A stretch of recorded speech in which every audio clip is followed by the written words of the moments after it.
Hello, Papa. Looks like ads are still running. Oh, wait till they're over.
Hello, Faraz. Hello, Ben. Hello, Draco. Hello, Jason. Hello, Bookendale. Hello, Hypnobear. Thank you for the raid of 1 viewer. Hello, Craig Autonomy. Rendin X Lee, maybe? I don't know. Dr. Stupid. It's Me Mode. Papa. Hixpix. 3 Cores. Metal Philosopher. AJ Fish, Rameth, Atomasia, Atomicia, and Shamron, Darvalos, Dr. BR Orion. Hello. Defect main in his elements. I could be a defect main. I do feel very nice on defect, you know? At the same time, I don't really want to lose the win streak on defect because you know, like people do this thing every time you lose a win streak on defect where they go, defect sucks, man. The character's so bad, defect sucks. No, I suck. It's me. I failed. The defect should never lose. Defect owns. If you lose on the defect, you're bad. That's the actual fact of the matter. Defect simply does not suck. Character's broken.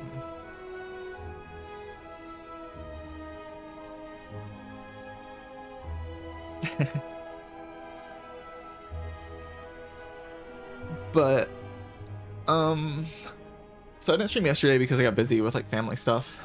I was gonna stream yesterday, but I didn't feel like 100% and got busy with family stuff. But I'm here today.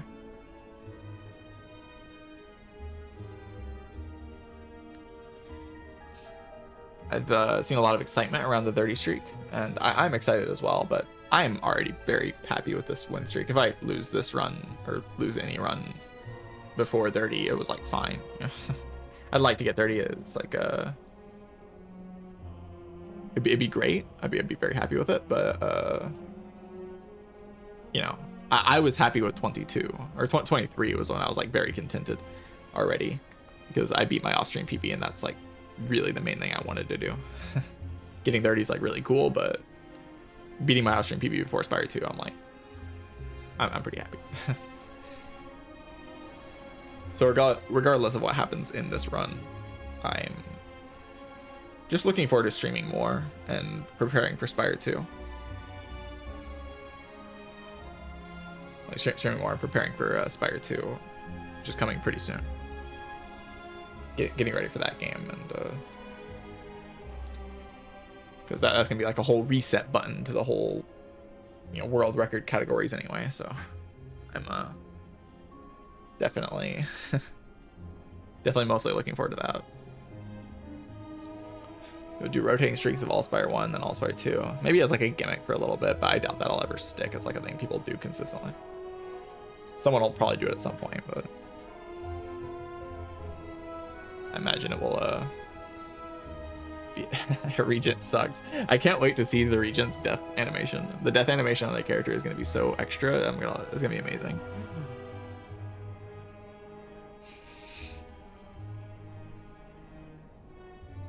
Fiendfire Whole Hand Block 24, 44. Relic's kind of crazy. We have no idea how good any of the cards are. I need to start preaching this because like people don't seem to understand that this is the case. We have absolutely no idea how good literally any of the cards are in that entire game. Please stop saying you know how good cards are. You have no idea what you're talking about. The game isn't even out yet. You don't know what the enemies do. You don't know what the events do. You don't know what the boss things do. You have no idea what anything does. Please stop. It's cringe. You're embarrassing yourself. How bad could Fiendfire Block be? It could be bad. It just depends. Like it could actually be bad. There's a world where it's bad. It's probably good, but there's no reason to be like this card is broken, needs a nerf, or people seeing the blade mechanic and being like this card is bad, needs buff. It's like, what are you talking about? You have no idea how good that is. Stop. Like stop, please. Yeah, you didn't say that, but people have said similar things. It's kind of stupid. It's a little silly. A little silly.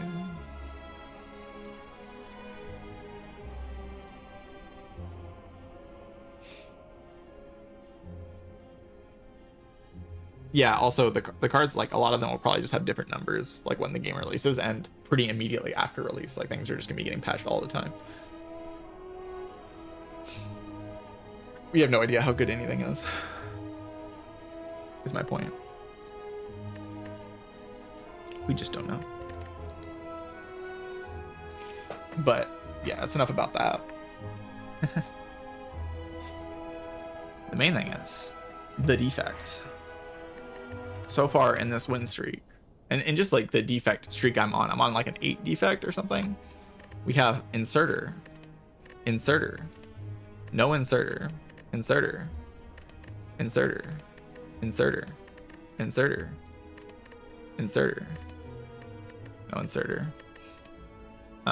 So you know, I'm kind of hoping for no inserter this one. this run. No amid though. Yeah, when you realize that inserter is just better pyramid, you know, stop caring about the pyramid so much. It's not actually. It's not actually. Don't repeat that. How big is the inserter streak? I mean, it wasn't that big.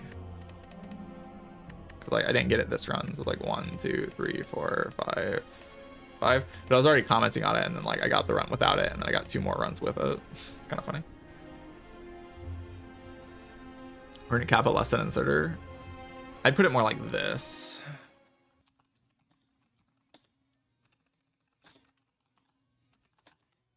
Yeah, that's how I'd put it. That'd be my description of how much better inserter is than runic capacitor. It's funny. There was like a time period in the past where like we would say that inserter is worse than runic capacitor. That was like an opinion people actually had. It's so funny. It's like not even remotely close. If you could buy inserter in the shop, oh my god. It's so gross. Compare boss relic to non-boss relic though. People in the past were like they would say that the shop relic was better than the boss relic. That was like opinion people would have. They were like, if that was the boss relic, it would be better than like inserter being the boss relic. It would be better if people would say like we should swap them, you know. Just that totally clueless to how broken inserter is.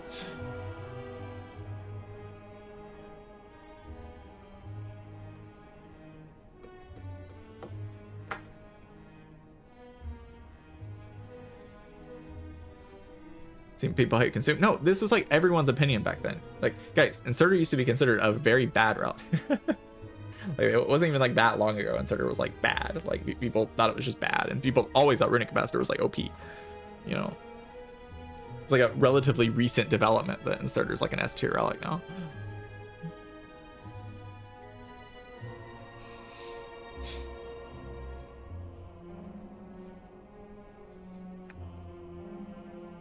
People just didn't realize like how good it is in late game, or how much just solving orb slots with one click is actually doing for Defect, and how you can play the game with that in mind.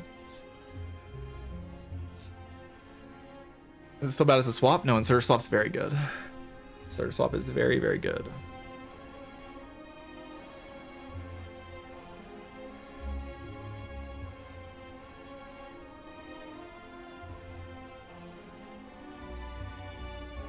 To consider and blame their Act 2 death on that rather than having a bad deck. Well, it was just like the way people were building their Defect decks, Inserter was just worse, you know. Bad at floor 4/6 nubbers.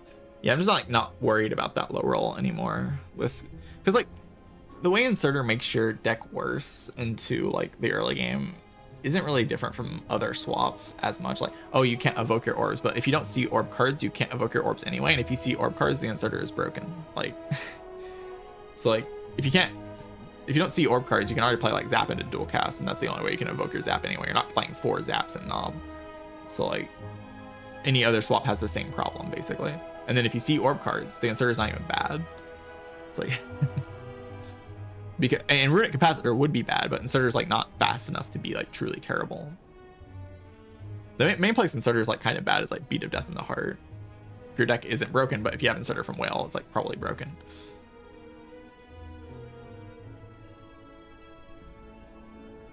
Yeah, it doesn't do anything.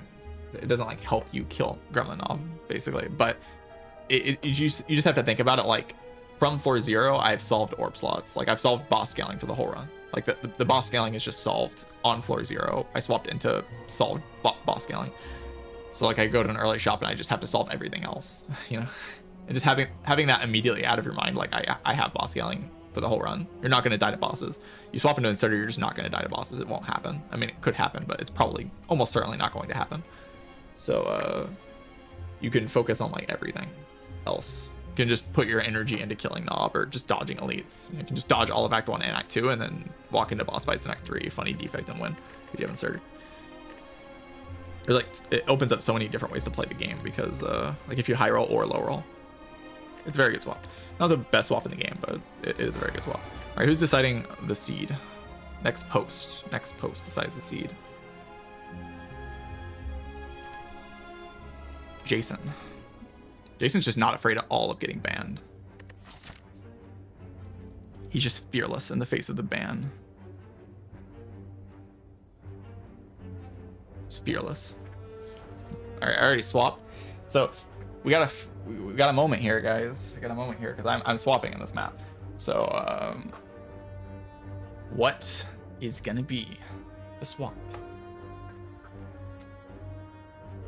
So suppose you can, yeah, you like cleansing the boss for like pool. Cleansing the boss for the pool. Inserter, yeah, wow. I get to put, you know, I get to prove my point with Inserter. Papa ate the crown. He discarded all the Sozus. P-box with 2 self-repair. That's a good one. That's a good one. I like that one.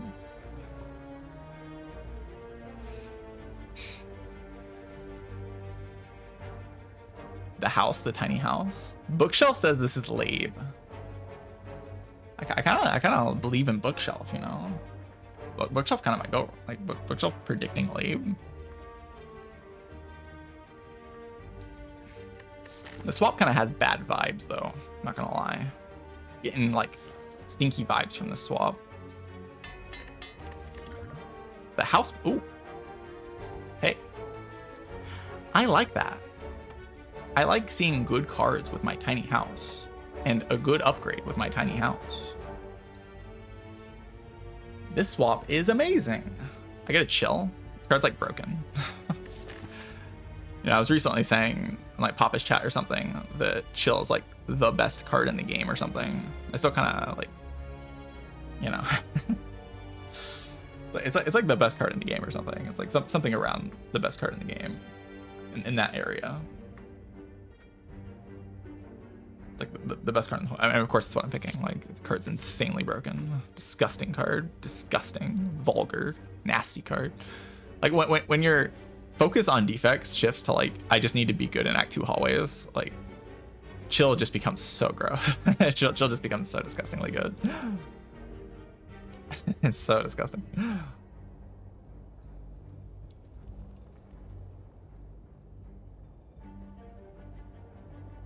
But yeah, not a bad start. I got like the best upgrade probably. I mean, maybe dual cast.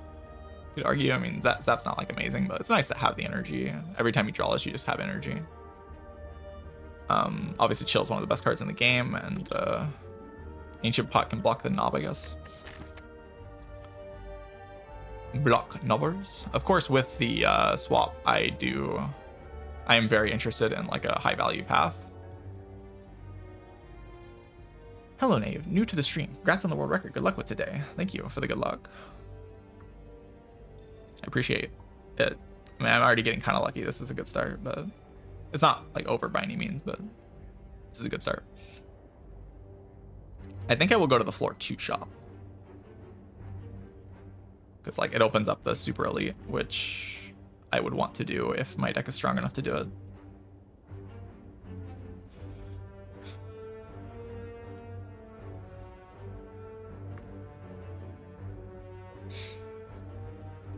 Cubes are toast, yeah. This card's like amazing. Just so good. Like chill? Chilling? Okay, we're not chilling. But that guy rolled 12, so I'm happy. Like nothing to complain about here. The guy rolled 12.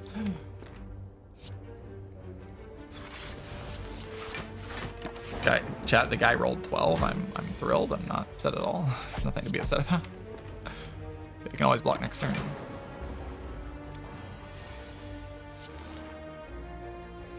Can also kill it.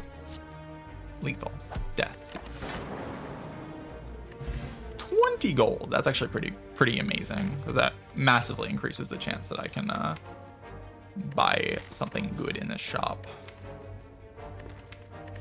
Boss. Time boss. Yeah, overclock floor 0, kind of weird. Not gonna lie. Kind of a weird one, but I do have 2 0 costs in the deck. I have Zap and Chill. So draw just kind of goes crazy.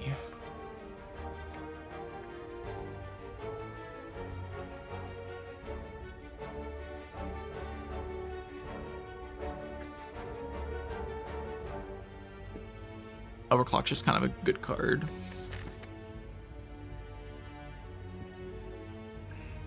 Doesn't it like help my knob though? My knob's like maybe the biggest threat. I think I just take it though.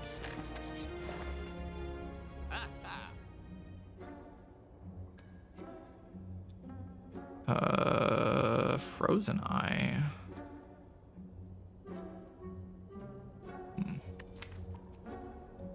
Frozen Eye with the clock. The Scrape.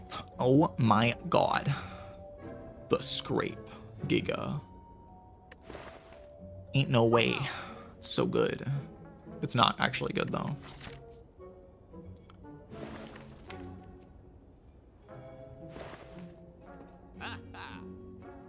The Frozen Eye doesn't give me like any outs to knob, but I have like, obviously I have an Ancient Pot, so I do have something against knob already. Frozen Eye is just one of the strongest relics in the game. It lets me have a lot of control over whether or not I win the run. But my deck doesn't do anything right now, so I'd like have to get output into the deck pretty quickly. But, you know, it's a broken relic, so I'm fine with just taking a broken relic.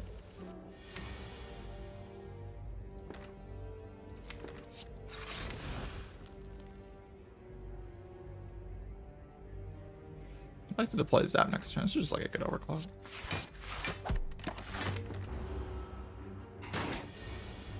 Because it gets rid of like Bane, lets me get through Zap this turn instead of like waiting until next turn. Increases the odds that I redraw block here.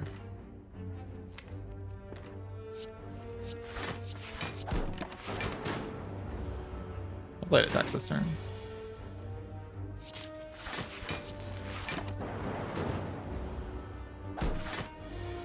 god. Go strike, strike, strike. That was it. Yeah, it just doesn't do it. Double defend.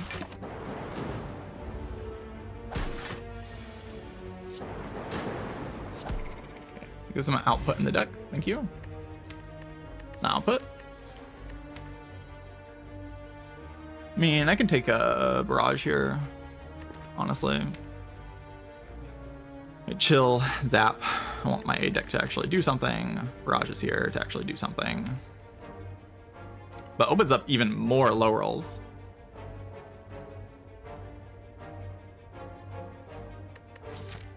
For sure. I think I'll take it. I think I'm down. Ow. Okay, we are not getting lucky in these fights.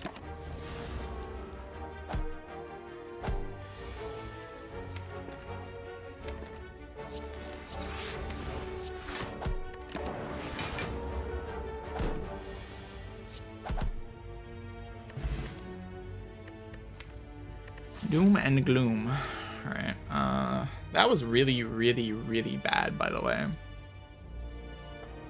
Like taking that much damage in this fight was really bad. Very much not advised to take that much damage in this fight. Taking 15. I took a lot to the easy pulls here. And got no potions. So if I run into this Burning Elite and it's Knob, I don't think my odds are very good at actually killing it. I can't take 2 big hits anymore. Like, because I took 15 there, I can't take 2 big hits.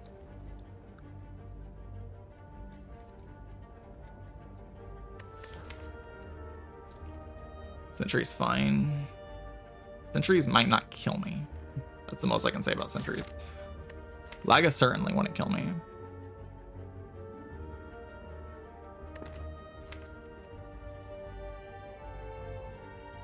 Knob would probably kill me. I think I die most of the time in Gremlin Knob. Unless the event is healing.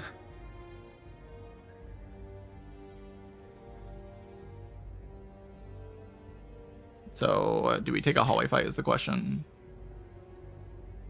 Try to find a potion and a card that helps me solve the elite, and then... But, like, if I take a lot of damage, then...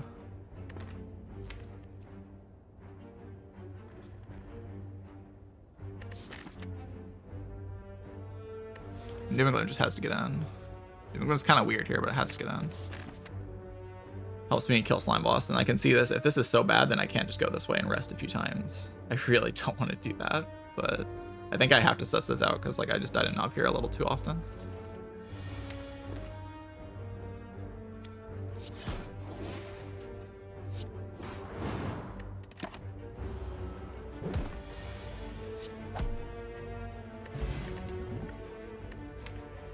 Draw pot charge battery, 32 HP.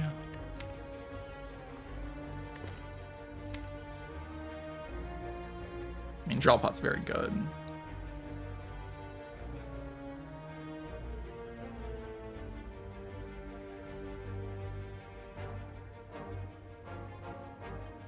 Massively decreases the chance I die to Knob. I think I go for the elite. There's like a subtle chance I die here.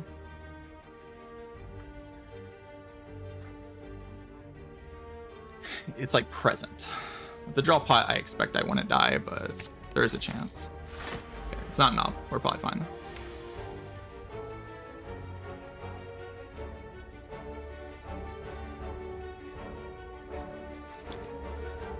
Loser Lagavuln. Definitely the best of the 3 fights for me. Okay. I'm feeling a lot more calm now. I'm gonna go get some water. I'll be right back. Sorry about the early break, but I need to go get some water. BRB. Yeah, for quite a while at the beginning.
Alright, hello. Not scared of Knob here. I mean, you can see what I mean by the draw pot making it so much better. Like, draw pot gets me Doom and Gloom Zap on turn 1 instead of like having nothing on turn 1 against Knob. I have nothing, draw pot gets me Doom and Gloom Zap. I just win the fight.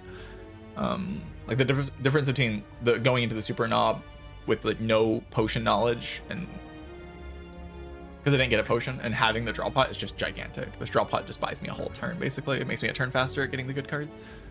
I get to play Doom and Gloom Zap into Barrage on turn 1 instead of playing nothing on turn 1. If I get the same draw, I just draw pot into Overclock, Doom and Gloom Zap, Barrage, and my fight's pretty good. As it is now, I think against Laga, I just end my turn here. I play Doom and Gloom Zap, Strike next turn, and then I play Chill, Charge Battery, Defend, Strike, and then probably Dual Cast the turn after. It's like a pretty good fight. I might take some damage, but...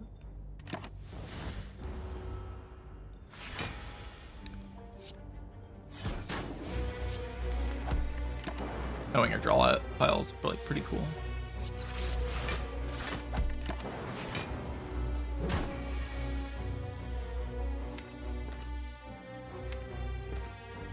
I could play 4 blocks here.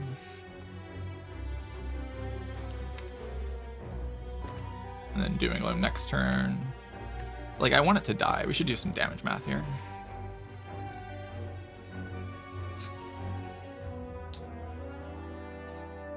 Because next turn I get to play Doom and Gloom Strike Strike. Because I'm going to play Overclock this turn no matter what. Next turn I'm going to play Doom and Gloom Strike Strike. That's just all the damage that I have because I draw 1, 2, 3, 4, 5. So it's just the best damage. So say this turn I play Charge Battery, Defend, Barrage. I deal 12. This goes to 24. Which does just make this like the same basically. It's not better or worse to play Barrage versus Dual Cast. Because it does 12 plus 24, which is 36, or it does 36 now. It's like the same thing. And the next turn I play Doom and Gloom. So I deal 10 plus 36 plus 3 plus 3 plus 12.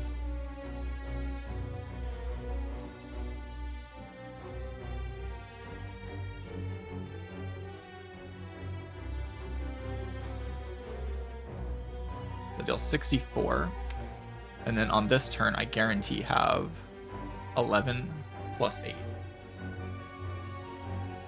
Which is 10 damage short. So I'd be missing 10 damage in that version. So instead, I could play Charge Battery, Defend, Overclock, Barrage, Dual Cast, and I will just kill in time. Because I deal an extra 12 damage, basically. Then I always kill. In that line, I take 6, so I go to 20 HP.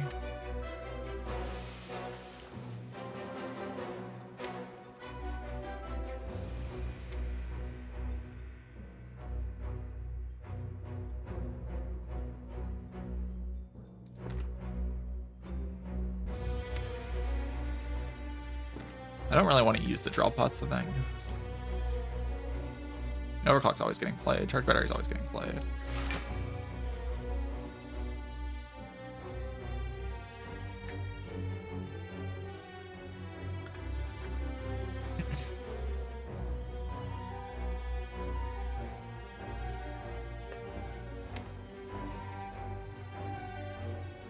Because like there's technically a brick and then I lose the draw pot, which like could be quite bad. Do not lose the draw pot. It's just always killed. Wait, I don't have the second strike actually. So it wasn't actually always killing, it was just likely killing. That's a very good potion. Ori Calquin's a very good relic.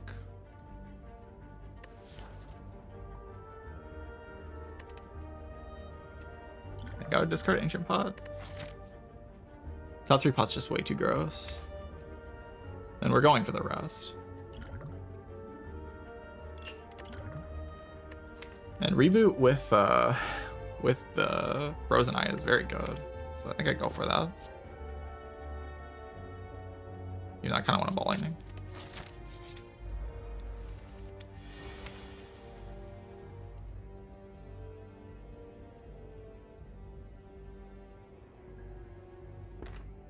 gonna like draw a pot in this hand.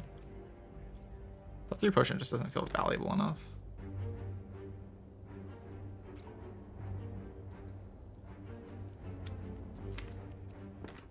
I need this to die like relatively soon, and then I can kind of manage with Orichalcum. The 3 push is really important against a potential knob. If I draw a pot, I get chilled down immediately.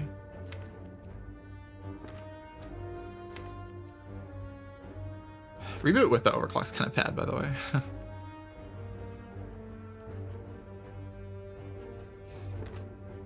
like want to play charge battery.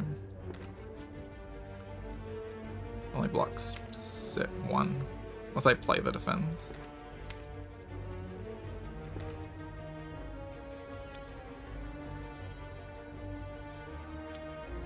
Overclock, draw pot, chill. Need this to die somewhat quickly. Doesn't have to die immediately though. This fight's obviously bad. Like, this is the worst combination that I can get. Got some very unlucky hallway fights. Like the elite fight was fine. I took like what, 8 damage, 12 damage, like 12. Like, it's not great, but it's fine. But the Lice fight dealing 15 damage to me immediately, and then this fight also. Obviously, I'm going to take like 10 or something. Then I can get stabbed here and lose the run. Wow.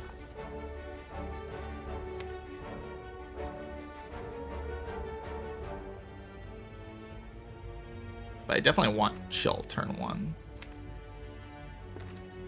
I definitely want to save the other potion. So say I like use overclock, draw pot, chill. Charge battery, defend, barrage. Next turn I can play double defend, zap, strike, strike. This takes 8 this turn. And strike, strike, and then dooming limb the turn after what kill I can dooming limb into dual cast, which isn't great if this falls me into 21, but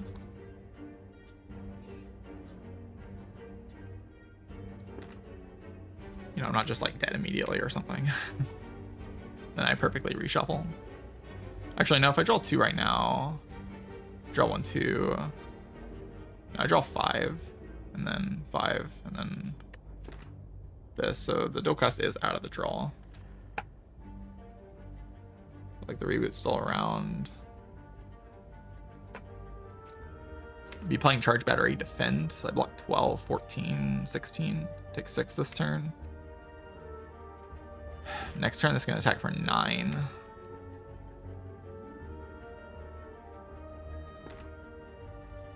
And this is going to attack for 12, so 21. And then I can block 10, 14. I take another 7.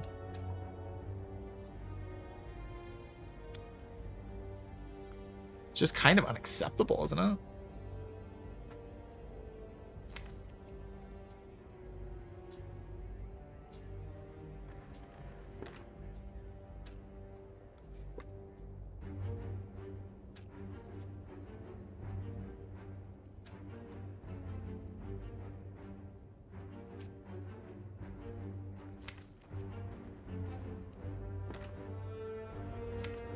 Doing Gloom bottom deck is just really annoying.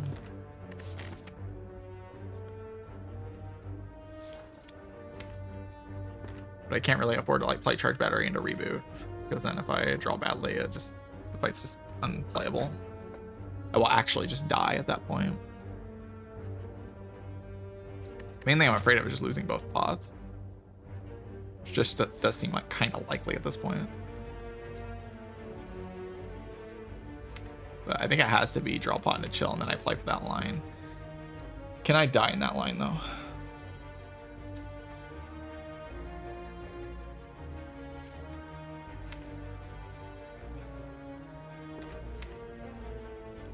The brush comes down 21.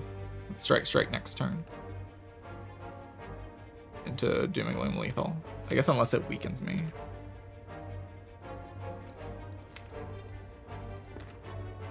Weakens me, I only need like one other card.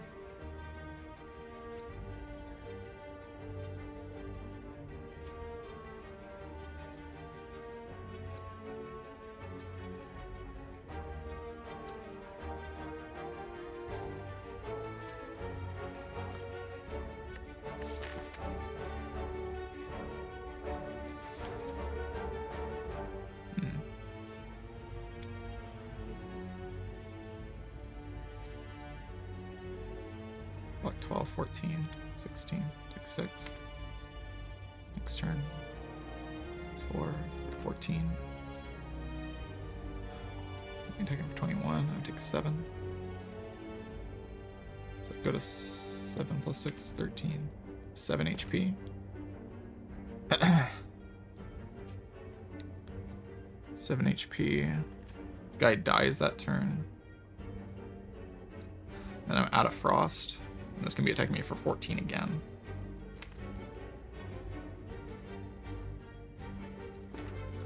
This can be attacking me for 21, and then 21 I would...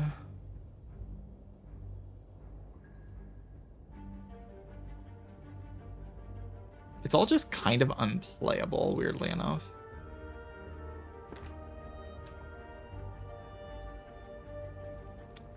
Because if I, I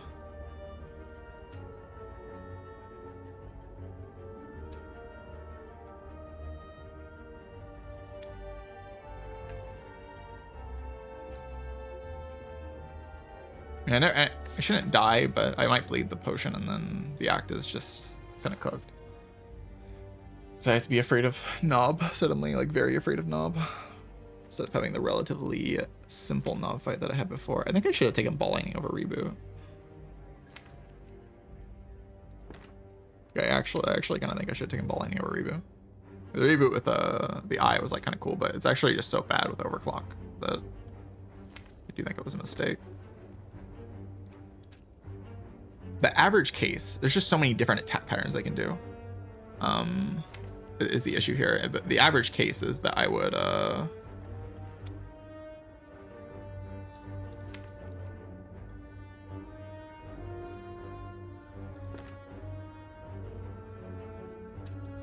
take, obviously, I'm playing Charge Battery, defend this turn. So I'm blocking 16, they're attacking me 22. So I'm taking 6. Go to 14, and the next turn, this thing attacks 12. I have a Slime in the redraw.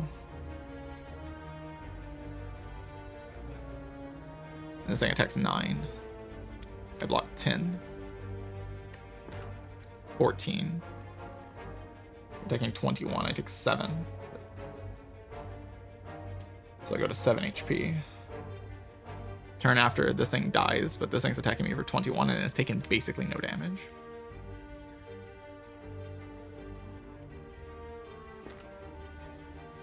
That's like the actual problem, is that this thing has taken no damage and it's just kind of chilling at me, you know? It's just sitting there chilling. Dealing a billion damage a turn, and I'm forced to lose all my I'm forced to lose all of my orbs the turn after. I can't like maintain my orbs. There's also the case of this weakens me. There's also the case of this entangles me. There's just so many potential problems.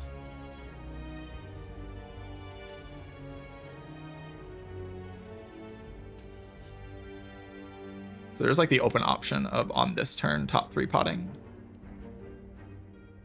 before I play Zap, because that would let me play Doom and Gloom into dual cast and actually keep a Frost and play Zap. But I think regardless, my turn 1 is always the same here.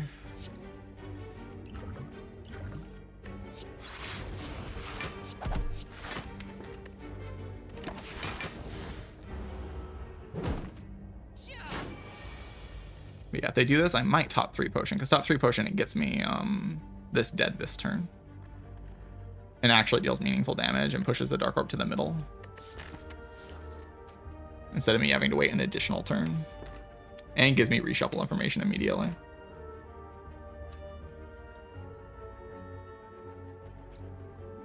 Saves this 7 HP.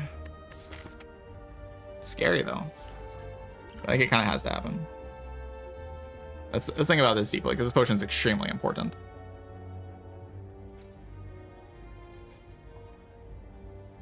I'd play Double Strike first, right? I mean, would I... No matter what I'm playing, do I want to just shuffle everything in?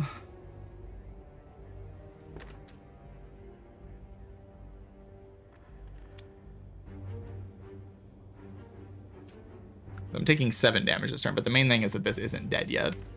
Next turn, I am forced to play Doom and Gloom. I mean, let's think about the line. I'd play Double Strike, Double Defend, Zap this turn. I take 7. Next turn, I play Dual Cast Doom and Gloom, for instance. That's just not playable. Like, Dual Cast Doom and Gloom is just not playable. I can block 15, but this guy's attacking for 21. I'm just going to take another 6 in that line, unless I draw Defends. And then I'm having to play Defends, and then this thing is just like sitting there attacking me every turn for 14 potentially the turn after. For more 21s, like it just falls apart completely, right?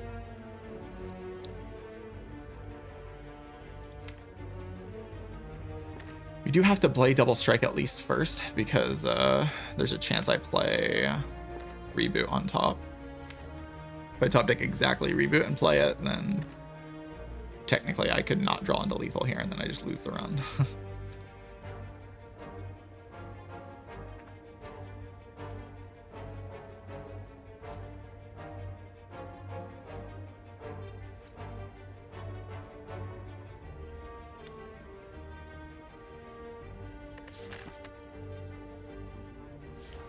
This is really, really annoying.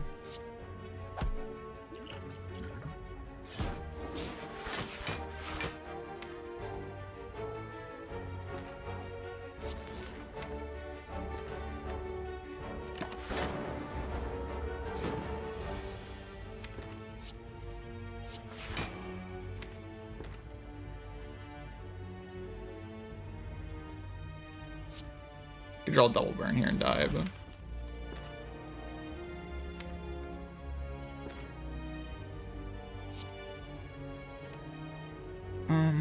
we'll block this turn, block with the White Calcum next turn, and then kill it.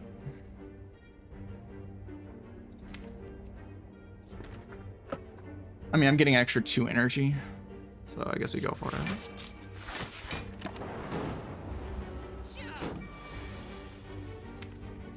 So does triple defend Doom and Gloom kill next turn? It does, right?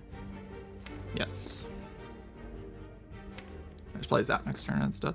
Actually, it dies this turn, right? Yeah. Annoying fight. Gambler's Brew is pretty good though.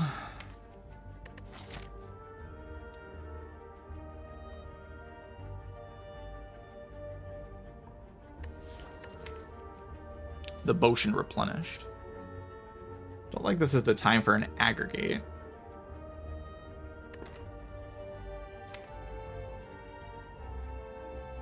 Losing 2 pots, yeah. Certainly was a fight to walk into. Not too happy about that fight. I also got like no reward for it.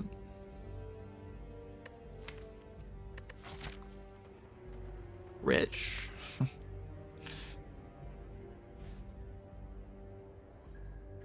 Rest, please. You got it, gamer. I'm gonna rest. Absolutely gonna rest, guys. Don't worry about it.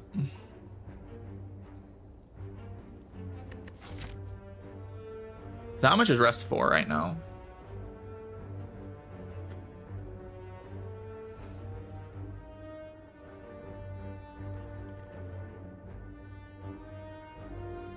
I should have taken Ball Lightning.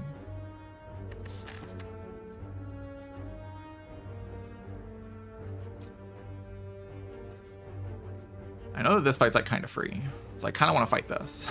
If this is not like this is kind of free, and like I have the thing, the Knobber's Horn. $36 HP. Don't think I died Knob.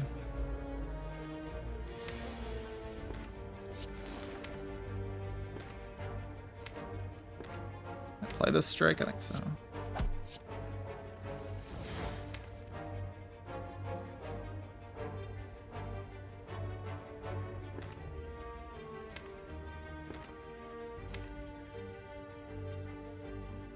I could go, I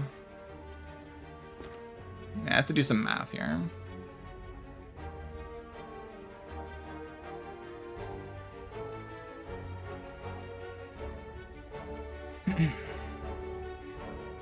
This is Celestia. We can do Strike Strike.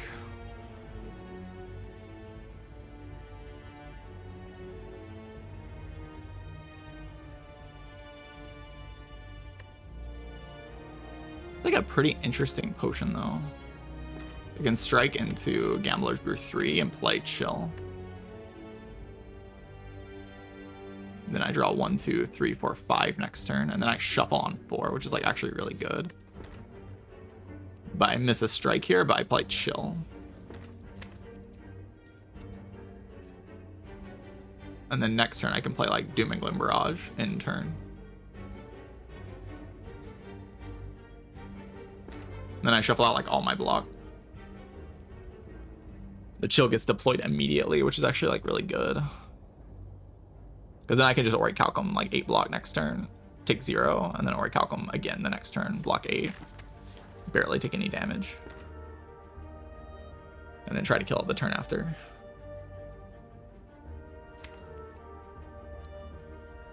Don't really want to play the Zap in that line though. I mean, let's do some math. If I play Double Strike here in my turn, can I kill it? I don't think so, but can I? The line would be Zap, Chill, Barrage, Dual Cast. And then next turn, the turn after, I would have Doom and Gloom Strike. There's like no way that's lethal, but I should do that. How far off am I? Doing 12 here.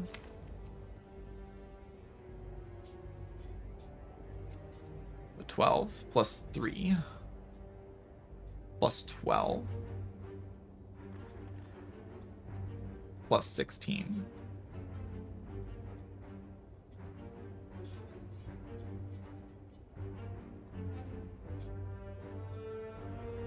Plus 3 plus 12 plus 16 plus 3 plus 10 plus 6 plus 3. 65.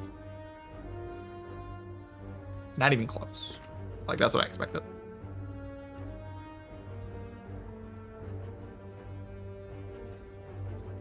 Because I can play even Dual Cast this turn, and then next turn I can play Zap. I could play Doom and Gloom, Zap, Barrage.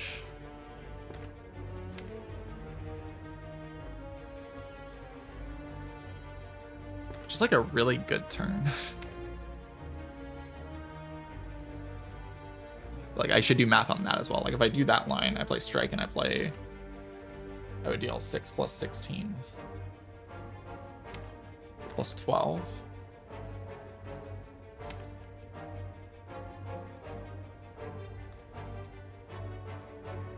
Plus 10. Plus 3. No, plus 3 again. No way. So I deal 50. The Nub has... And this orb would get to 12. Or it would get 6 to 12. So if I draw... If I can overclock the turn after into a orb card like Zap or Doom and Gloom and Dual Cast...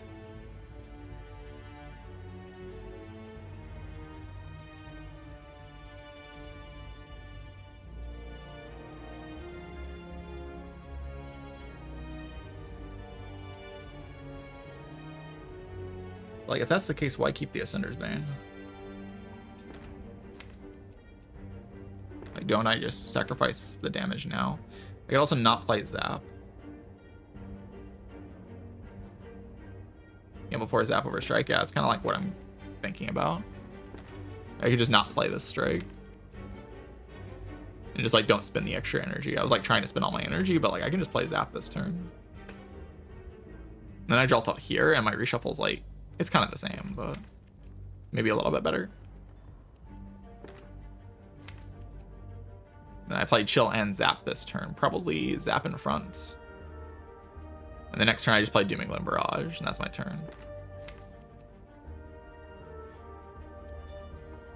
And like we see if we have lethal, if we don't, we can just block. I like this a lot.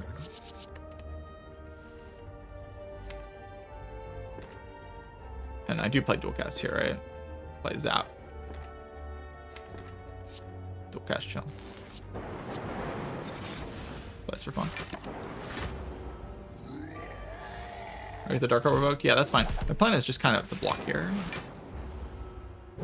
And then kill the turn after.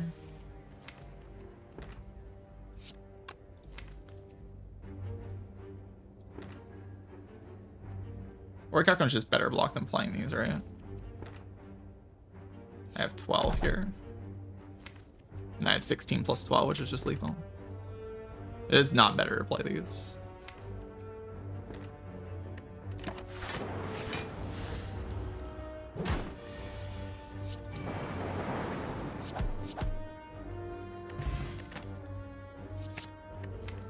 Like that card.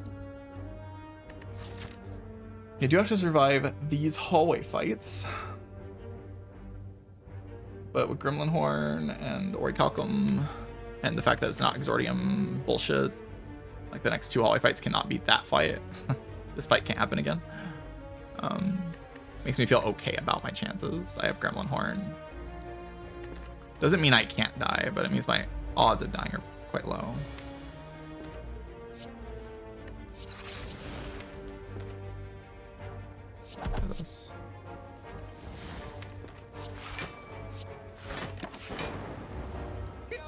Frozen Eye is so good, man. So good, chat. Gotta love Frozen Eye. You Frozen Eye enjoyers, you better be a Frozen Eye enjoyer. You're banned. Can't stand all this Frozen Eye hate. I had lethal there. I cannot be weakened.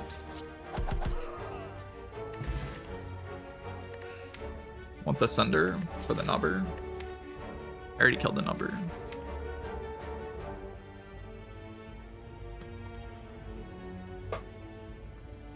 The Giga question, is Sunder better than Ball Lightning? It probably is. Thing is, I'm probably resting again into Slime Boss is the thing. Because I need to like be able to get a Dark Orb in play. Of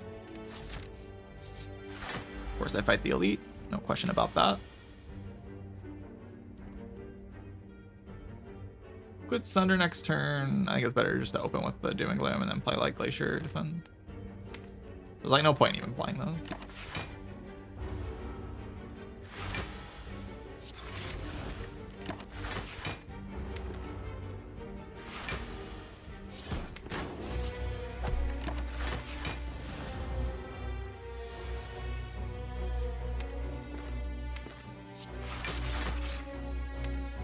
Build this Dark Orb up. Okay.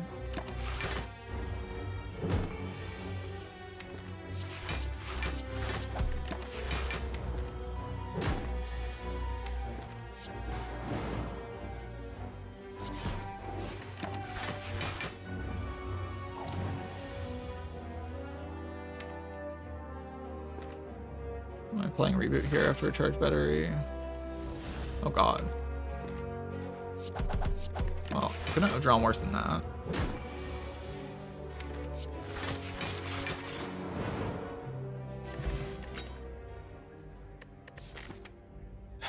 No potion.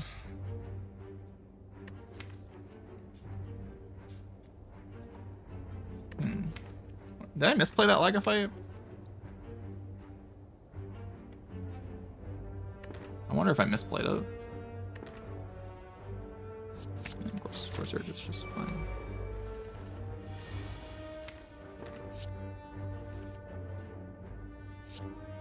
Let me tell me something about these guys' HP that's kind of distressing.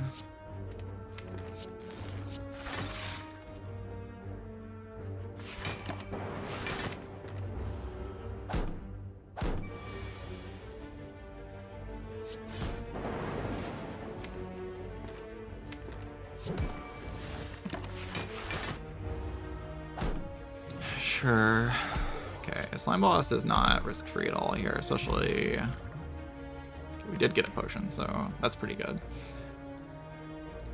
We can, like, react to our draw pile and say, are we dead or are we not dead? Probably on, like, turn 1. Which, you know, is kind of nice, but also kind of scary. The whole no upgrade situation is kind of weird. I'm definitely resting, though.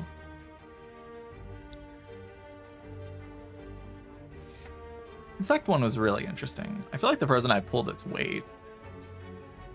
I feel like everything I clicked on pulled its weight, except for maybe the reboot. Like maybe the reboot should have just been the Ball Lightning instead. I could definitely see it.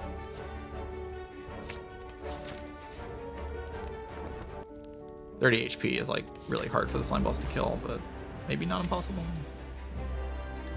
Okay, we just win. Next turn we Dooming Gloom, and then we Glacier Battery on the turn that it's attacking, and then we build up the orb. Probably.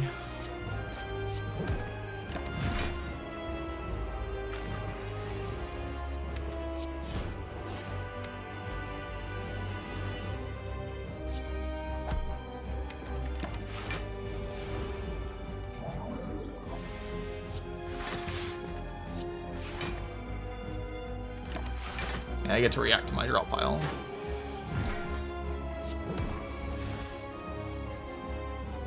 How is 12 damage?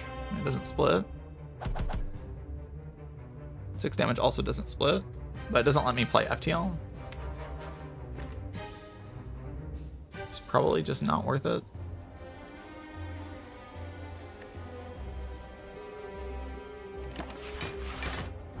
Where is Dual Cast?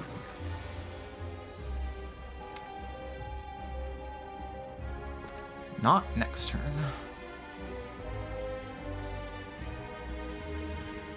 It's at the very bottom of the deck.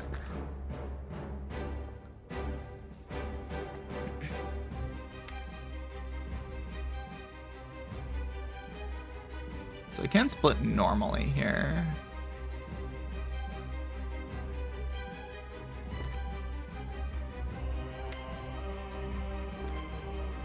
I have to decide what the best split is. Reboot's also at the bottom. Hoping like one of those cards would be at the top.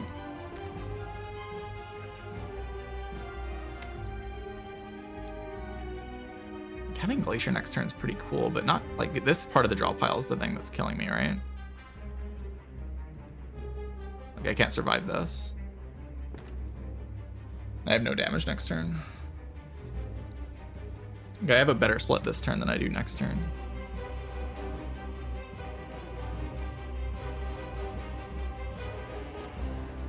This is really bad. Let's do some math.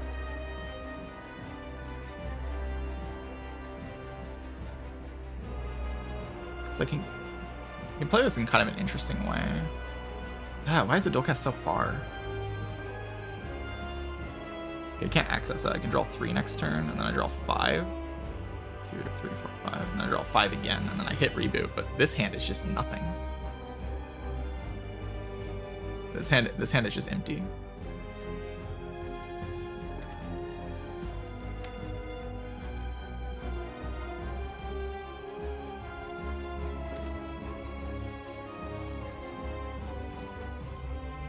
How much damage do I deal next turn?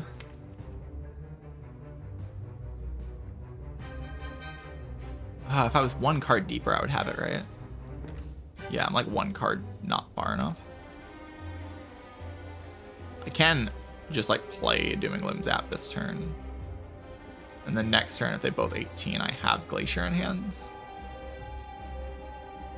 But the whole problem is that this turn is nothing. I'm probably dead here.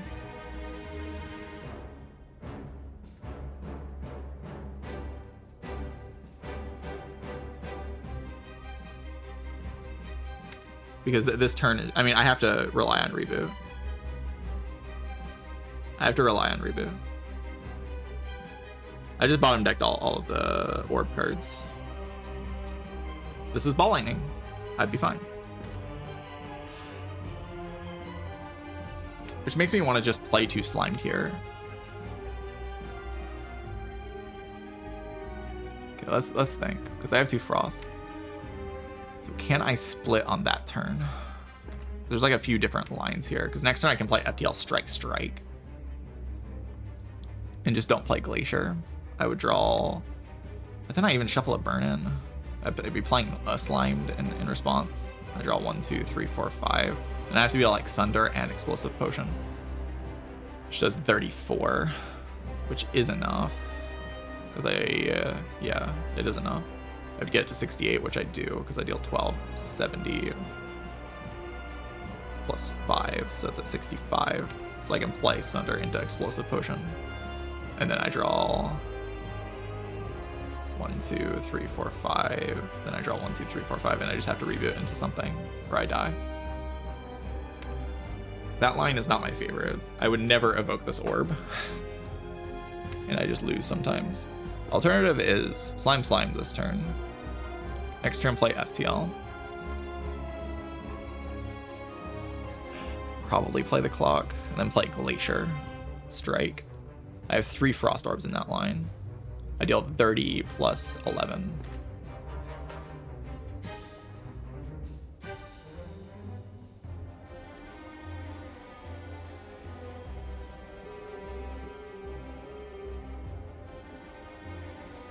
Does 41 HP. So Sunder just splits it immediately. If I have to Sunder one of them, the turn after I can just Sunder split. And then that would be 41 minus 24. Ooh, and then Explosive Potion plus Double Strike kills a slime.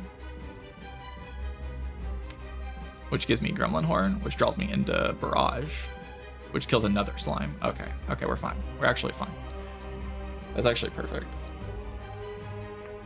So the way this works is next turn I play FTL Overclock, Strike, Glacier. It goes to 41 HP. And then I play Sunder on one of them, one that's attacking. Because I draw 1, 2, 3, 4, 5 here. I play Sunder on one of them that's attacking. It splits it immediately. Like probably on the green slime. And then the turn after I draw... Wait, hold on. Oh no, I don't have Strike. This Strike is gone.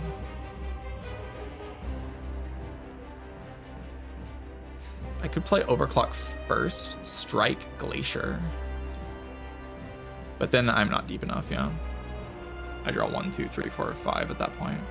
Or 1, 2, 3, 4, 5. I don't access the Barrage. Okay, we're not fine. We're back to being not fine. Because I do not have the Double Strike in that hand.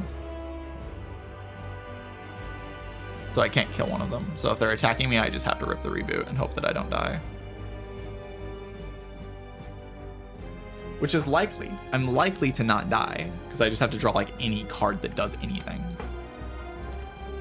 Also, I passive block like 12. But there's a chance that I die. I think that's the only real line though, right? Like I have to get the reboot in my hand.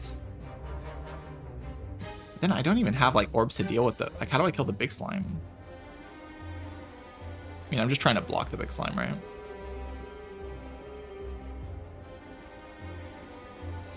The alternative is playing Doom and Gloom now into Zap Slime.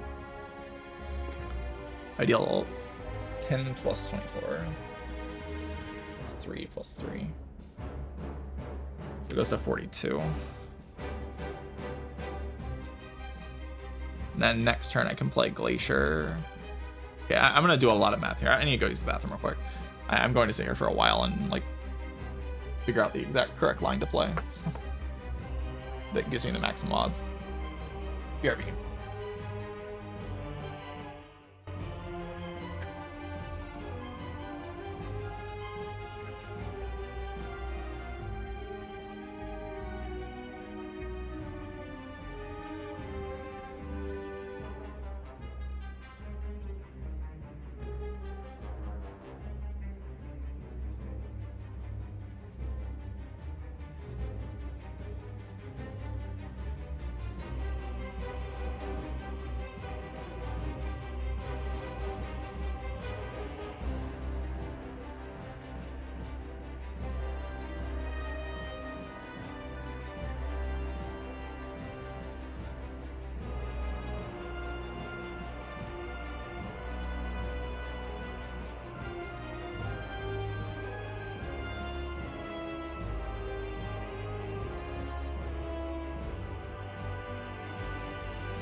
Alright, I'm back. Can we talk about how terrible this draw order is? It's up taking exactly Doom and Gloom's out, so I have to play Glacier to evoke the Dark Orb. It's so bad. It's just terrible, chat. It's just the worst draw of all time. It's awful. So, let's do some math. There's the Zap Doom and Gloom line. Let's do that math first. I play Zap, I play Doom and Gloom. I deal 24 plus 10 plus 3 this turn. 82 minus 37. The 45 split. Next turn, I can block no matter what, but they can just both double debuff me. They double debuff me, I do have like, or if only one of them attacks, but I only have one Frost Orb, so if one of them attacks for 18, I do have to play the Glacier, and that will just kill me. Unless like 13 or 11's enough. 11 plus 24 plus 10. Oh, it's exactly enough. Ooh. Okay, so that's something to keep in mind. If I play Doom and Gloom Zap this turn, next turn, FTL Strike, and I like force to play the Glacier, then I draw 1, 2, 3, or I draw 1, 2, 3, 4, 5. I can play the Sunder and Explosive Potion on one of them, and they will just die. And I gain all my energy back. So what pattern kills me in that situation if I split now? The next turn I can't play Glacier.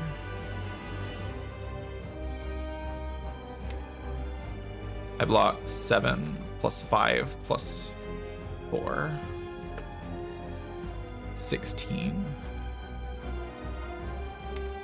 Block 16, I do not split one of them next turn. 11, 22 is not enough, it's 1 damage short. Or 21 is 2 damage short. So in that scenario, if they both 18 me, I die next turn.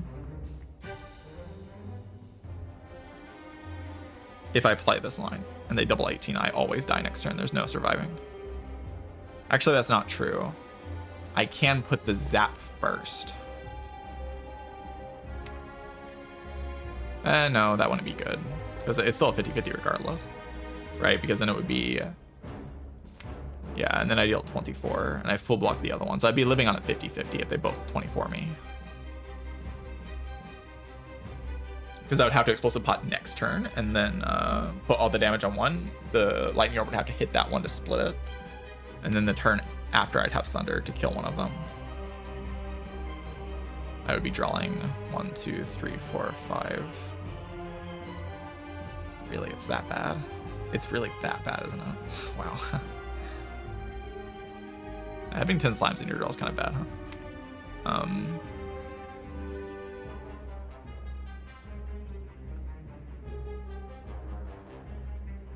Evokes either the 2 orbs this turn. Yeah, I could put the Dark Orb first, and then I would guarantee Evoca on the lower HP one, so I never die next turn.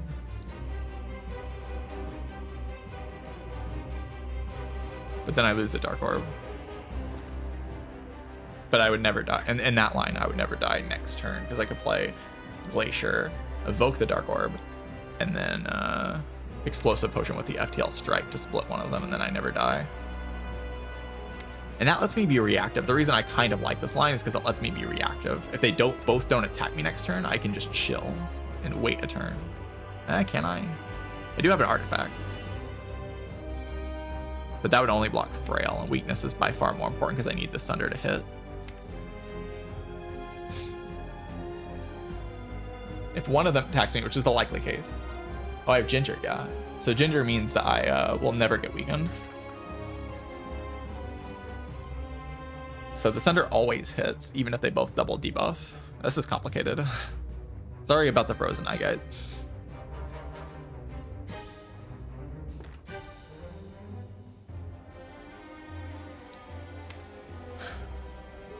(10 plus 24 plus 3 7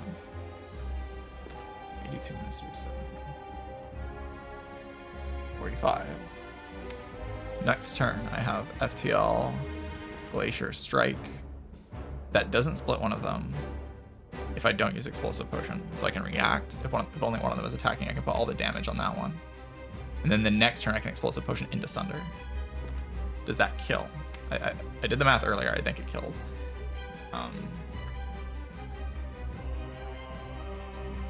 I would deal 11 next turn. So they're 45. I deal 11 to one of them. So they're at 34. Explosive Potion would bring it to, and then -6 from the Dark Orb. They're at 28, which doesn't split from 45. And then Explosive Potion would split it and would bring it to 18.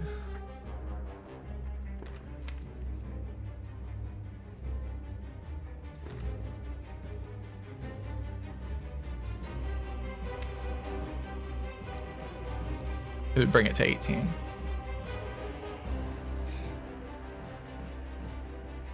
So the case I die is the case. Let me think more. Bring it to 18 with the Explosive Potion. Then the turn after, I would draw 1, 2, 3, 4, 5. Play Sunder. Could also be 15 if the Lightning Orb hits, but I'd play Sunder. Kill one of them, draw a card, be here. Then I have Double Strike and just pass. Which means I would put the damage on this guy, the gray slime, if the green slime is the one attacking. Correct? Because I would need one of the small slimes to not be attacking on that turn.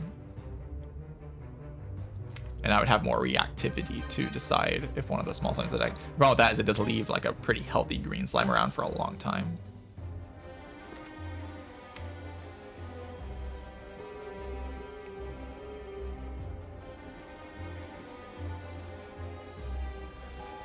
But I do have the Frost Orbs. Like, I have 2 Frost Orbs. So I naturally block 10, which is okay.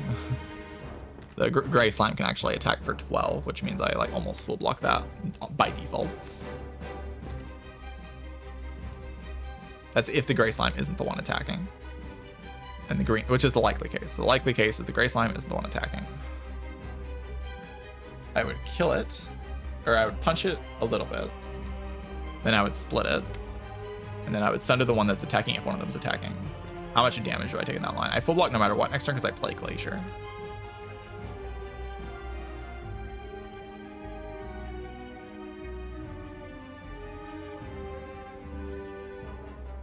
I play Glacier, so I always full block. Right, 7 plus 5 plus, yeah, even if the green slime's going for 18, I still full block. And then Orb Order is Darkness. Zap gets pushed to the front. Deal 11. There's also like random zap damage happening everywhere. I don't really know what. I'll have to like think about that. If neither of them attack me next turn, it's way better because then I don't have to play Glacier.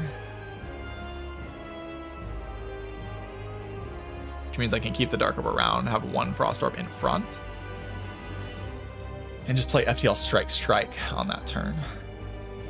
Turn after Explosive Potion. No, I would just die in that line, right? I mean, how much damage is that? They're at 45. Ooh, wait. How much damage is that? 45 plus minus 11.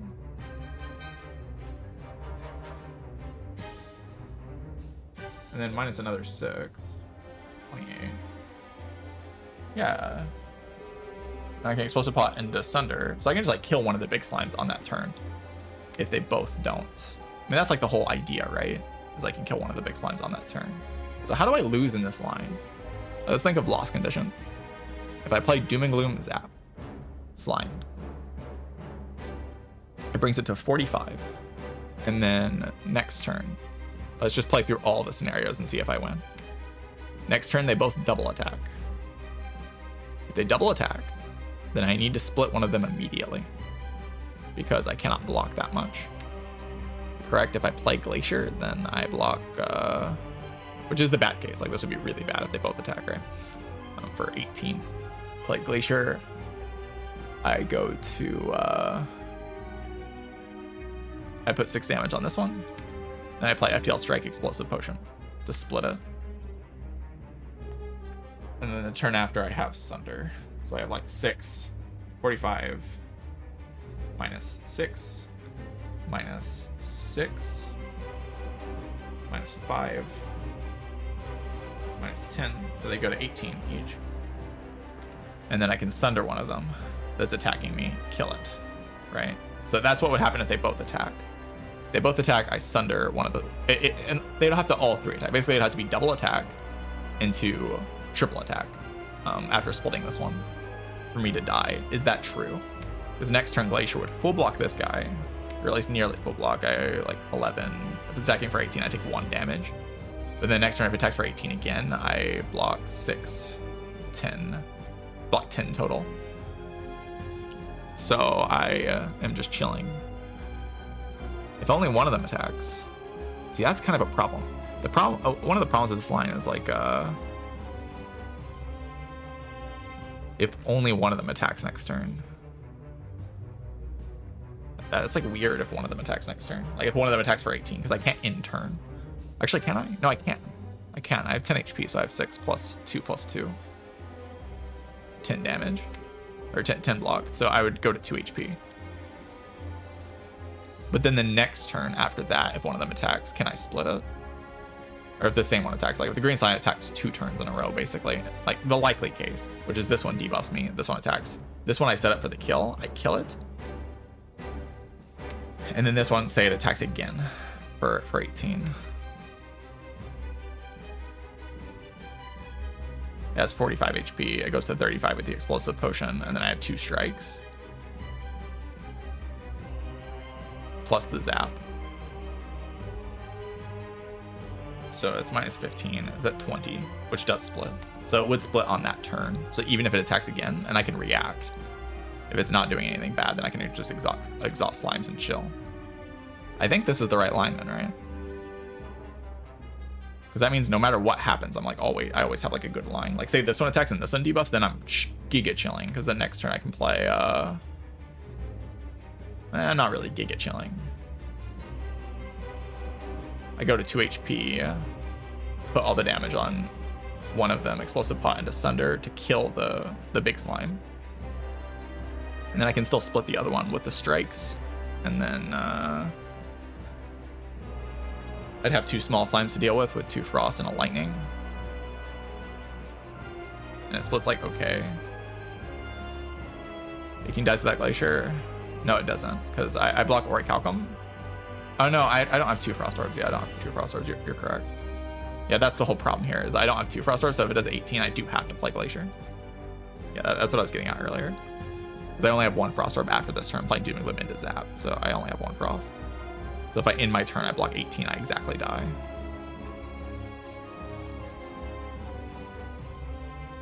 Okay. So that is the scenario that kills me, and that is the most likely scenario to play out, so I'm not really sure about this line. The most likely scenario to play out is the one that kills me.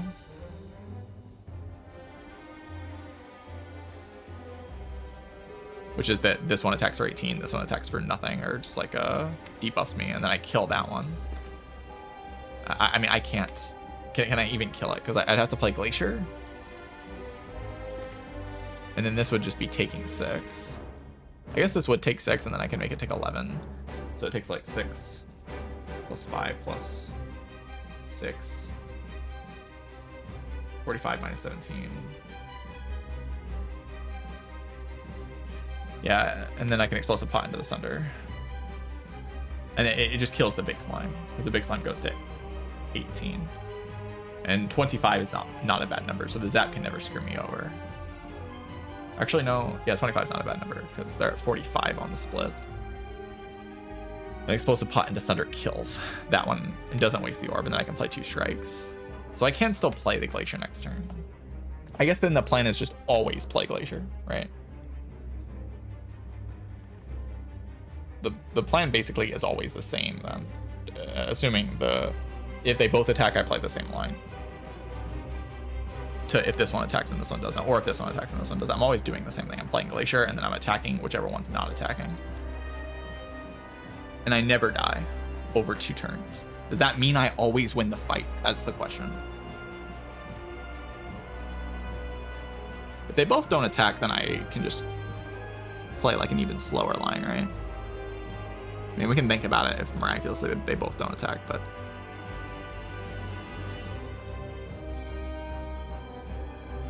No, okay. The scenario where I die is they both attack next turn, and then I get triple attack the turn after. That's the scenario where I die. Like where they both attack, I have to split this one. And then they all three attack the turn after that. Because I can't kill both the slimes. So I would just die in that situation. So let's think about the glacier line.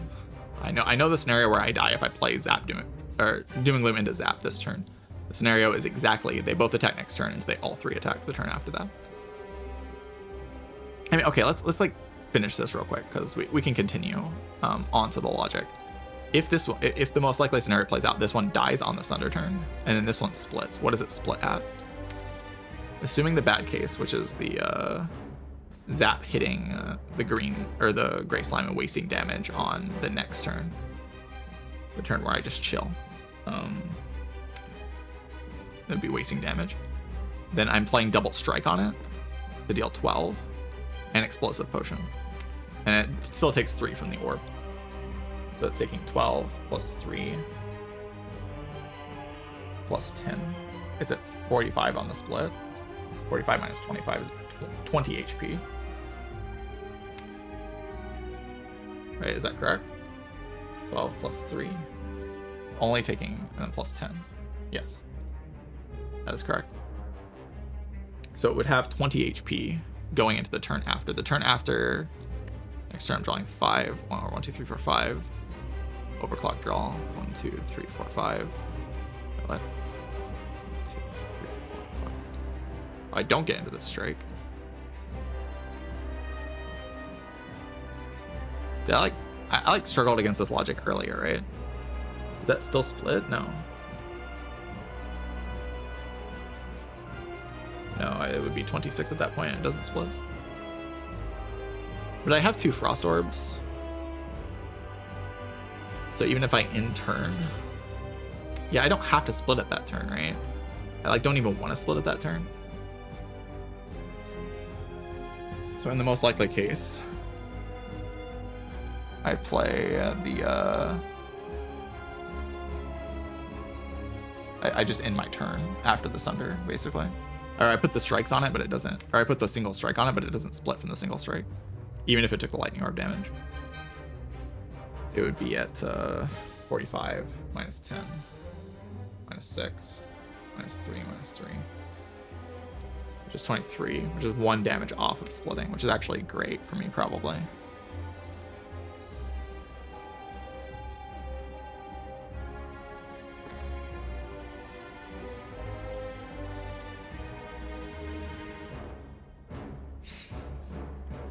And then I would split it the turn after, probably. I mean, I would have to. I would draw 1, 2, 3, 4, 5, so I can play Barrage Strike. It's basically dead, right? Do I ever die in that scenario? No. So the only scenario where I die is where I have to split this next turn, and then they all 3 attack. And even like, yeah, okay, because this can't kill me over that many turns, because next turn I Glacier, so I block 7 plus 5 plus 4, just 16. 7 plus 5, yeah, 16. So I take 2, and then the maximum I can take on the turn after. Ooh, the maximum I can take on the turn after is actually it attack. Okay, what is the pattern on the green slime?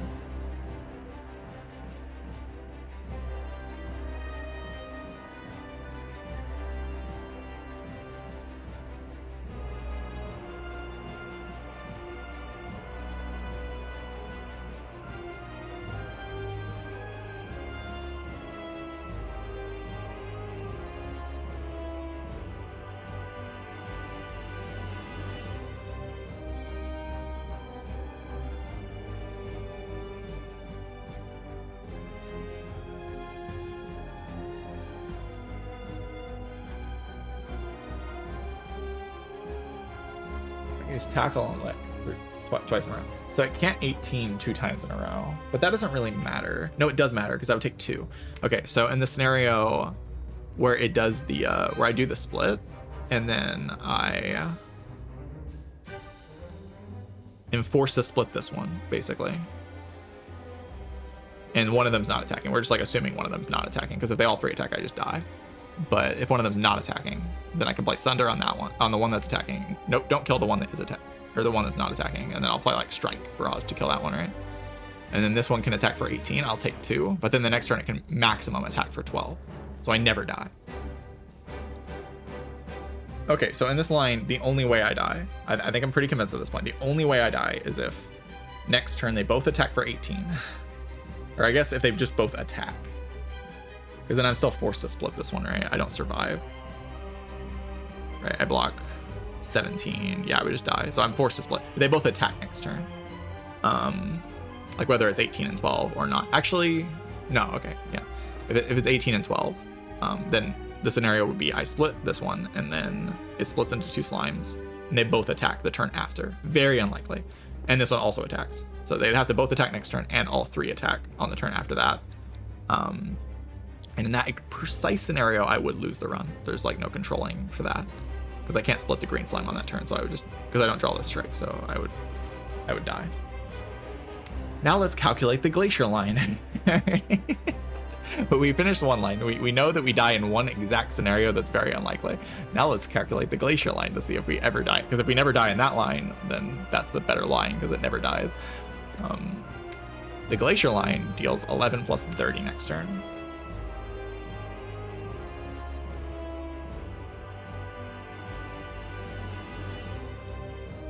Which is 41.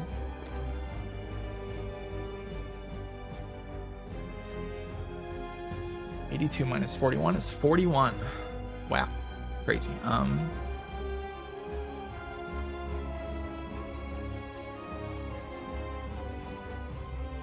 Then we can bring it to 31 and play Asunder. Split it. Okay, so I mean this line's kind of simple.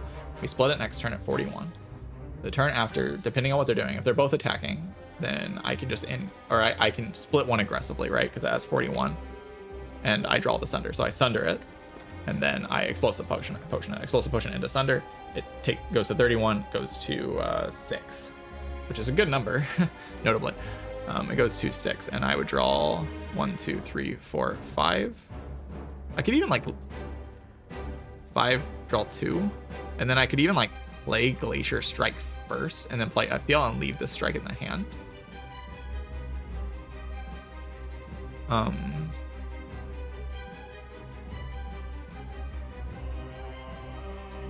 Like play Glacier, FTL, leave the strike in the hand next turn, and then I draw 1, 2, 3, 4, 5. And it doesn't really matter because like Sunder doesn't kill anyway. So the reason to not Explosive Pot and split turn is that you can split the next layer if attacking easier. Yes, there's no reason to Explosive Pot earlier because like this is just always 10 damage no matter how many slimes there are.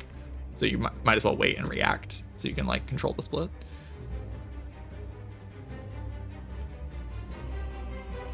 Sunder should go to 7. Yes, it should. Is that fine? Well, let me think. 1, 2, 3, 4, 5. Draw till here. Next turn, I draw 1, 2, 3, 4, 5. Then I Sunder one of them Explosive Pot. They have 7 HP. I never die because I have 2. I have the Glacier in play, so I have 3. I have 3 Frost, which means I automatically block 12. So there's no way one of them can kill me. So I'd basically always, in this line, I don't even react. I just play the same line no matter what. I'm always just Sundering the Gray Slime, I assume, and then Explosive Potting it. And then the next turn, I would draw, because I'm drawing till here, and then 1, 2, 3, 4, 5. The next turn, I would draw 1, 2, 3, 4, 5, which is really, really, really bad. 3 Frost, yeah, this is the line where I just end turn right now and play Glacier next turn to evoke this darkness. That's the line I'm calculating currently. And in this line, everything sucks because, you know, I Sunder one of them, and then the turn after, I basically die in the same scenario, right? I draw 1, 2, 3. I mean, okay, then we have Reboot. Like the difference is we have Reboot.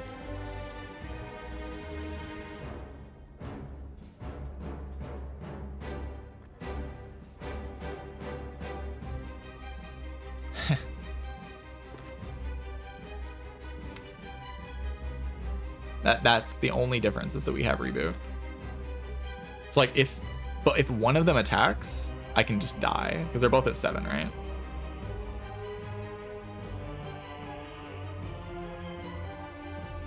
They're both at 7. So in that scenario, if they both attack, I'm in a really bad spot because then I have to redraw 2 attacks that kill, which isn't even very likely. The split is way better though.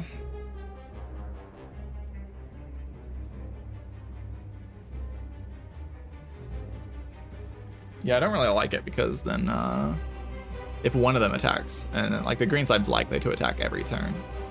If the green slime attacks again, then the splot's just like terrible. Right? Like the splot's just so bad.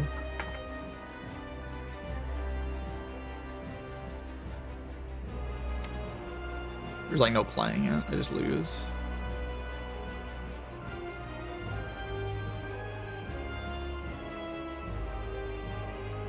And in the other line, I can still reboot if I'm panicking, right?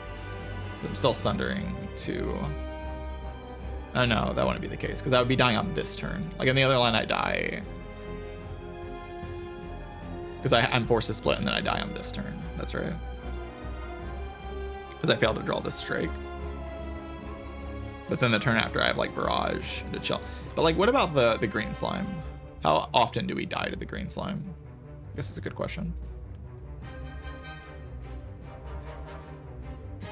Like basically never. I think it's Doom and Gloom Zap. Does Doom and Gloom Zap just give me way more reactivity?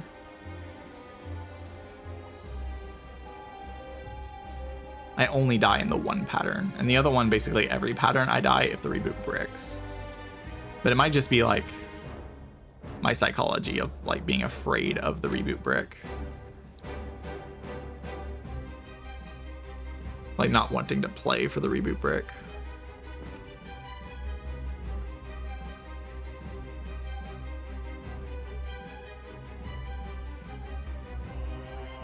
It was also the case where they like both debuff on that turn, and then I'm forced to sunder anyway.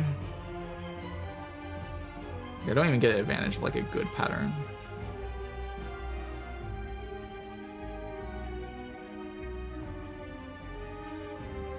Yeah, what are the odds versus a reboot brick versus this specific pattern? I don't know. You gotta ask a mathematician. Like, I have no idea.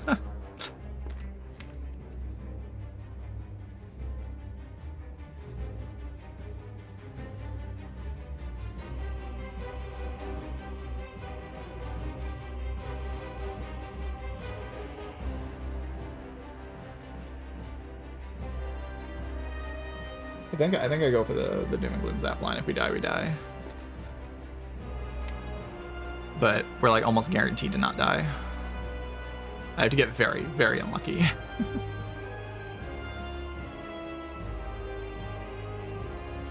The luck has to be pretty abysmal.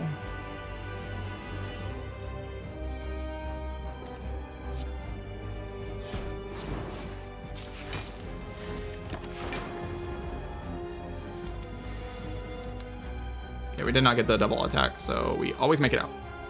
Wait, this hits for 12.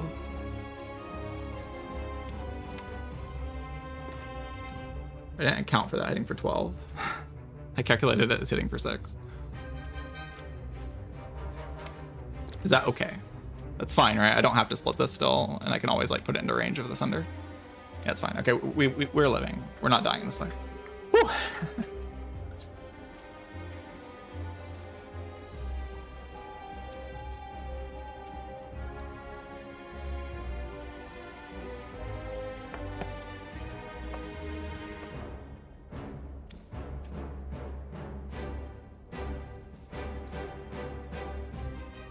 So if I deal 17 to it, 23 is a bad number, because then it could go to 26. So I wouldn't play the FTL there. I play the strike there, or maybe I'd play the FTL on the other one. Yeah, probably. So I play Glacier first, hit this one with the Dark Orb, play FTL, then play Overclock to like strike here. Let's think about that. So I deal 3 plus 5. I deal 8, 20.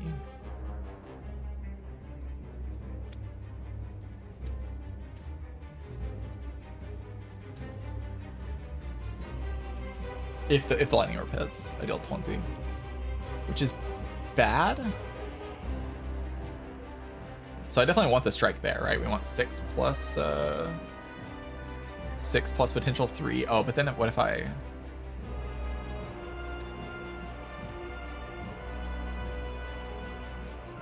Six plus 3. Yeah, I played this wrong. I would always just explosive pot in that case, right?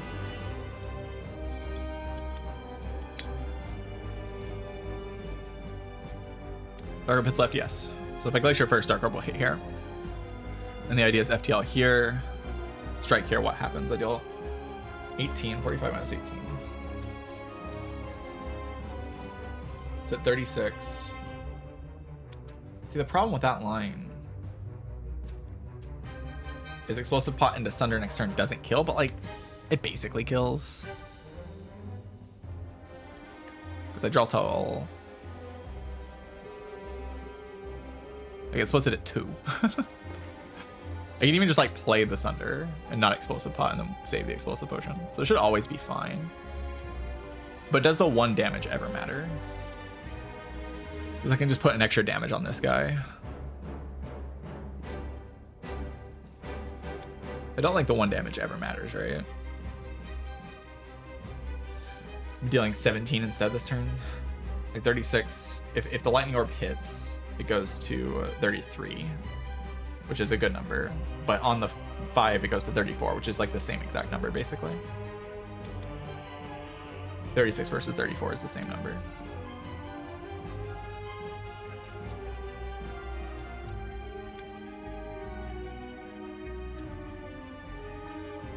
Right, because it's 5 plus 12.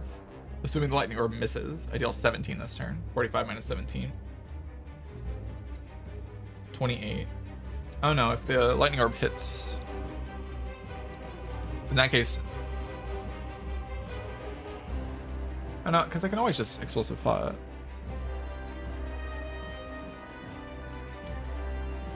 The extra 1 damage. I guess the extra 1 damage brings it to 27 immediately. So if the lightning orb does hit, then I can just kill it with Sunder without the explosive potion. Okay. So I get a chance to save the explosive potion if lightning hits. That's why you do it that way. So I put the FTL here. I go Glacier, FTL there. Overclock, strike here. Okay, lightning orb does hit. So I can just go immediately into the Sunder. I don't have to explosive potion. Wait, it can double 18? What?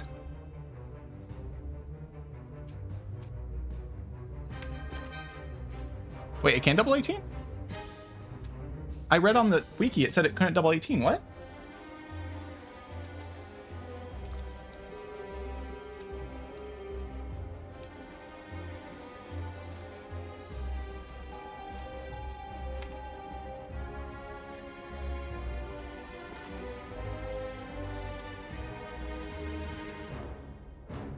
Okay, 40 minus 30. 6. Can bring it to 21 this turn.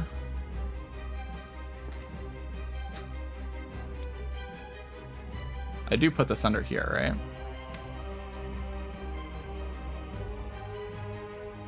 Can I use the same move 3 times in a row? I thought it said...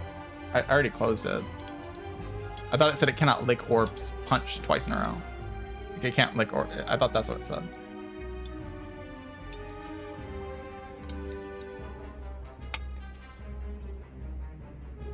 Did I just read it wrong? This is not the right slime. I got off the freaking fandom wiki. That's why. My bad. Wait, we have a good wiki now? No, this is... I didn't know we had a good wiki now. When did that happen? When do we get a wiki.gg wiki?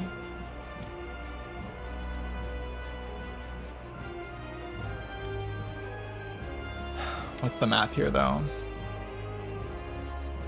Okay, explosive pot's just getting used. I have to use it because I'm dead if I don't use it. I'm exactly dead. But I can't put Sunder here instead. I mean, I'm just in the same spot again, right? Where I have to get lucky. If I Sunder here, I can play Strike, and I can exhaust a bunch of slime, so the reboot's way more likely to be good. That's probably the right line then, right? And I explosive pot goes to 30, and then I strike, it goes to 24 into 21. Next turn I draw 1, 2, 3, 4, 5.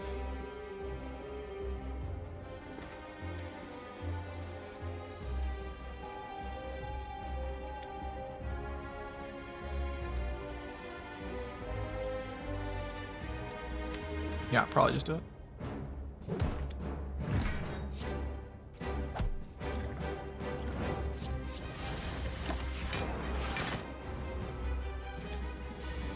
Got these fuckers.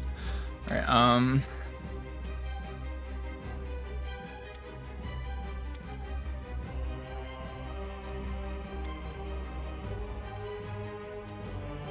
So we have to roll it, guys. Thing I was like hoping I wouldn't have to roll. I have to roll. I mean, there's always a 50-50. I play the barrage and strike on one of them, right?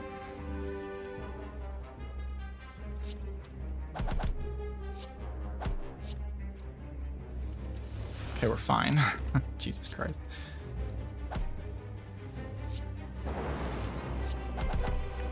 Get me out of here, man. Just get me the hell out of here.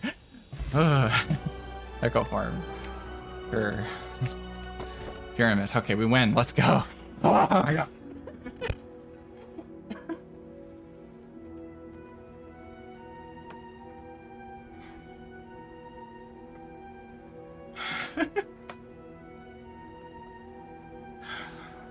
Yeah, we don't just win, but that's pretty good. Echo Form Pyramid, notable good set of combo guys there. I like that.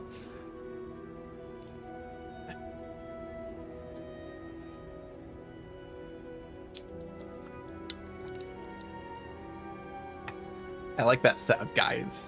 I'm also rich as shit, and I have a pretty good relic bar. Okay, I have like a Frozen Iron Slope. Slime Boss gave it its best shot, for sure. Pyramid, that's good. I like this relic.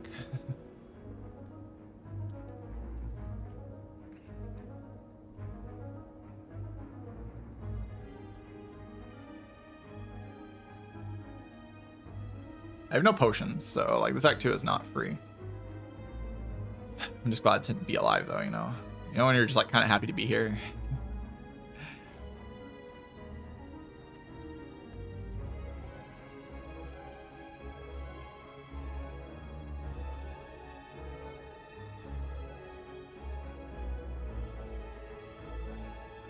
Wiki A17 cannot use tackle twice in a row. Changes to cannot use lick twice in a row. I see. Unclear to me. Unclear.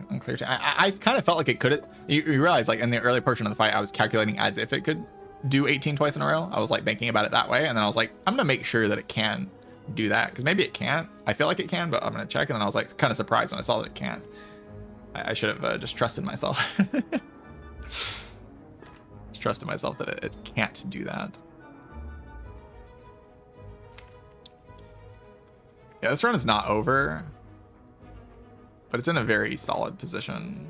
But it's not over.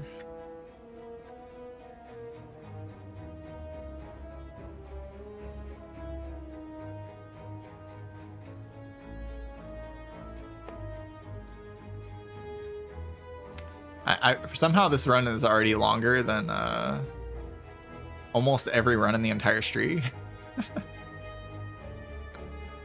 Thank you, Frozen. This is definitely going to be the longest run. I think there's only 2 runs longer than this in the whole streak.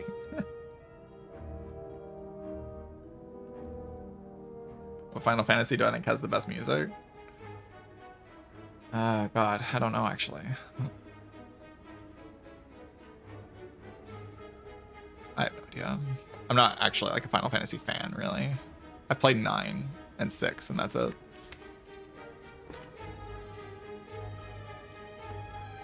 I imagine I just go to the shop, right? Yeah, I liked 6 music. That was pretty good.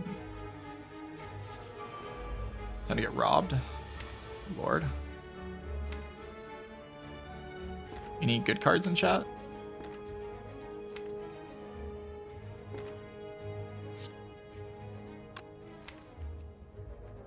I mean, this is pretty uncomplicated. I'm just getting punched extremely hard immediately in the act.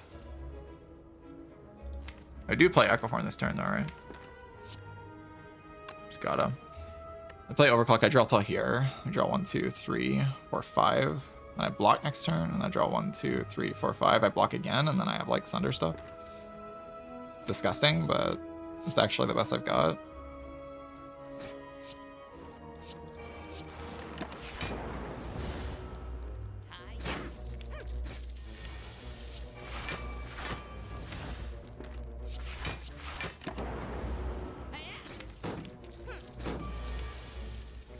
They're being geniuses. But how do I like play around this? Play a lot of strikes this turn.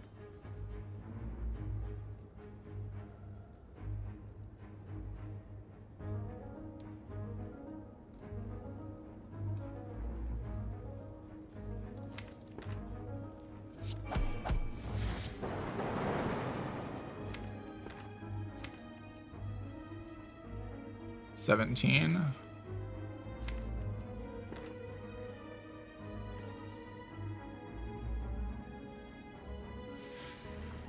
17. And double Sunder here to kill, and then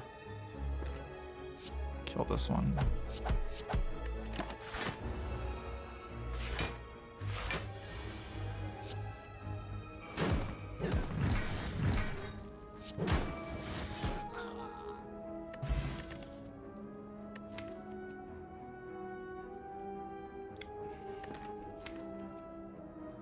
So Loop can definitely give me outs in fights.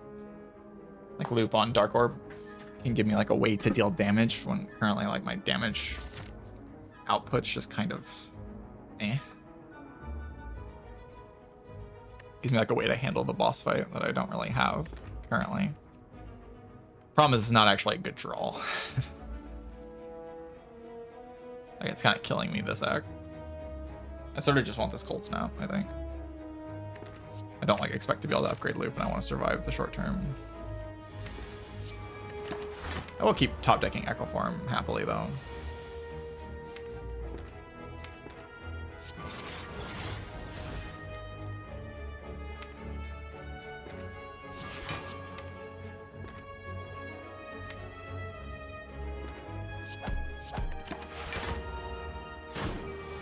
Have double Glacier this turn guaranteed.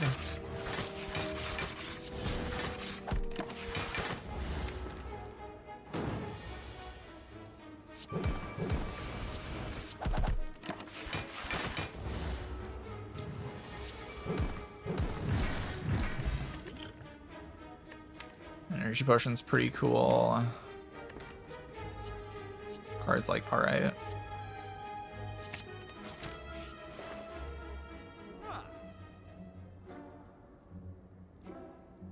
Alright, a few things I can buy in the shop.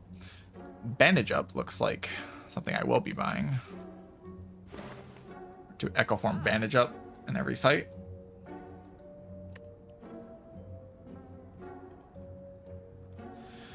Looks very good. Remove something is okay. I would like to be able to fight these elites.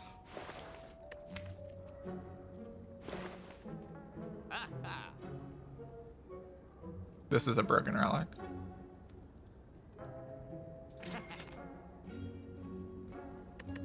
Happy Flower is quite good as well. I see Bandage Up Happy Flower being the shop. Let's go for it.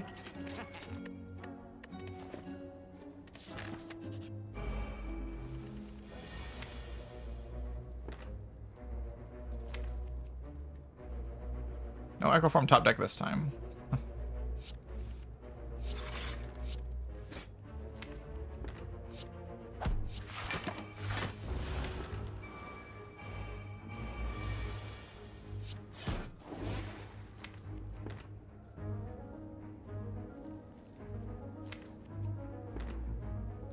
Don't mind dual cast defend here.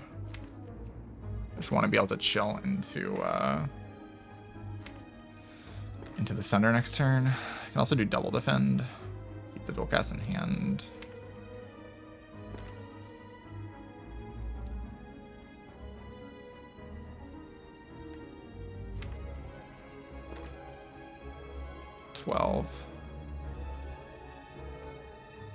Sunderbloom, lethal.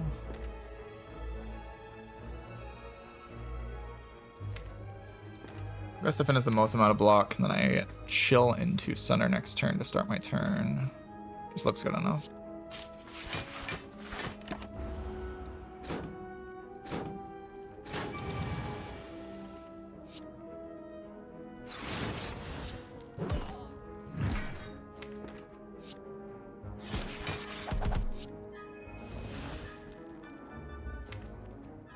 And I do not have a lethal.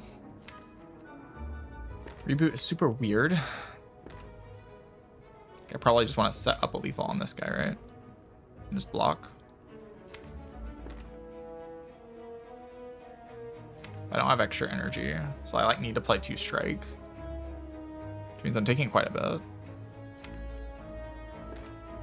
But it guarantees me lethal next turn instead of being not guaranteed.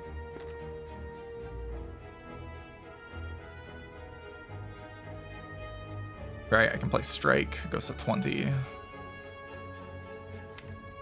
mean, I guess I can play core surge, strike, and not play glacier. Just play the thing next turn. Sure.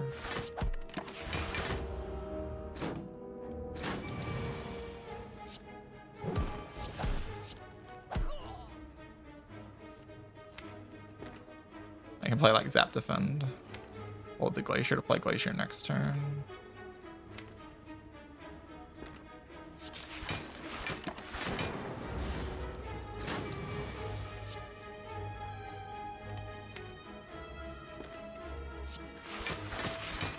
I like Glacier. Glacier seems like a good card. The next turn I have 12. Plus this 3, 15.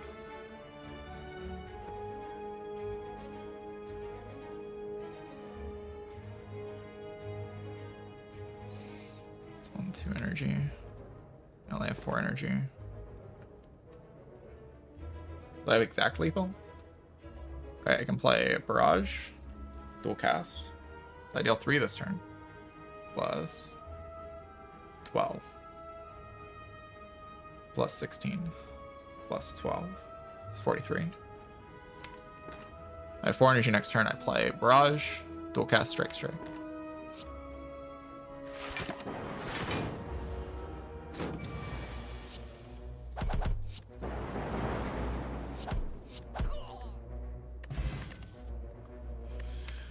No potion.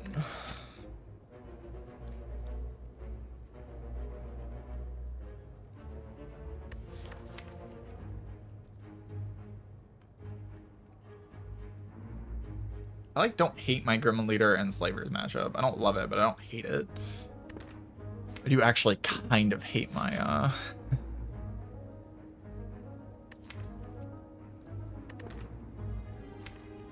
kind of hate my Book of Stabbing though, so I could take this Beam Cell to make up my Book of Stabbing better, and then I could run into the elite. And then what? Keep resting? Like it's so annoying.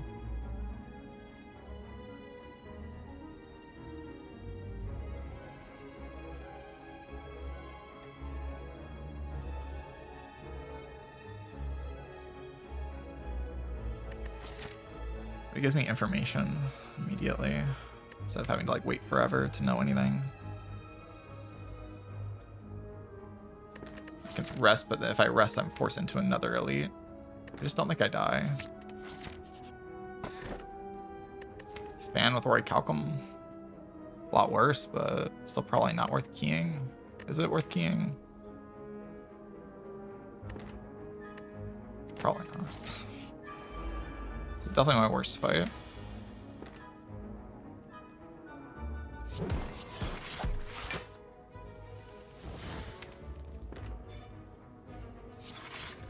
Thanks, fan.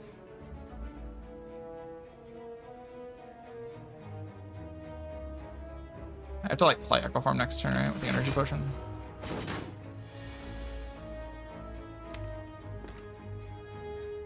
If I don't play Echo Form here, the fight's just like so bad. How do I win if I don't play Echo Form here?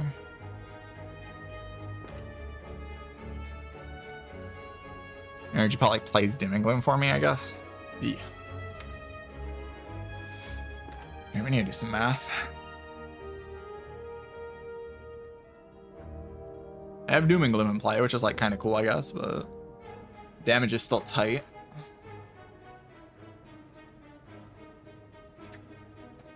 Then I guess I'm resting into the next elite. Oh, freaking god, it's so annoying.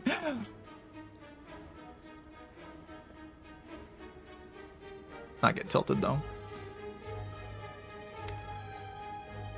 I kind of want to just like set up a double beam saw or like a double beam saw double sunder type of situation, you know. Problem with that is like it's not really doable.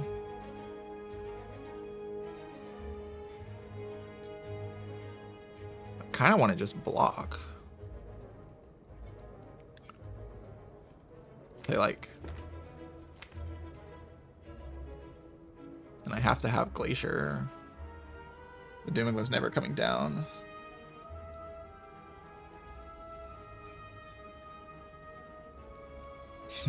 Just like wondering if I can find a time to double bandage up.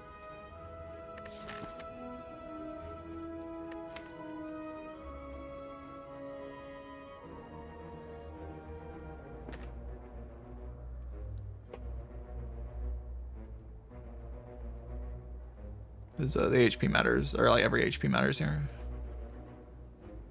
Like most HP I can get is like Echo Form, Energy Pot, Cold Snap, Strike, end turn. Block 12. Next turn. Problem is I kind of have to block in 2 turns and I can't really do that. I can block next turn just fine, but 2 turns from now it's like, I guess maybe I can block next turn because I can like play Chill, and then like the turn after I can play the double charge battery thing, like double beam cell, zap. I can play charge battery next turn to prepare for the turn after. Now let's do some math. Energy potion, Echo Form, Cold Snap, Strike. I deal 12 this turn. It goes to 1. When do I even have time to play the bandage up? Like I have to dupe other cards like every single turn if I want to block. Yeah, we're just playing bandage up now.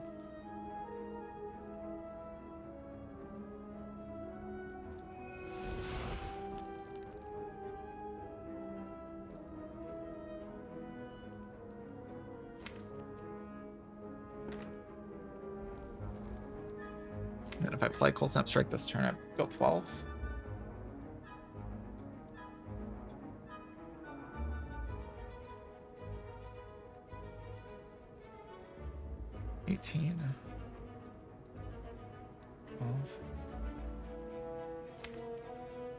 Turn after it's dealing the big hit.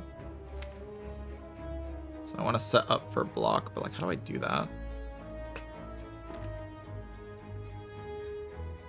We go 1, 2, 3, 1, 2, 3, 4, 5 cards. I draw 5 next turn. I draw 5 again the turn after, but then like I can't access this Glacier unless I double overclock.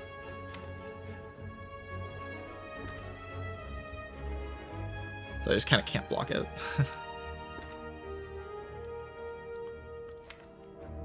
I'd want to probably double beam cell, and then I have 72 damage set up the turn after. So I need to kill it with that 72, because I mean, I guess I can double Glacier, but then the beam cell runs out.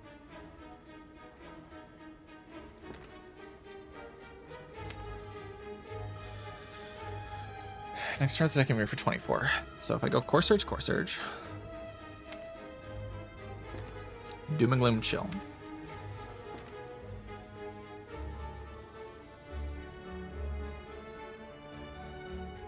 Don't block for nearly enough, but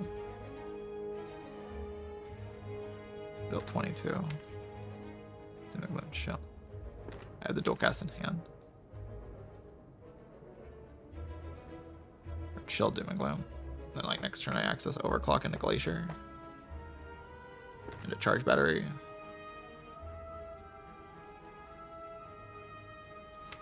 What if we just go with Doom and Gloom this turn? Miracle Form, Energy Pot, Doom and Gloom next turn. Cold Snap, Cold Snap. Or Core Search, Cold Snap. Chill. Put the orb in front.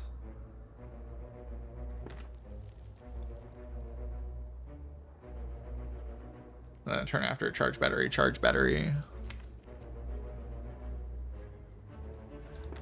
Double Doom. I mean, the thing I'm thinking about is like if I Doom and Gloom this turn, because I kind of just don't have enough damage.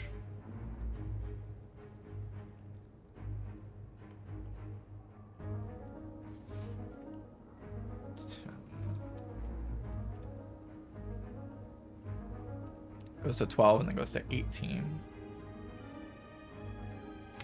I can't block that turn without evoking the orb. I guess I could. I could go Charge Battery, Defend, Defend. How is that?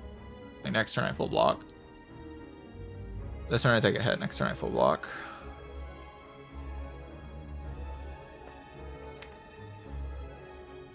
With Cold Snap, or Cold Snap. Core Search, Cold Snap, chill. Blocks 10 plus 4. Then I could Charge Battery that turn.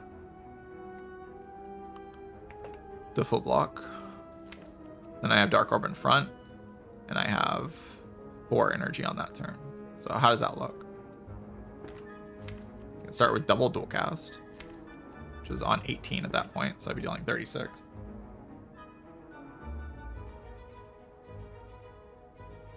$36 plus 10 plus 11 plus 11, 6.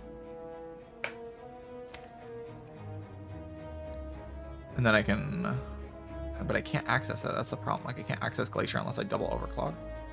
Then I can't play Glacier, and then I can't block that turn. Just taking a billion. And I can double dual cast into Defend. And then the turn after I could go Beam Cell, FTL, Sunder. I can play Zap that turn.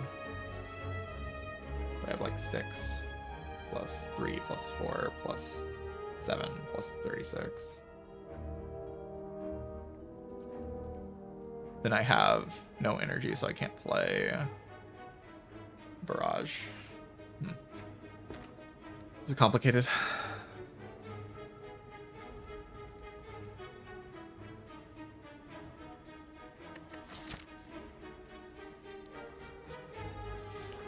I have to get Book of Stabbing. No, we're not really like this draw pile if we got the other ones either.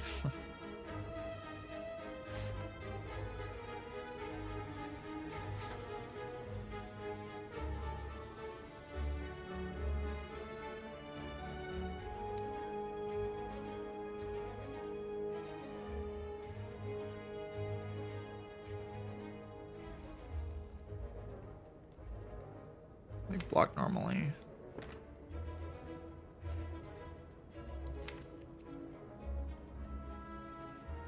Like wondering if I can set up something stronger than what I'm thinking right now. Double Beam Cell into double Sunder, Barrage type things. Like how is that? Yeah, but then I have to play double Charge Battery. Yeah, it just doesn't really work because again, I can't access Glacier. That's the thing that makes this so difficult. I mean, I can access Glacier, it's just not in a good way. Unless I reshuffle into exactly Glacier. Like, I need to kill on the turn after the multi-hit. Which is what makes me want to play Doom and Gloom here, but if I play Doom and Gloom, I don't think I'm killing. I guess I could do more math. Let's just do some precise. By that turn to be dealing 36, so I can dual cast it for 36, 10 plus 36. That's how much damage I have from that. Next turn I can double Core Search, so I can deal 22. And then I can play Cold Snap. chill charge battery. Cold Snap does another 6. Next turn I have to spend energy on dual cast. So I'd have the start of my turn be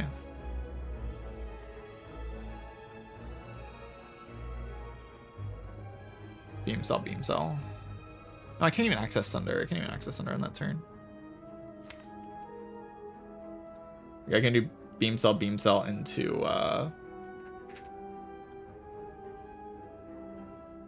like Overclock FTL. Strike, Barrage Strike. Is that like enough damage somehow? It'd have to be that exact line, right? Yes. So I'd be dealing plus 6, 74. And then Beam Cell is plus 3, plus 4. That goes to 6 times 3, so that's plus 18. Plus 9, plus 9, plus 3. I'm dealing 120. 30 damage off. Just, I mean, I figured I didn't have enough damage. And then the next turn I would always die to Sunder, but I would take a billion that turn.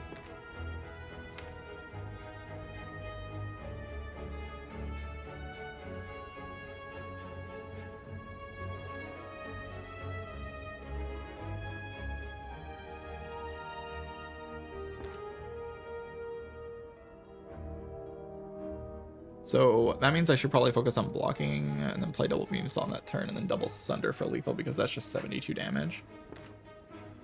72 is like not even enough. Like let's say this turn I play Echo Form. Echo Form just has to be played. That's like pretty obvious, I think. Just like what do I spin this energy potion energy on? I can see Cold Snap Strike, and then play for block lines. Like next turn I go...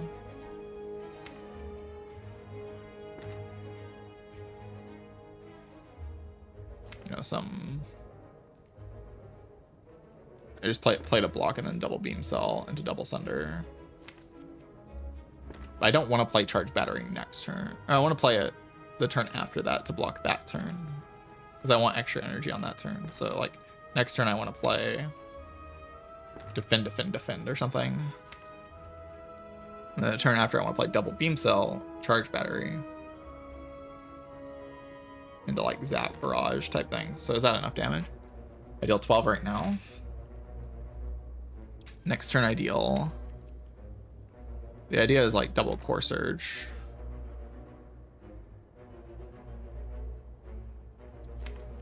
I have an extra energy, so I can go double Core Surge, defend.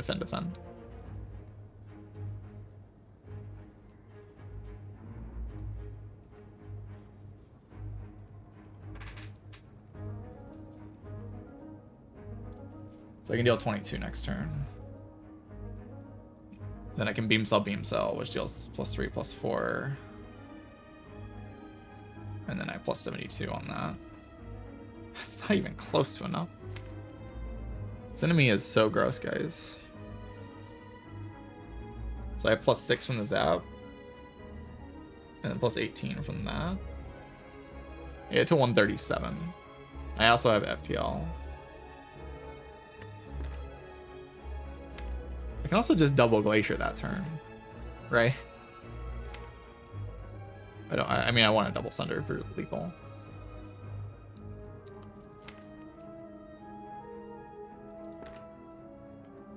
Insane to me that's not even close. You're not even remotely in the area of having lethal here.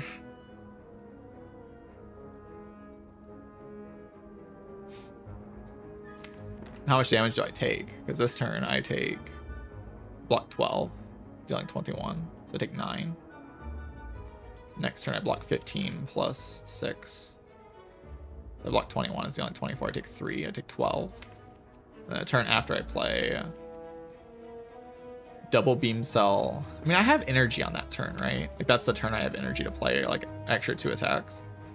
Because the defense are all out of my hand in this line. The chill is still in my hand. But we still empty hand, right? Because I play 3 defends and Core Surge, yeah. And then I play, I guess I could even play an attack on the Core Surge turn, right? Instead of a defend. Like, I could play this strike. That only blocks 1 less. And then a turn after, I have, double beam cell. Barrage. Zap. Chill. Charge battery. Zap, chill, block 10, 17, 19. Attacking me for 35. I block 19. Is that enough, though? Can I even, like, play a defend in that line? Because I'd be holding a defend instead of a strike, but I draw into this strike. Because this turn I empty to here, and I draw 5 next turn. I double Core Surge. Play defend, defend, strike. So I have 22 plus 12. 34. The next turn I have plus 3 plus 4. Plus 18. And then I have 72 incoming on the turn after. Plus 7. Plus 9. Plus 3. Yes. Because I have the extra energy from the charge battery on that turn.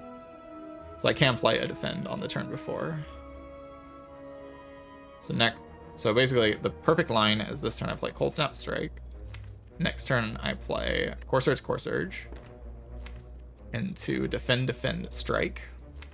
Because I have 4 energy with Happy Flowers. I can play Core Surge, defend, strike. Take 4. Turn after, I play double beam cell. Because I would empty my hand. I have 5 cards in hand, 5 more cards. I empty 1, 2, 3, 4, 5. So I draw another 5 cards. Exactly. I go double beam cell. Zap. Barrage. Chill. Defend. And then the turn after, I go double Sunder and charge battery. Well, I'd want to play charge battery that turn, actually. So I don't have the energy. No, I do have the energy. I can play defend and charge battery. I have double beam cell, zap, barrage, defend, charge battery. A turn after, I play double Sunder.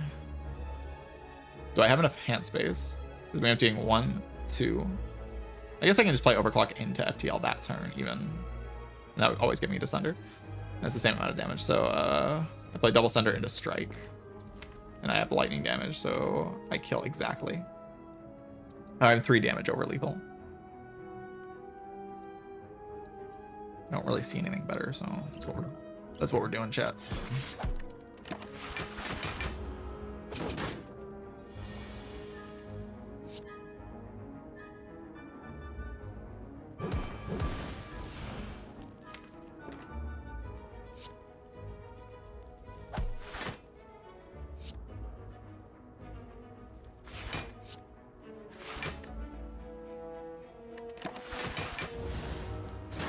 I guess I might as well chill that turn, right?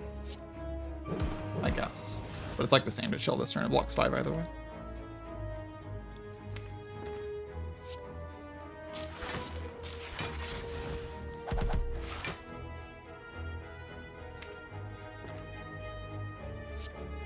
The extra energy.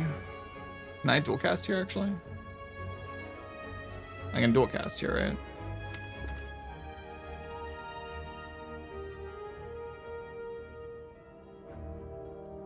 $72. I have extra energy next turn. 72 plus 3. Plus 3. Plus 9. It's just enough damage.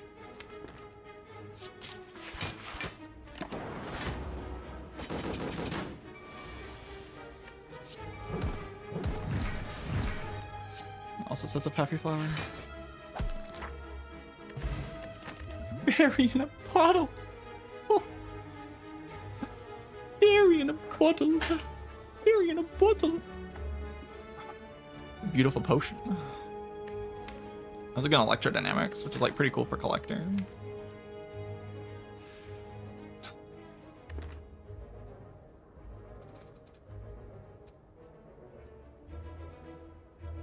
Alright.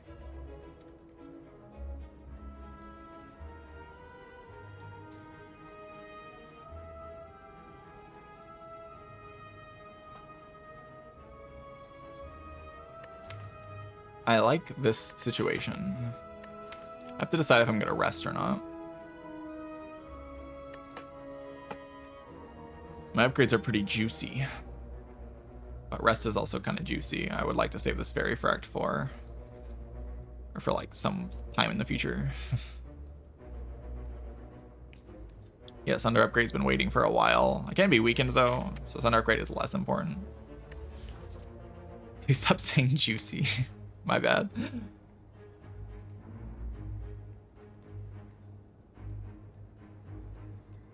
We got an Omog Memori. I mean, I'm like focused away from being just incredibly powerful, but I do have to play the run such that it wins if I never see focus.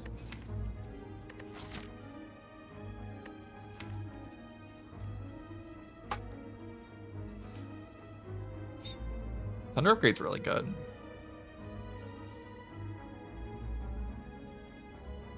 I'll be right back. I'm gonna go use the bathroom. I've been like just chugging water this whole time to keep my voice correct. So. How do I like my steak? At least medium rare. I don't really like steak though. Not a huge fan of steak. Or like red meat in general. I just don't digest it very well, so not a huge fan. Alright, BRB. I'm gonna put the BRB screen up. I just need like a break after that Book of Stepping fight. It's looking up though. The situation's looking up.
Back. I'm taking electrodynamics. I think I'm resting here. Sadly. I just don't really have enough HP yet. And I would like to keep my fairy. So Can play Sunder, I guess. Something to be happy about. Shield's a pretty good card, I think. Okay, I have to do some math here. Every turn, I'm just like, I gotta do some math here, chat. Just gotta get some math done here. Electro's pretty far down, but I can draw cards next turn with the overclock, which is pretty cool. I'd like to kill one of them. I'm only dealing 24 though. Next turn I have like Doom and Gloom, Cold Snap, Strike, which deals 16, 22. I never get Vulmed though.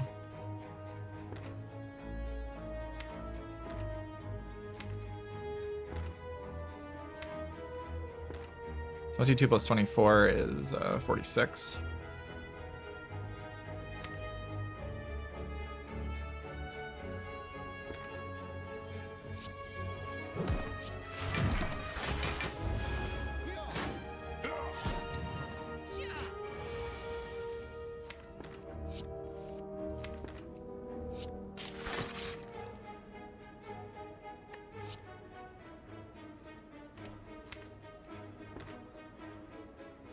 I don't have to play that, right?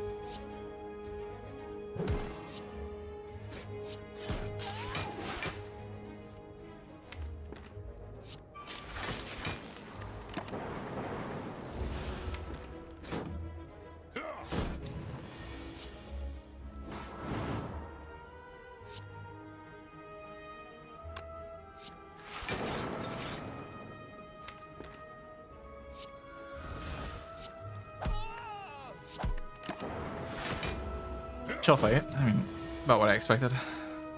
I didn't expect like a super successful fight here.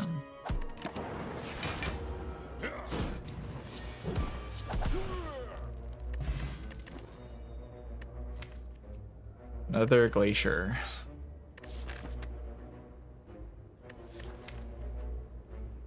I want to fight this next super or this next elite, but we'll have to see. We'll have to see. I'd like to fight Burning here, but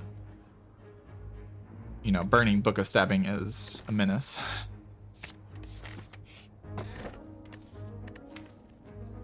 It's like what's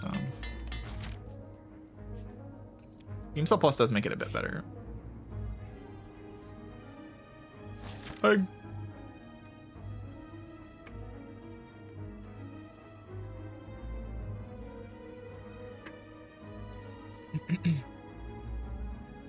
Really like to preserve this potion, and I feel like against Burning Book of Stabbing, the chance I die is very present. Like it's extremely obvious that that can happen. So I think I'm meant to just make it to next act and go here. Also, these events just got a lot better. In a sense, so did the hallway fights, but apparitions are actually like pickable now. Pyramid, Toxic Egg.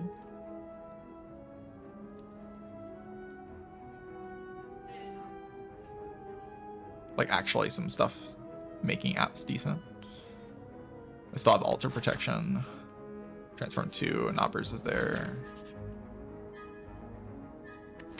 Necro's good. The other ones are good.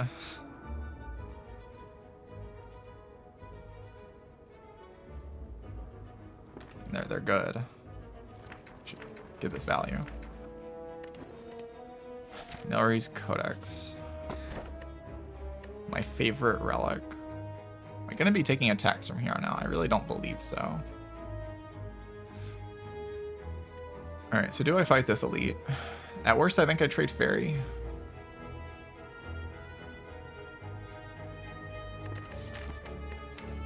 I think that's like the worst case scenario is I trade Fairy.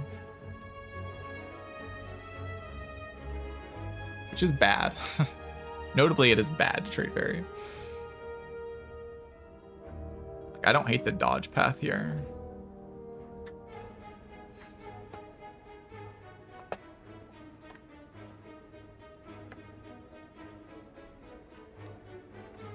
I already fought 2 elites. I just got a toxic egg. So, like, just going to hallway fights and getting like some energy cards pretty good. And the chance to preserve fairy is a very real thing to care about. This is just a key though.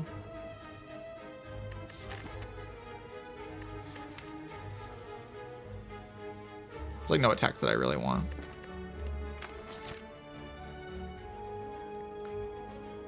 Except for, I guess, go for the eyes plus. Like about it. So I guess maybe is enough. But yeah, Book of Stabbing can definitely spell disaster, can't it? There are just some draw orders where I can't deal enough damage to book. I just have to dodge him.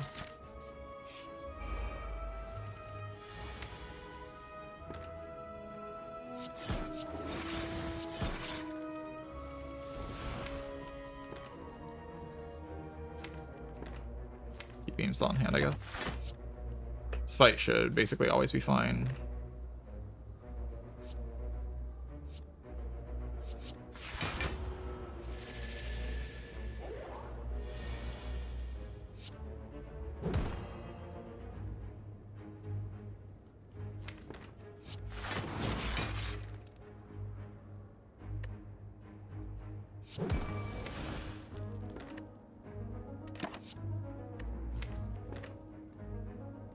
I could see adding this capacitor actually.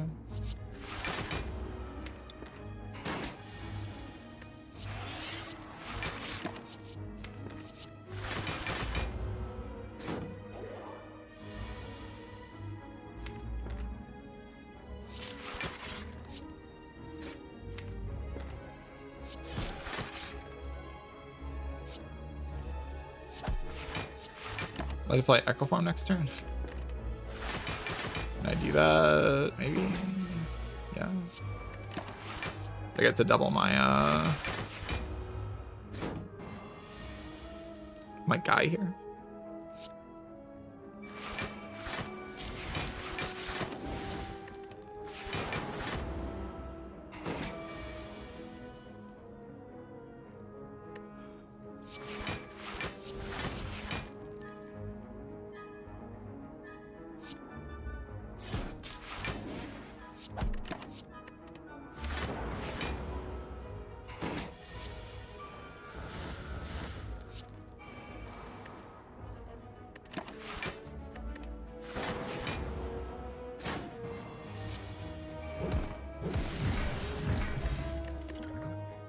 Cards. Turbo card. I like that. That lets me make turns happen, like big turns. Right now I don't do that.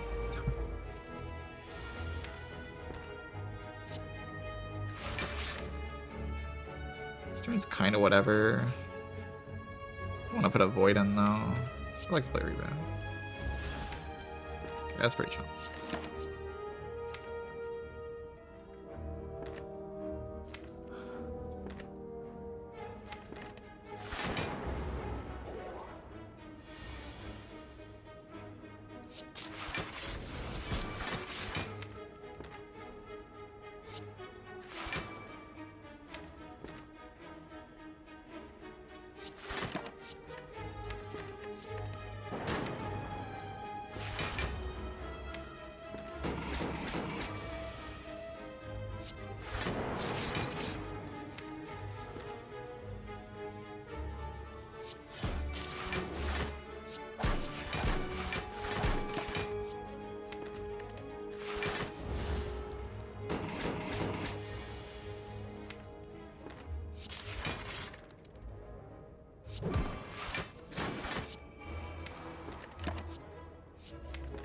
Just every fight, just you know, Echo Form the thing.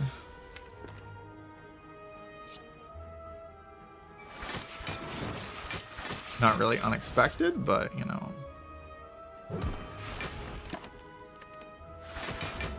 I'm happy with it. Happy that we just gained all his HP back. It's pretty wonderful. Get in there.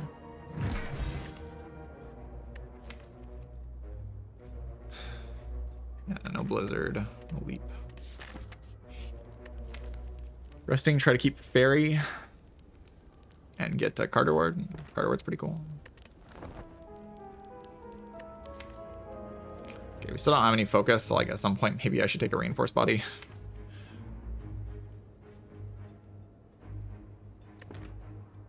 Fraud. Where's Echo Form?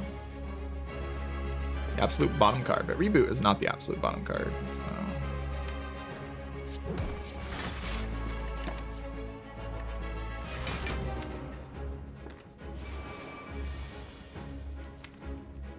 We can maybe play a Reboot here. I'd like to draw into the cards that are on the bottom of the deck, so like that one. Reason to take another Glacier here. Not really. Is there a reason to take... I'm blocking all the debuffs already. I just don't want to die next turn. I guess I'm getting blessed. Alright. You know what I would take from this boss reward chat? But you can't guess.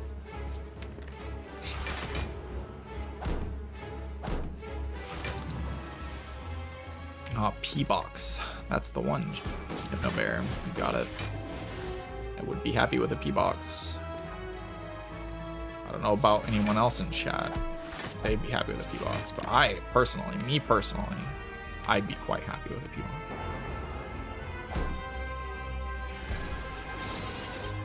You cannot debuff me. I'm immune.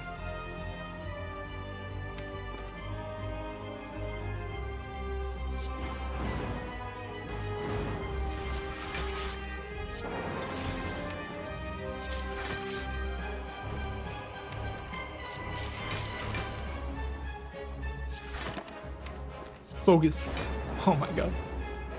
It's so beautiful.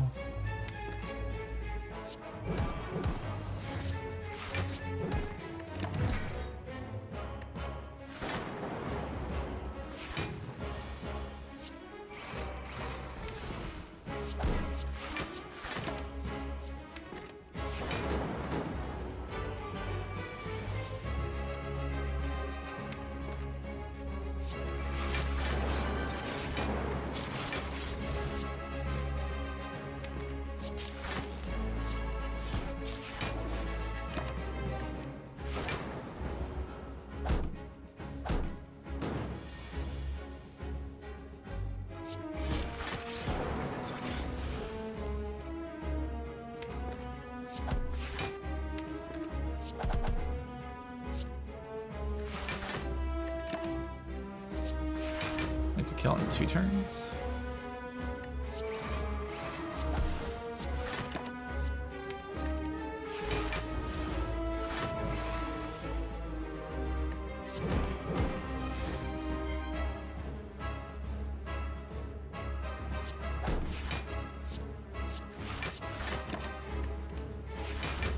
I took 2. Damn. I thought that was a perfect block. My bad. Okay. C+. I like this card. This card's really good. Yes.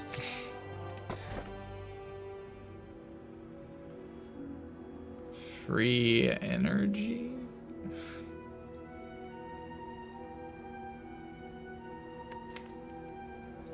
I mean, could be. I kind of like the Bark, actually. I have energy cards. Bark gives me a bigger fairy. And then, like, I prepare a focus pot for Act 4.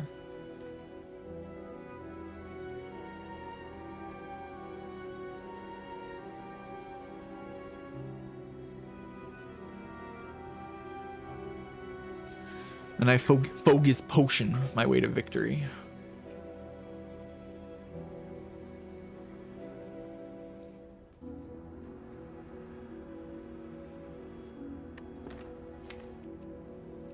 The problem is, of course, I don't get 4 energy, and then like I have a harder time playing Echo Form.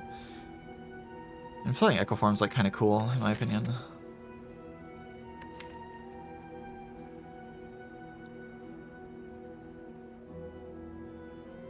But then Focus Potion does not become like a way to have a good X4, which like currently it is.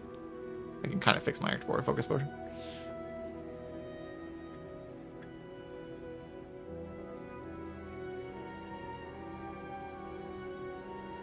Who built this deck? Why is this deck so bad?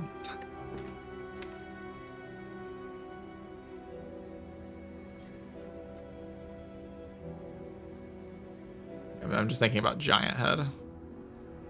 As you do. As you do. Thinking about Giant Head. And like what I see is not the most encouraging thought, you know.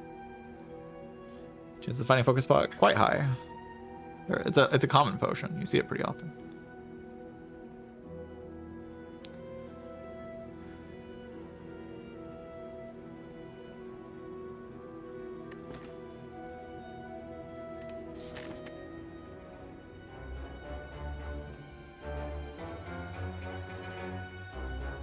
Shop max hallways.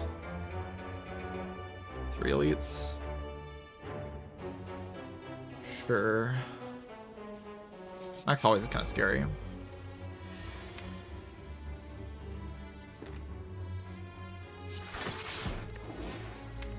It's just getting played, but I don't have to play it now.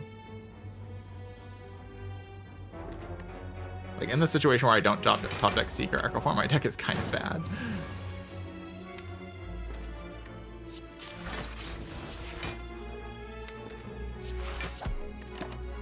But it's not terrible. I want to draw, I mean, I always draw here. As soon as I find Focus, the deck is actually pretty good.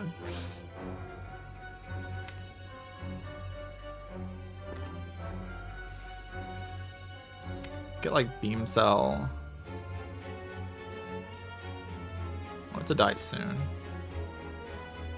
I could play Echo Form this turn, but then I have like no cards to play next turn, really.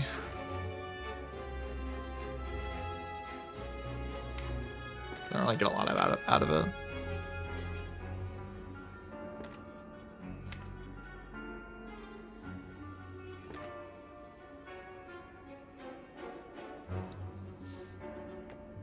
So I get like dual cast Beam Cell or what?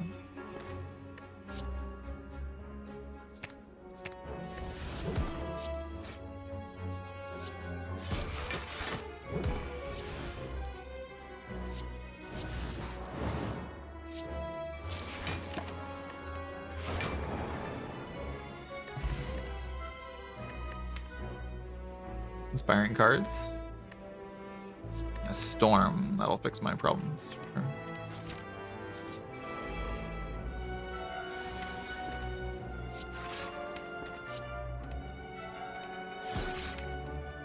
I mean, next turn is not terrible if I want to just take this damage. Basically, it guarantees my fight's like only as bad as this hand lets it be. Because I get Sunder into, you know, Echo Form Glacier. Or Echo Form into, like, I don't know, some stuff. Well, like, this line can just draw a dead hand anyway, and then I can, like, brick Echo Form. At least Echo Form lets me Echo Form Bandage up, right?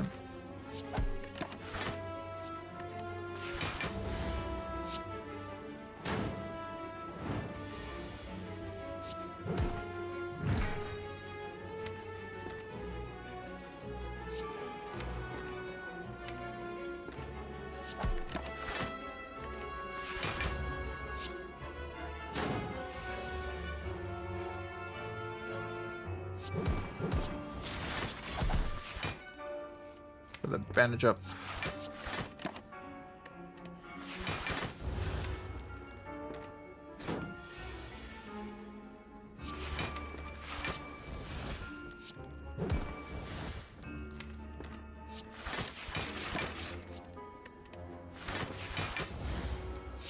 That's kind of annoying to play.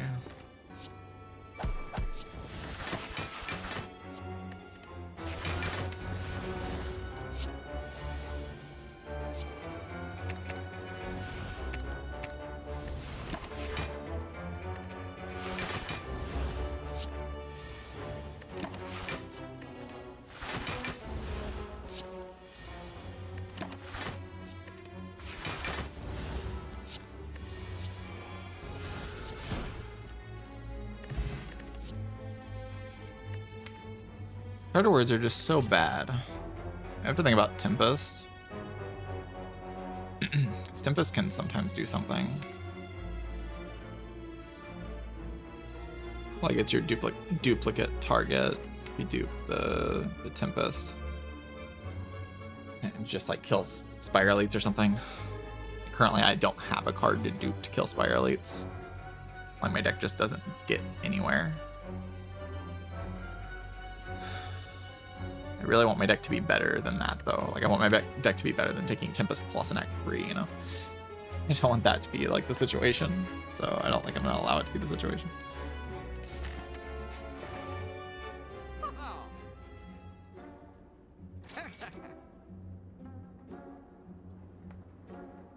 Orb slot.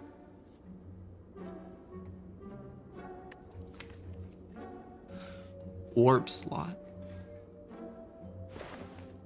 Wait, that's so good. What? Wait a second, that's insane. Wait a second. That's ridiculous. That's just broken. This is ridiculous. Makes it so much easier to win the game. Makes so much easier to win the game. Oh my god, it's so much easier to win the game now. Oh my god.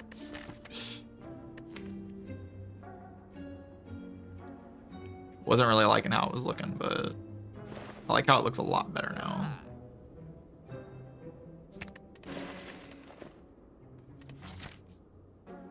I think I am going elite farming.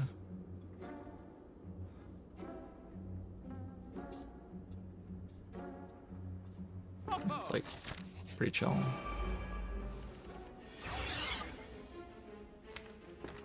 It's kill 16 plus 36 plus 4.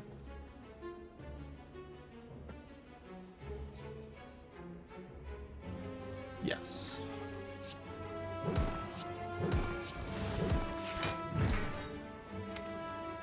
So we can go beam or cold snap dual cast here and go for that full block.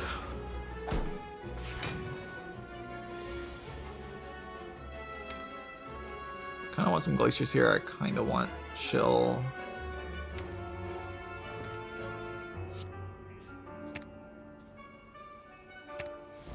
Oh wait, I should have. That was bad.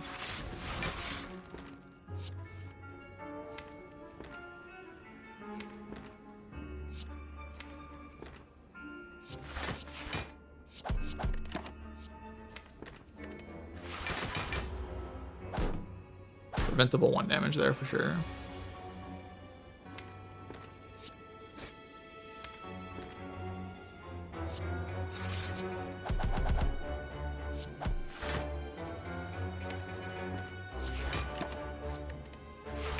I kind of like the situation.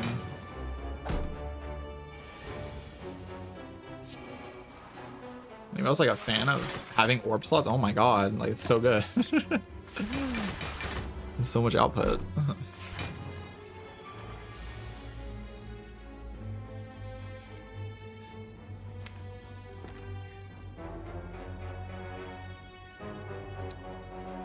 This isn't great.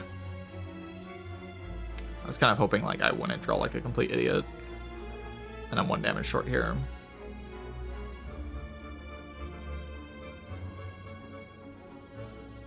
Thing to really do though, I just have to play block cards.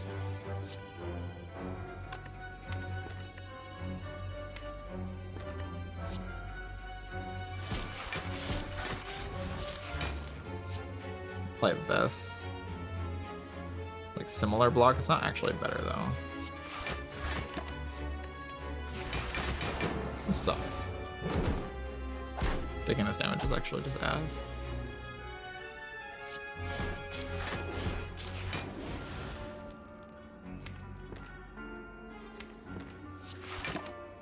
It's okay. Still have my bandage up. I think it may have been avoidable as well.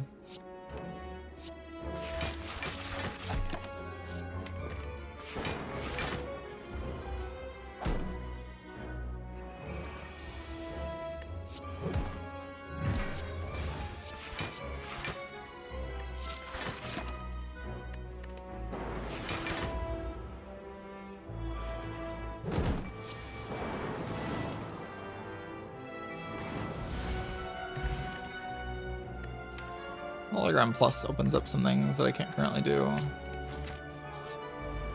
The mall.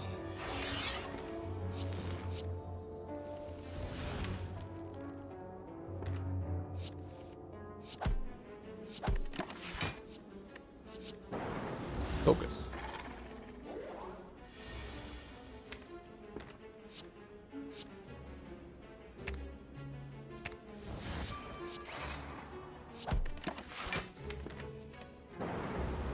Five.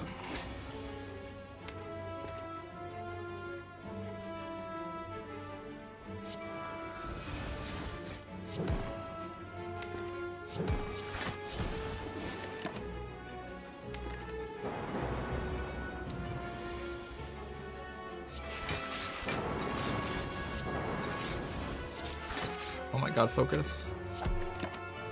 Twitch chat. Twitch chat, I can't believe it, there's focus.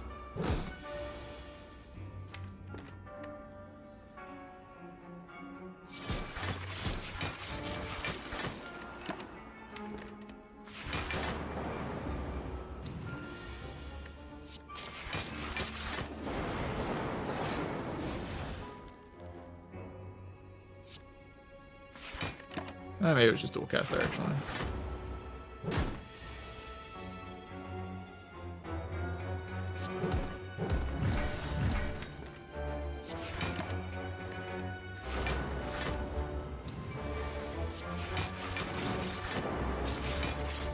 It's a weird mall fight.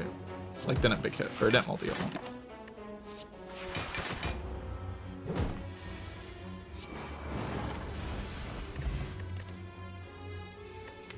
Headed plus.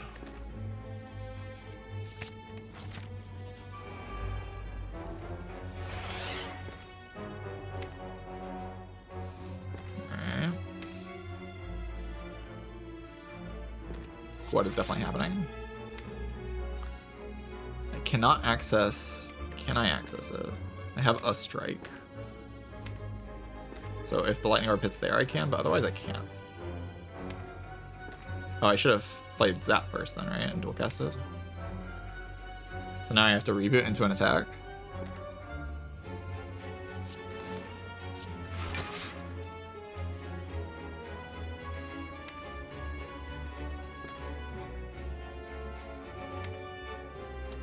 I'm at one card away.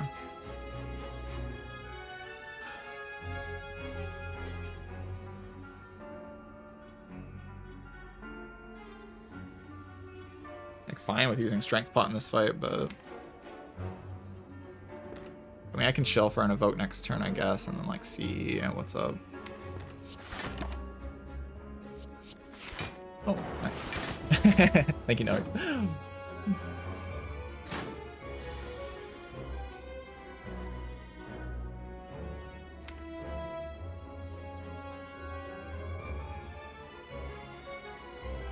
Still can't like access anything good. Unless I seek Barrage or no. So I guess I start with chill, huh?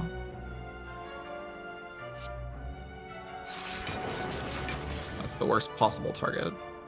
That's just freaking awesome, man. I love that. Love the 1 in 1 billion. Like if it hits anything else, it's like insanely chilling. Has to hit exactly that for it to be annoying. Thank you. Also, I lost the one. Okay, just freaking defect. All right. So I can seek out Doom and Gloom, Strength Pot, Doom and Gloom, and then it kind of starts a chain reaction. It does 14, and then I can kill one, kill another one, kill another one. Right. I seek Doom and Gloom, 14, and then this is 24, so I can put that there, kill it, put that there, kill it, draw the barrage. You get the idea, right? Actually, no, I don't draw the barrage, but I do kill both the threats this turn.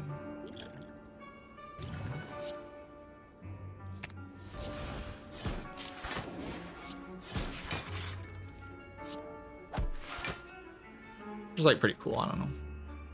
I can play battery here. To block as much as possible and go for Echo Form next turn.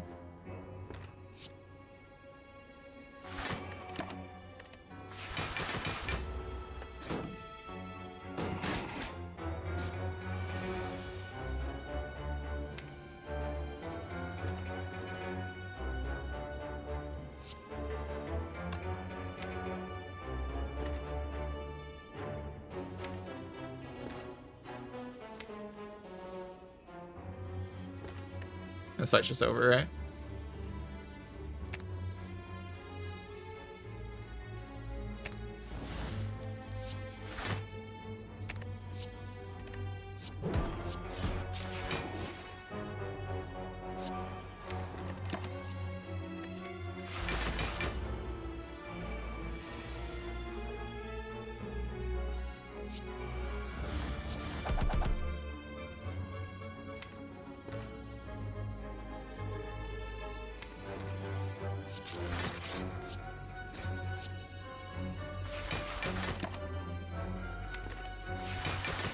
Sticks one. It's kind of annoying, but it's okay.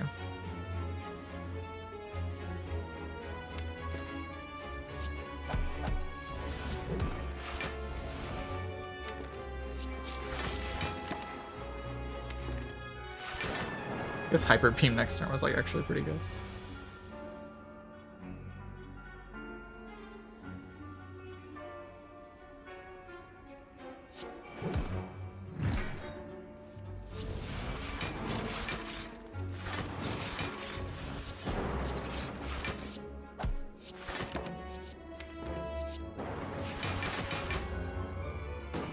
So wait 3 turns here.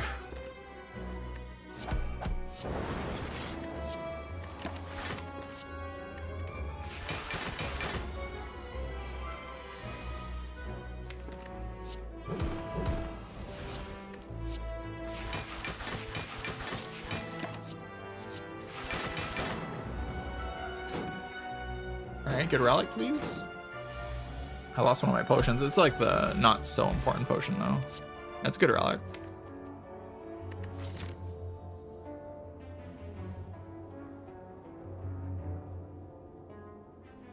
It's like the point in taking. No potion as well. No potion this whole act. So I've been to 1, 2, 3, 4, 5 fights. No potion. I'm at 90%.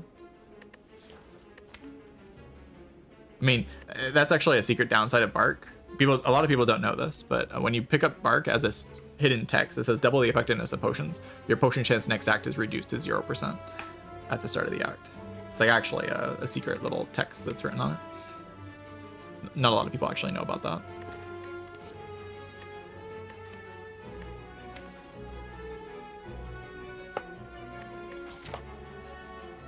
Kind of afraid of a big giant head. Without a strength plus, losing my strength plus, so annoying. Especially if like next floor is the freaking guys. You know, like the guys of Doom. You know what I'm talking about, right?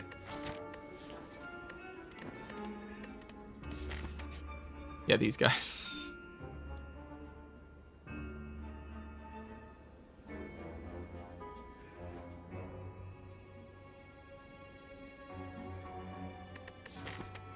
Usually I win the fight, but sometimes I die.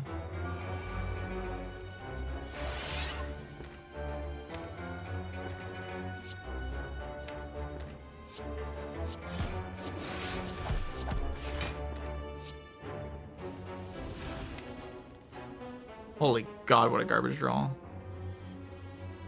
Oh my god, I bottom deck exactly Seek and Echo Farm.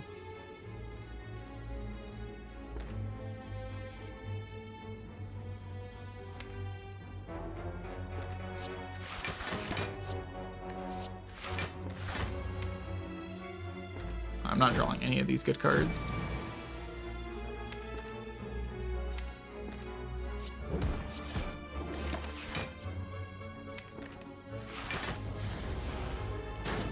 Still gonna get out of the fight though, but it could be a lot better.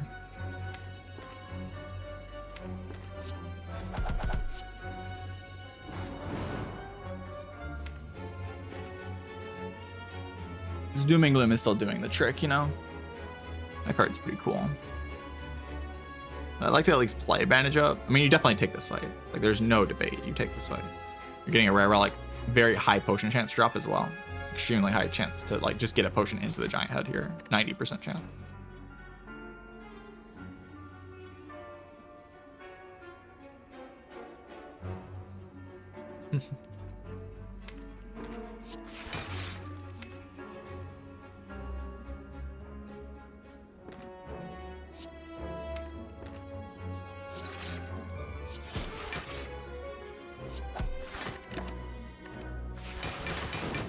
now.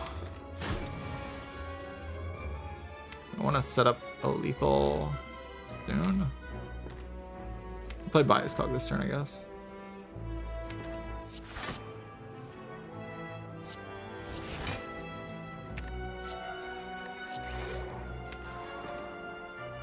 That's like pretty cool. Bias Cog. That's like a pretty cool card. I wish that was in my deck.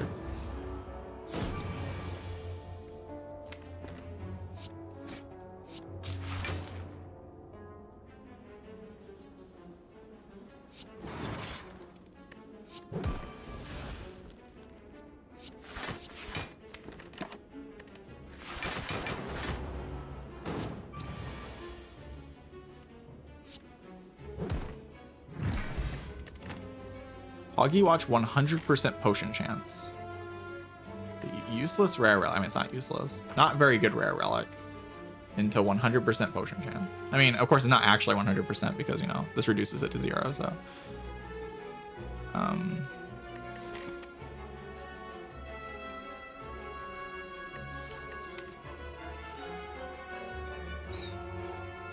And also no card. So I just took a bunch of damage and got nothing. There was a deck spot. Ah, there was. I forgot about the deck spot. The deck spot was the first floor. So 30%, 40%, 50%, 60%, 70%, 80%. Okay. There was a deck spot on the first floor of the act. It's a pretty forgettable potion, though.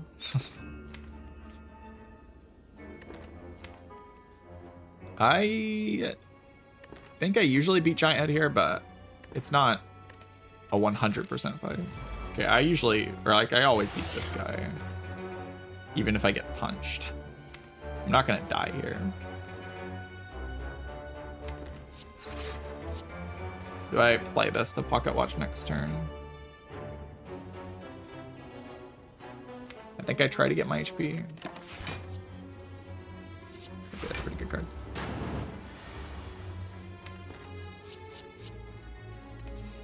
Do I go double bandage up here? Just get it over with. Double bandage up into Sunder. Like Zap Sunder. No, Sunder doesn't do any damage here, but I just want like good cards in my hand and not bad cards.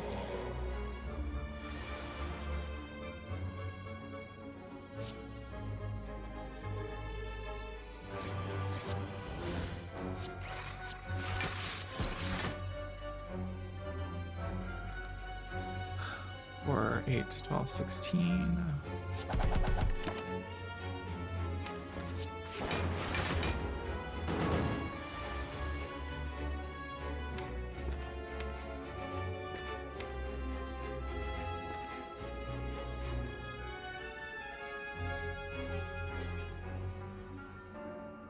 So I can run to the campfire and rest. I was really hoping to not have to do that.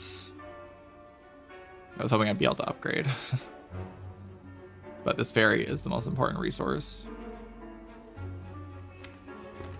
This fight's over, obviously.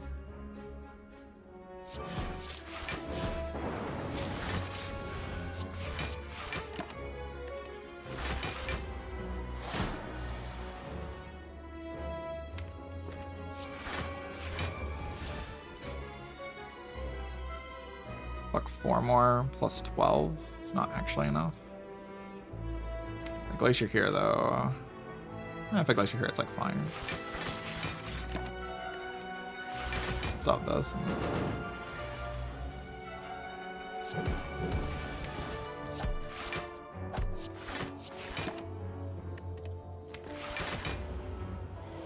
There's a lot of damage.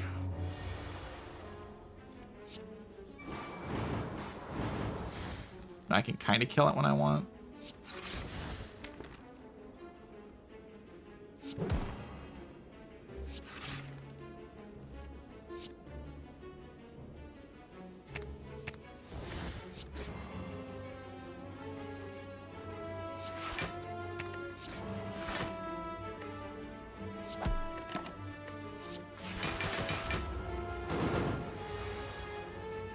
Got next turn.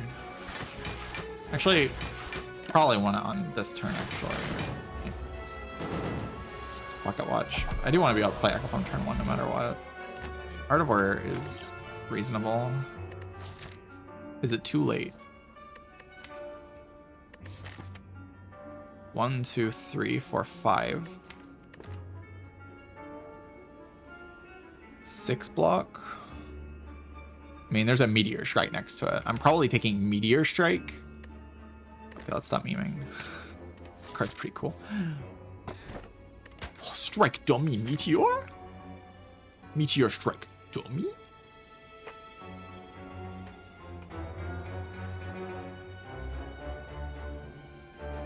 Alright, I'm guessing we go rest, right? I need to preserve this fairy at high cost. Hopefully we can heal for the rest of the act, though.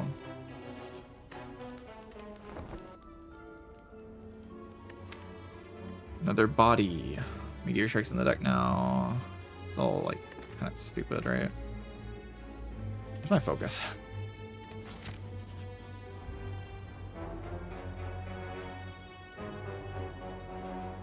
This game sucks.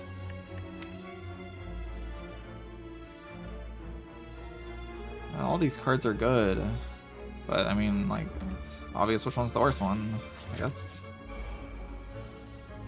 It's not really up for debate which one's the worst one, right? The Meteor Strike next turn.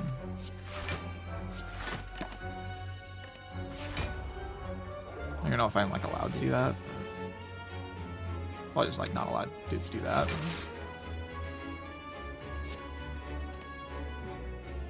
Play it next turn.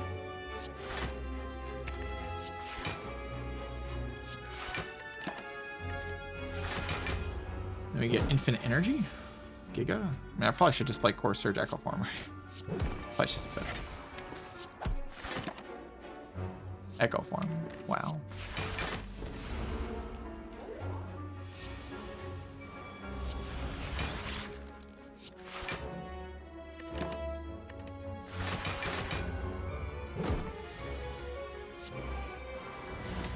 Hopefully that's enough output to solve this fight. This run's nowhere near, like, complete, by the way. Like, we're not in a fantastic position here. We're in an okay position. But, like, we are not winning by any stretch of the imagination.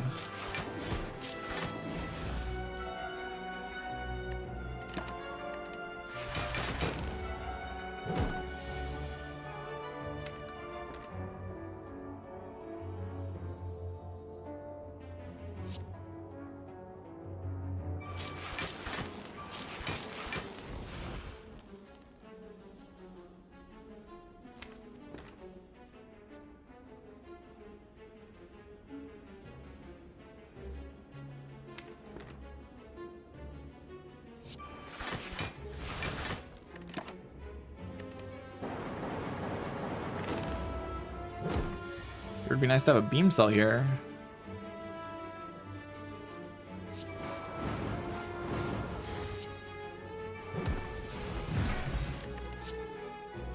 God, I feel like I've seen this card reward 20 times.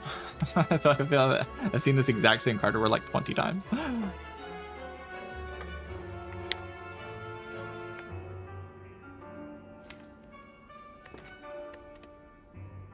Blessing of the Forge, huh? Doesn't do much. Can upgrade cards from the Nories, though. Still feel like Colorless Potion hits a little bit better. Annoying run.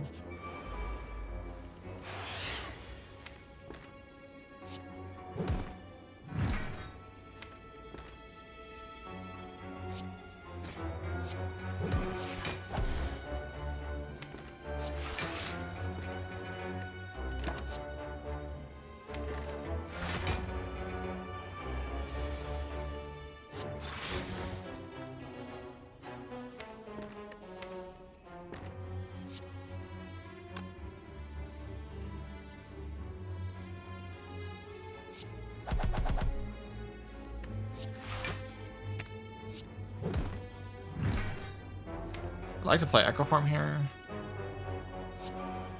I'm gonna do it.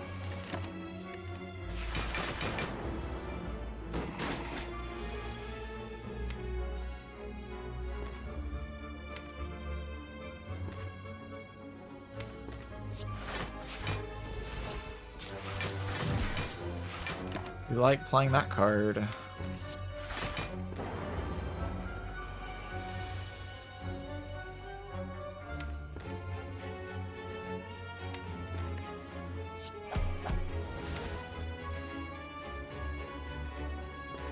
That was the right way to play that turn, but...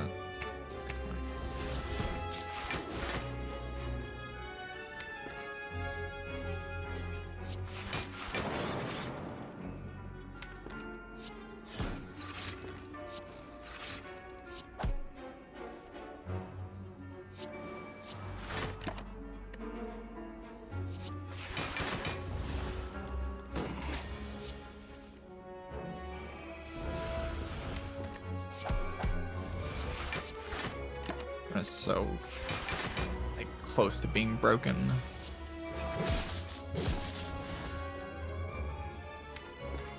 Kind of just is broken, but it's also not broken.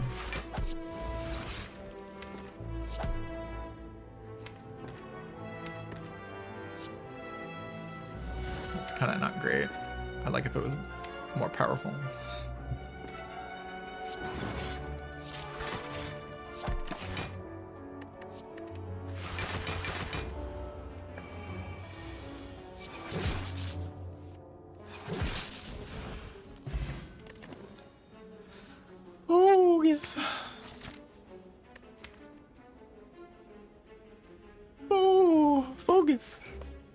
Vogue. I can upgrade that in Act 4. The juicy Focus upgrade in Act 4 with the fairy and a Poggle. We have the Vogus. Oh my god. The Vogus is finally here. Took long enough. Okay, my deck looks so much better now for some reason. I don't know what happened, but my deck looks so much better now. It's kind of weird. Just feels like my deck got so much better. I don't really understand.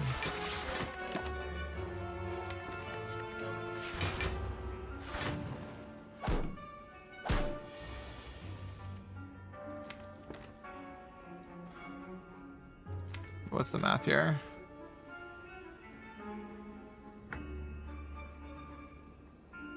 Six orb slots. 24 plus 24 is 48. No card draw here. Shit.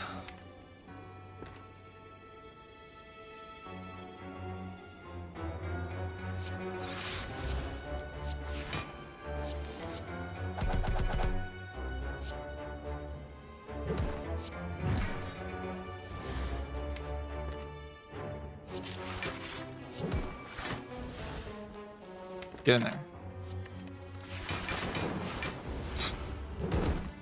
Ow. Get Echo from this turn.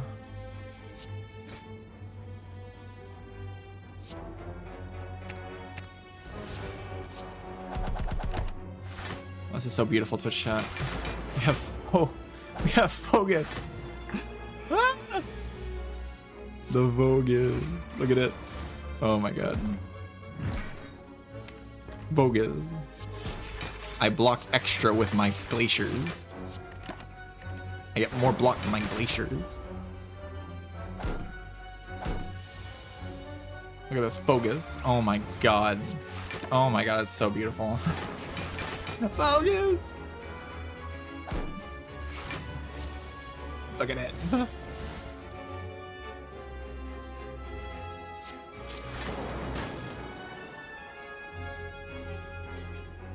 I can't believe it.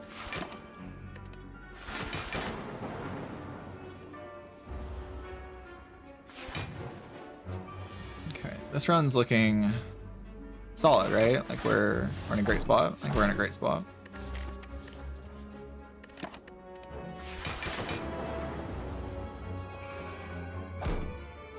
gonna kill 2 turns from now, I think.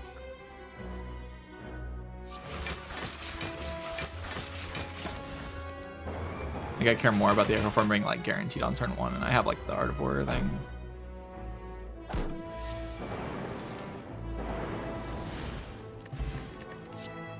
$24 block potion. Don't hate that potion. Not the best potion, but it's not worse than this, right? Another hollow. Like mostly for hollowing back the Meteor Strike combo stuff.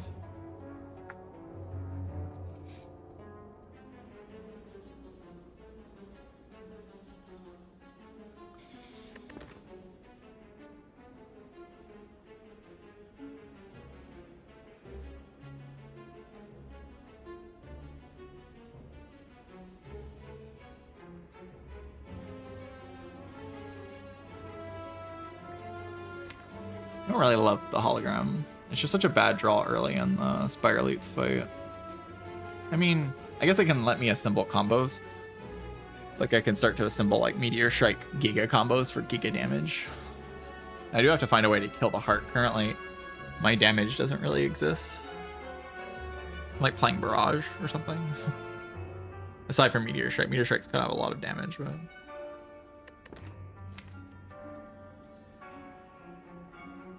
No, it just isn't that important.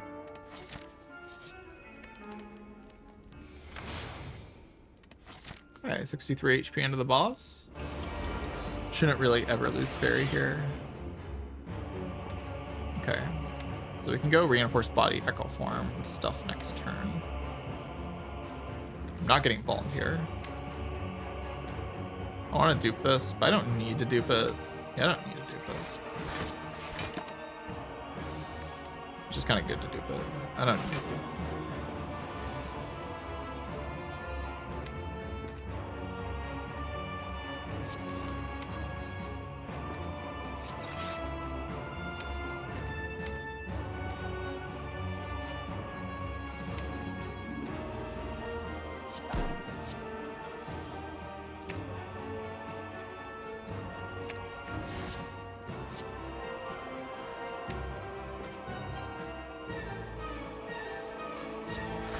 Oh wait, I'm frail.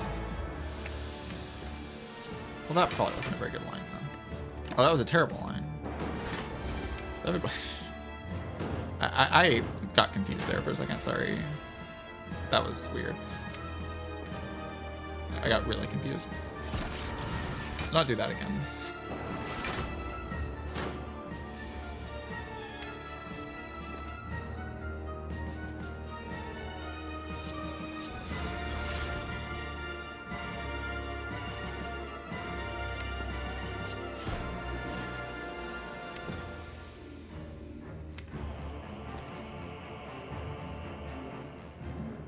Am I in trouble here now?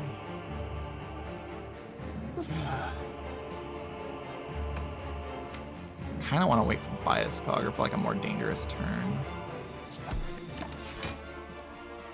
I think this horse hurt.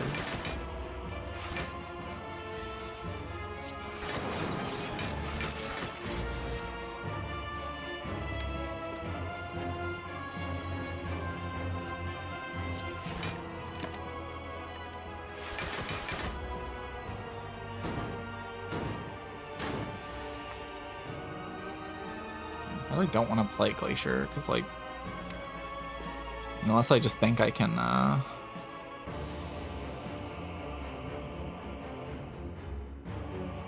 why don't I, what am I doing? Okay, like, let's slow down. I'm actually playing extremely dubious lines here. Like, I should have 2 focus here, and I should have taken way less damage. I just zoned out for a bit. Let's, like, lock back in.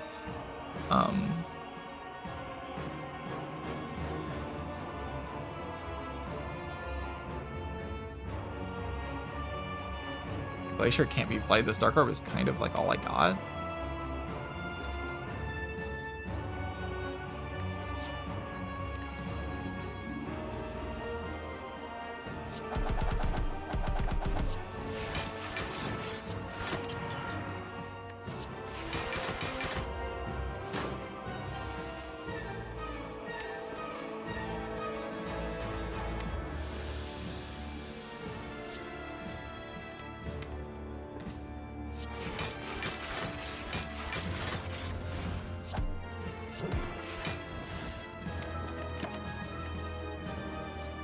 Version for the Dark Orb, and then we have like the Frost Focus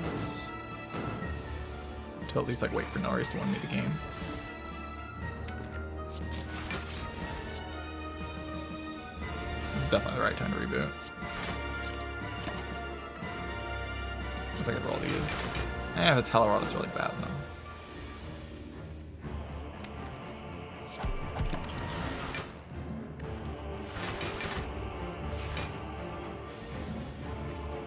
We're already to 21 times 3.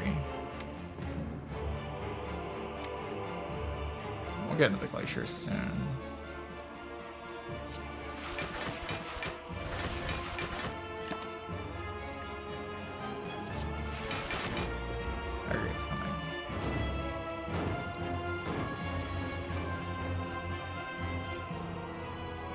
we want to be able to play like Glacier into the thing.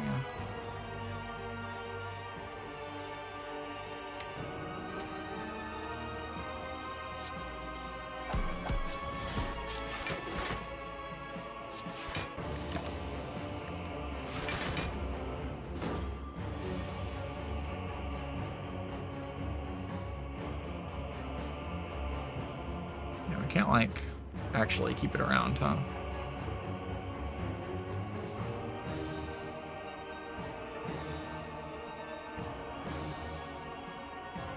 Can I split it this turn? Then like it has 8 strength.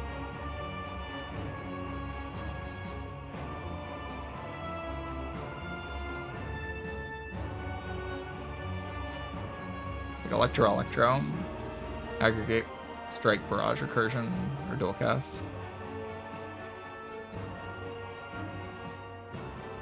And then I can set up with the double Glacier. And I have more time with the Norris to outscale the fight. Next turn's like quite suspicious. I mean, is it like next turn I can start with if I just end my turn here, I can start with it's not great. Like double dual cast Glacier, I guess. That blocks 40 plus 28. Yeah, it's just enough. And I can like actually recur this orb. Can I? If it debuffs me again, then like what's the idea here? I'm just drawing nothing.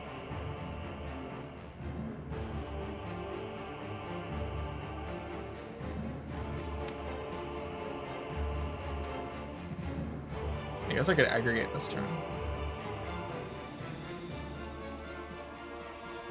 But then why not just split? I'm just like going faster if I split. I guess it's to build the Dark Orb. But then like I empty this out of my hand. Yeah, I feel like I should split.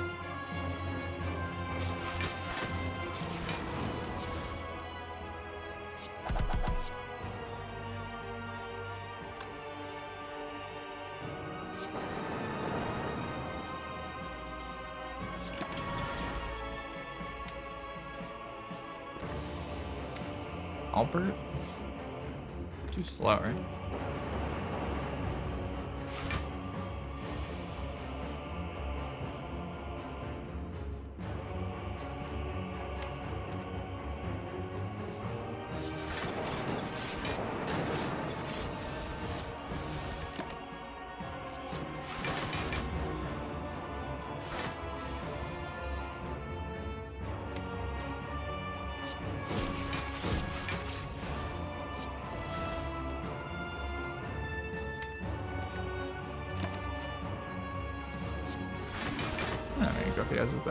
Rainbow Splash is better. Okay, next turn I can go the buffer. I can also just like double Glacier. Just a lot.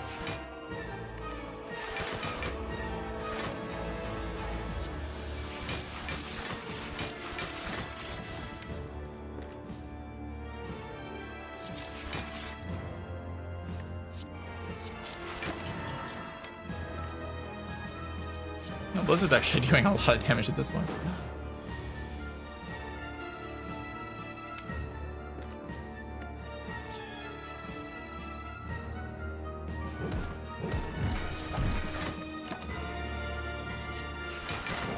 This is just kind of working. Pyramid is a really good relic. Yeah, that's what I got to say about this. Yeah, Pyramid's very good.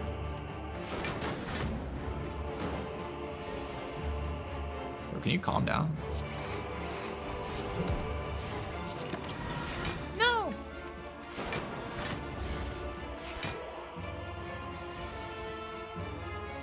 60 damage. Dead.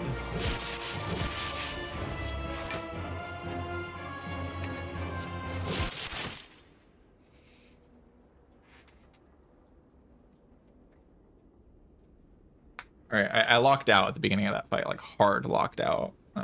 But then I don't think I took damage after that. So. I Like I Omega locked out at the beginning of the fight, but it's fine. It's fine, right? It's fine.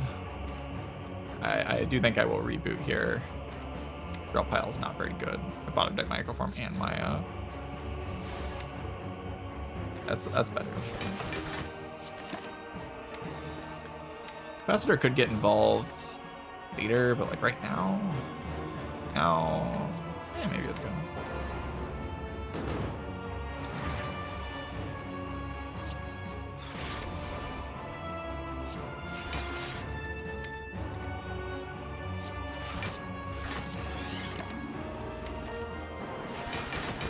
This fight should never kill me, and then I have Eternal Feather for Act 4.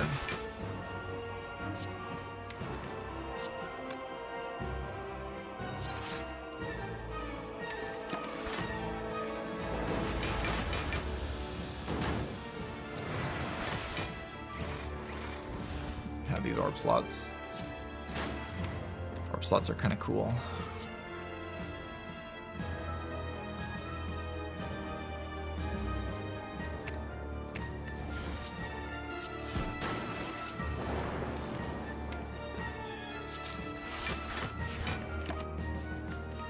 I should probably take aggregate there. Better Awaken one harder. Kind of similar. Probably Awaken one's a bit faster. It takes a bit longer for them to like start doing anything.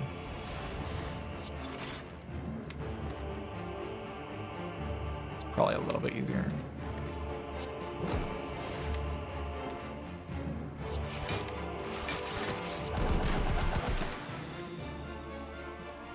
Take this. Just kind of a good card in this deck.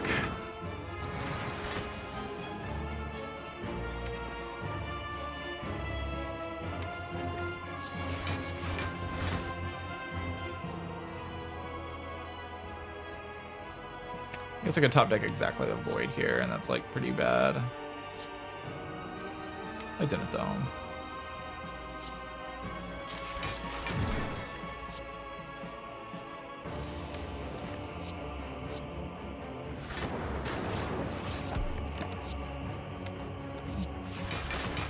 Maybe take a Blizzard actually. I can kind of wait for the thing to make Blizzard. This is kind of the situation where Blizzard's pretty solid.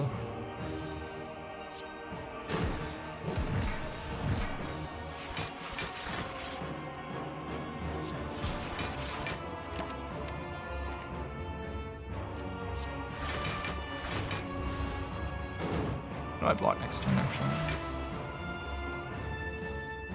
And I guess we can go like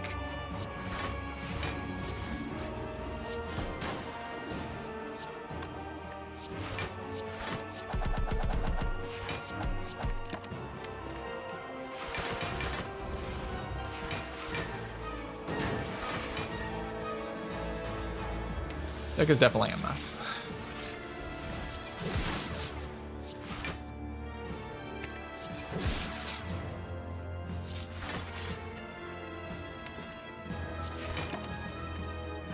I'll take a break in Act 4. Wait, I'm taking damage? I'm full HP anyway, it's fine.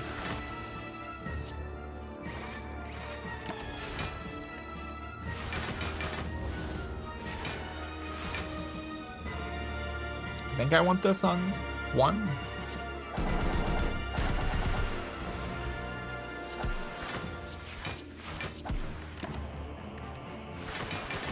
Pretty sure that's true.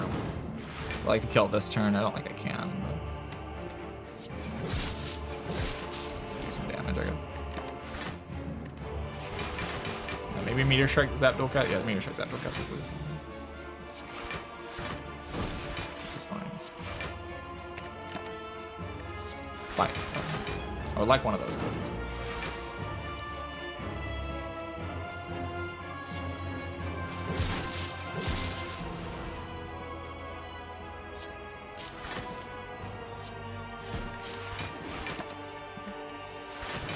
Act 4. Made it.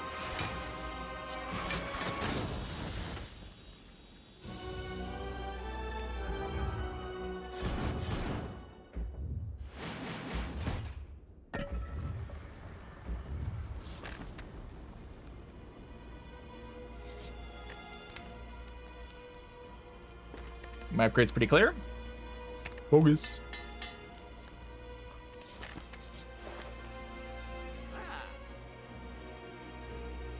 Berry rescue mission. It's a lot of HP.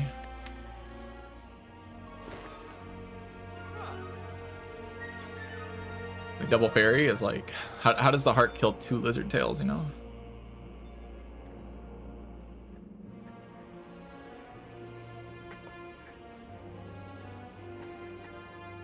No, we're bias cog.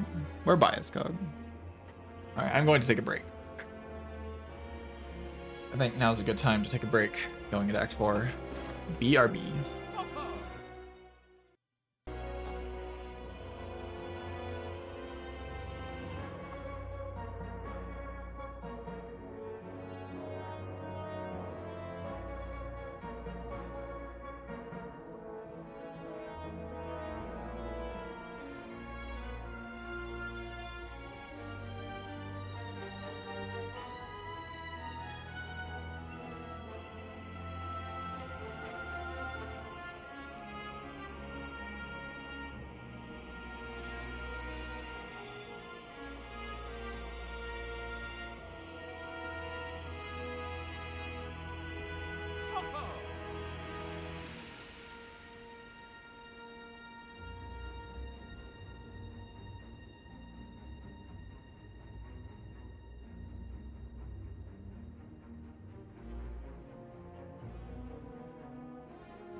The immediately thing that sticks out is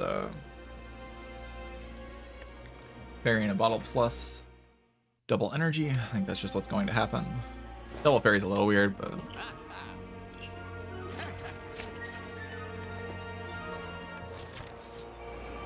it's a lot of HP.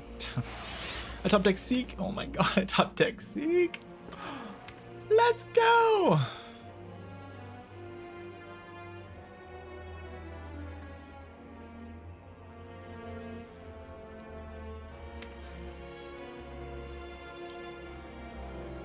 Seek defrag is a line, or defrag Echo Farm, and I draw 10 next turn. So I draw 1, 2, 3, 4, 5, 6, 7, 8, 9, 10. So I have double defrag and a light chill, cool-headed Glacier. Seems extremely good. Wait, that doesn't happen.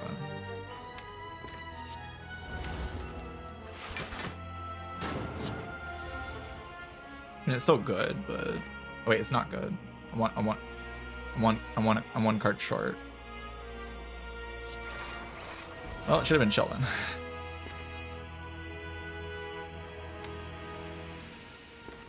My bad. It's a very big mistake. But we have the HP. Let's stop throwing. Okay, let's like make good plays.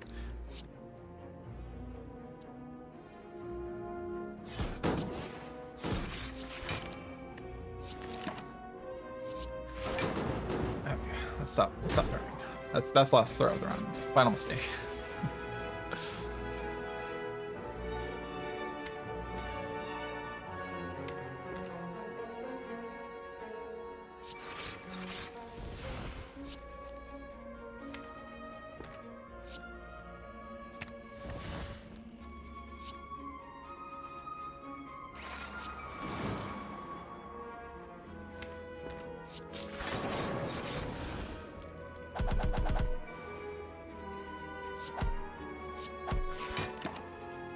Final mistake. Or I definitely shouldn't be playing lines like that though. Well, this guy next turn. Double sender. This fight's over.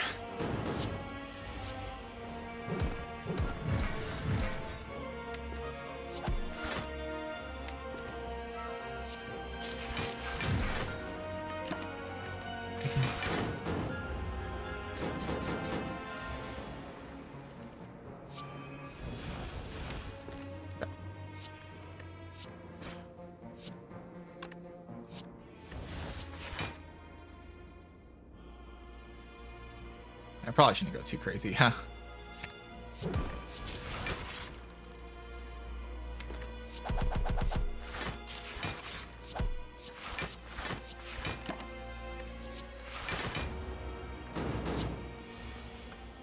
Right, could I have a lot more HP right now? I think it's okay though. Something tells me the situation, like, I don't need that much HP.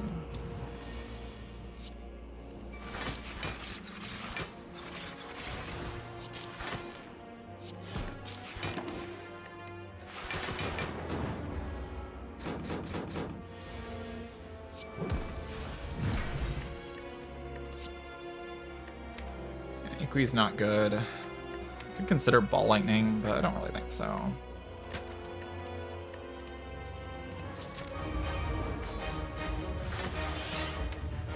Okay, Echo Form is relatively close to the top.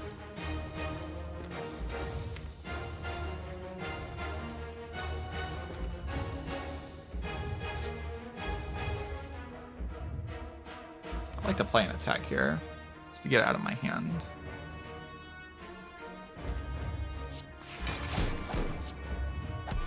Wait, no, it's still... Go for the eyes, probably good.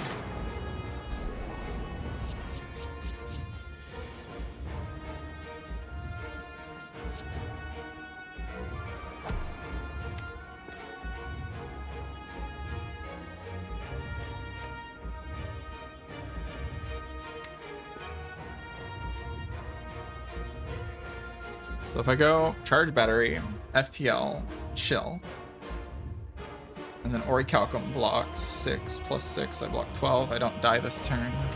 Then I trade the fairy next turn.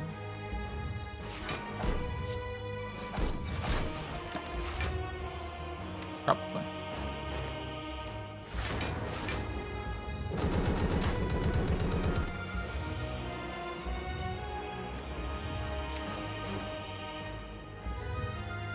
I could have just played this last turn to get double defrag this turn.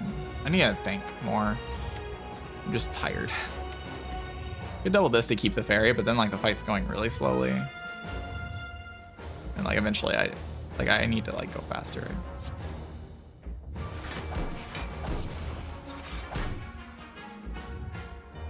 I like Core Surge.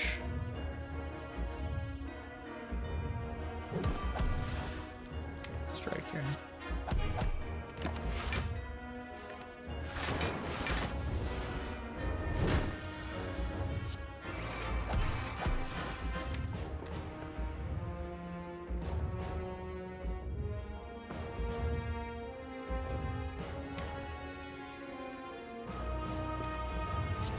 I want this card out of my hand.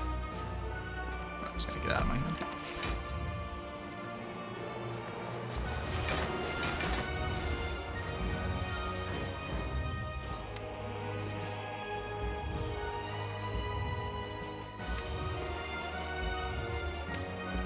Doom and gloom, doom and gloom.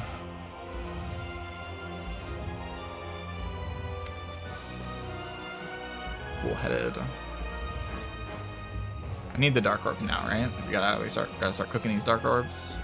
So doom and gloom, cool-headed. Do I die this turn?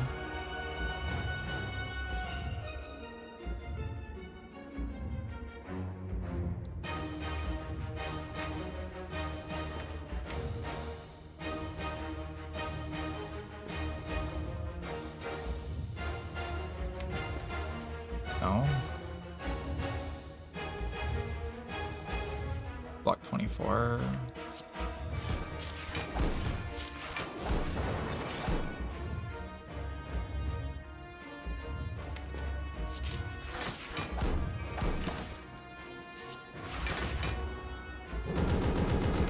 Yeah, I get these freaking cards out of my hand, man. Okay. Double loop Glacier is a line. This is going so slowly because I bottom deck both energy cards and all my seeds. So I go double loop hologram, cool-headed. Yeah. And I have Seek into double energy. You can start actually getting cards, or like turbo. You can start getting cards out of my hand, finally.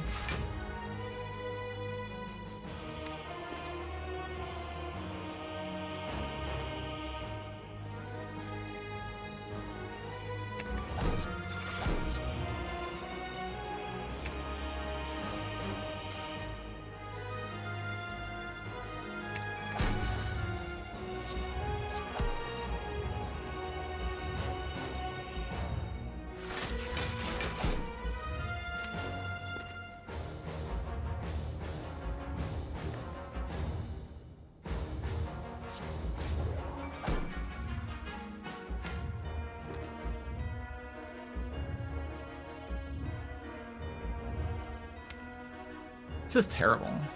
But I have Seek on top.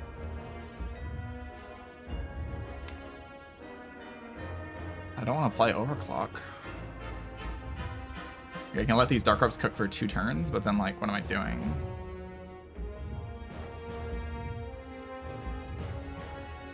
I still have quite a lot of HP, but...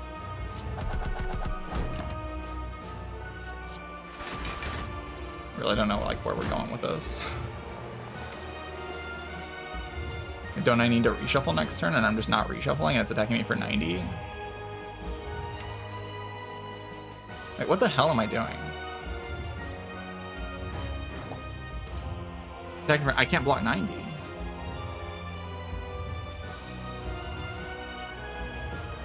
I just can't. Sorry, I'm like shaking.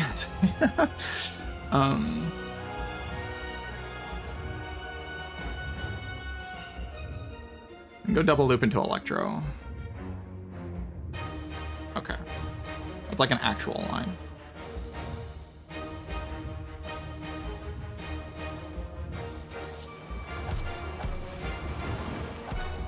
I need to like loop freaking actual things.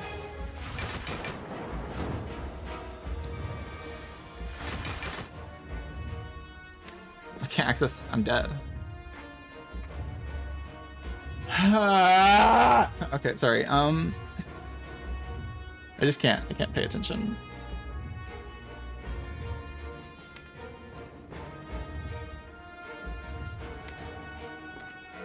I just got clogged. I'm just dead, right? There's no way for me to win this fight from here. Yeah, it's impossible. There's no way to win the fight. Oh my god, I'm so stupid. I'm sorry about this. No, nothing blocks enough. It's over. I can't win this fight from here. Yeah, I'm sorry, chat. Like I failed here. Like I was in like an okay position, and then I just like I got really nervous here at the end, and I couldn't. I couldn't do it. Like, I just couldn't mentally handle the pressure. This run's completely winning in this X4. I just have to like actually pay attention. I made like 20 different mistakes. I couldn't keep my head on my shoulders. I wasted too much mental energy early in the run. And I just kind of keep it going.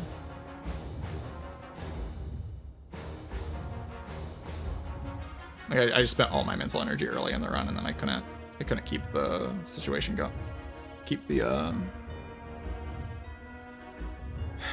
I couldn't keep it. Couldn't keep it. Really sucks to die like this though. There's no line here.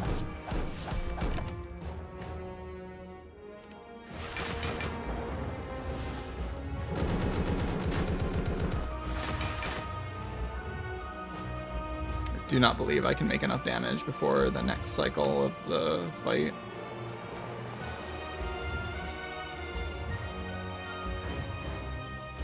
Or before it does 300. It's gonna do 300 like fairly soon, and I can't make something happen before that point.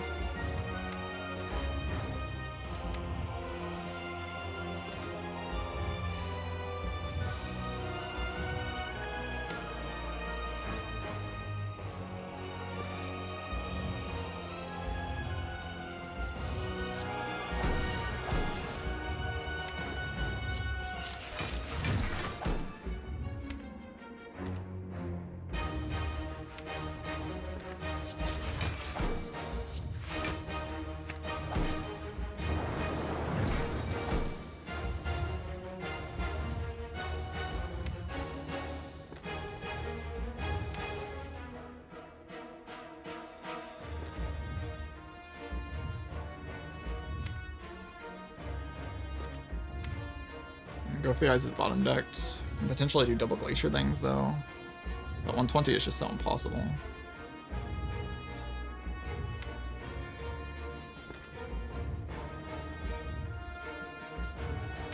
Like, do I have to probably have to reboot this turn, yeah.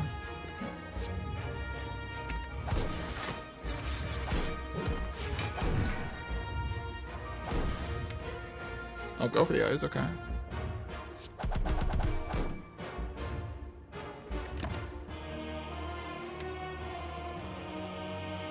I mean, it still has 449 HP, I just can't kill that. I can double Meteor next turn, but that doesn't lead anywhere. I have to, like, get the Dooming Loom out, and then...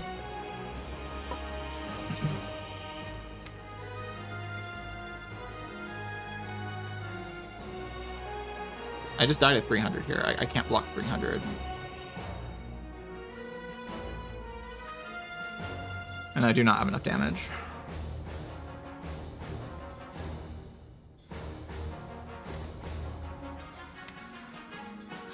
Yep.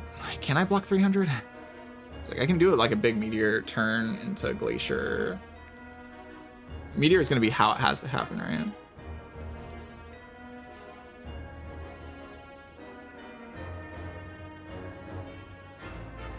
Like Reinforced Body, Meteor Strike stuff.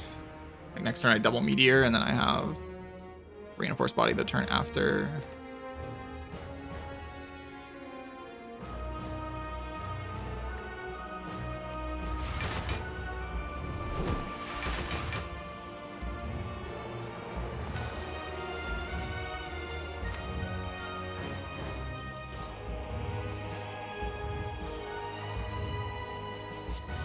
Like the Meteor Strike is like how I deal damage here.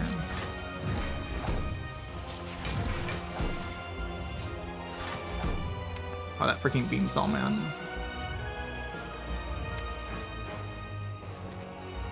The next turn I want to be able to play.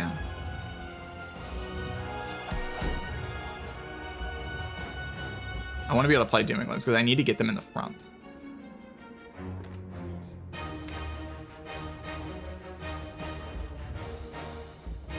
But the Go for the Eyes just never has time, right?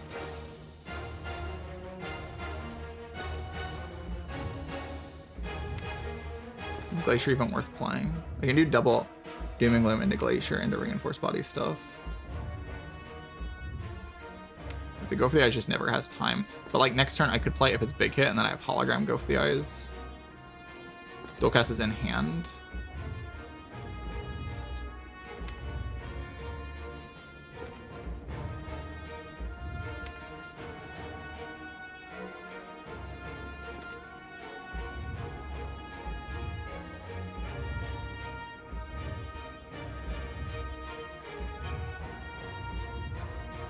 Still 380 damage.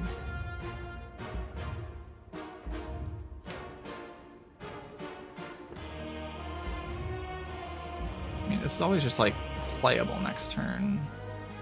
There's like a question of if I have to double body immediately. Ben is getting played no matter what.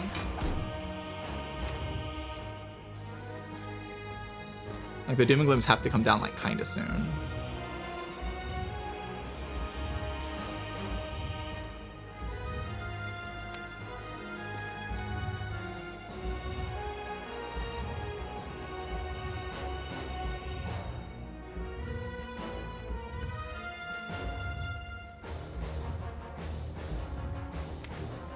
Dupe the Doom and Gloom. Go to 9. And we have like some idea of Glacier into Reinforced Body. Dupe Doom and Gloom pushes Orb here. Glacier into Zap pushes the Orb to the front.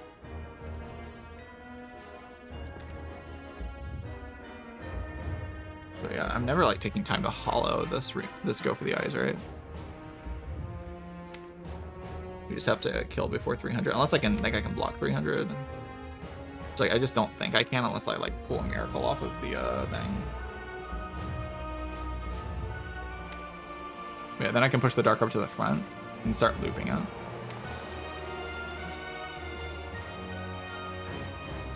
Next turn immediately.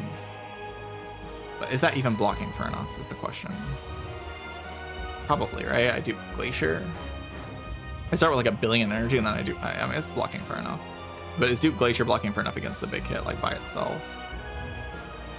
And the question is like, so I can't actually dupe Glacier, I have to dupe Doom and Gloom. Because then I'd be out of energy if I dupe Glacier, and then I have to push the thing to the front. 3. I'm not wrong that Doom and Gloom does have to come down next turn, doesn't it? I think it does. Then I have to block for the next 2 turns. Yeah, we lost both Fairies and Heart. Yeah, I play this Go for the Eyes. It's just beat of death damage. Let me back for a second though. It's like I have enough block next turn. I kind of have to dupe the body, right?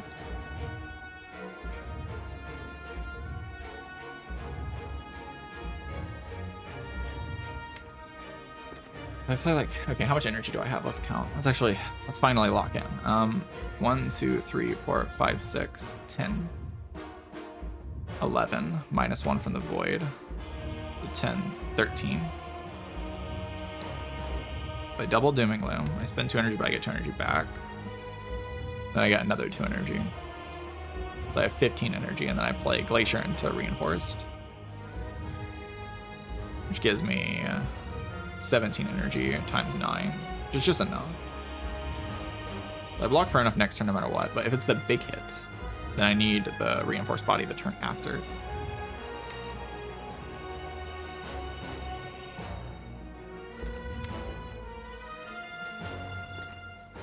Is the issue.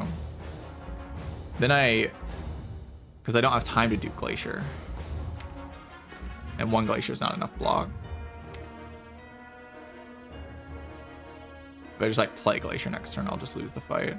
So I'm 1 turn behind. So basically, if I lose a 50-50 here,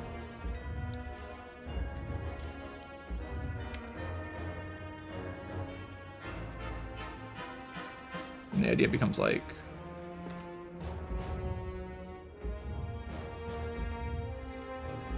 I just don't have time.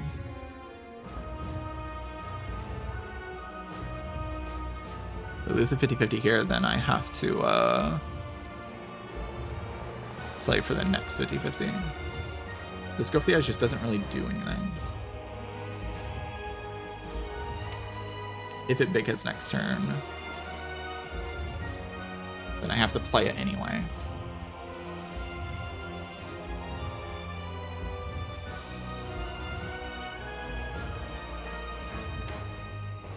I have to play it anyway. I can put the Doom and Glooms in play and then just like play for a hollow Reinforced Body line, I guess.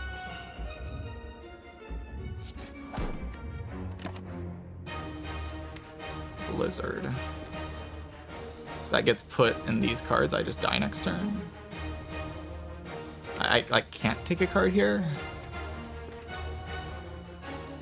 Because I need to draw Reinforced Body no matter what. Double Glacier's just not enough blow. It's like, I want to take a card here. Is the situation dire enough that I just risk it?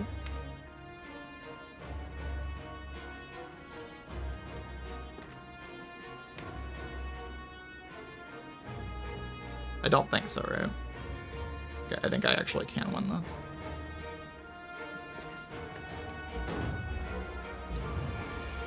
Big Hit First is losing the 50-50 100%. So how do I play it if Big Hit First? I was thinking Doom and Gloom, Strike Reinforced was my line. Because I just can't loop this. I need to loop block next turn, which is either energy or the thing. And then I push the orb in front.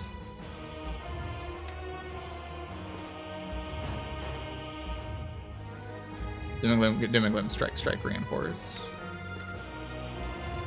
I can play Zap as well. But I kind of want to be able to double Glacier next turn, right? Yeah. But there is a damage thing.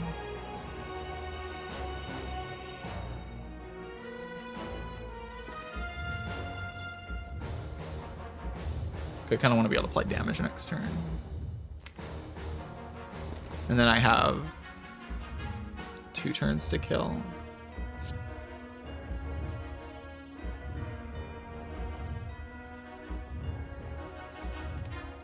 The Doom and Gloom has to come down this turn, right?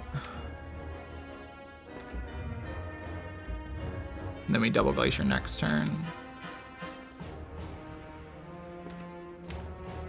Like, figure out the rest, I guess.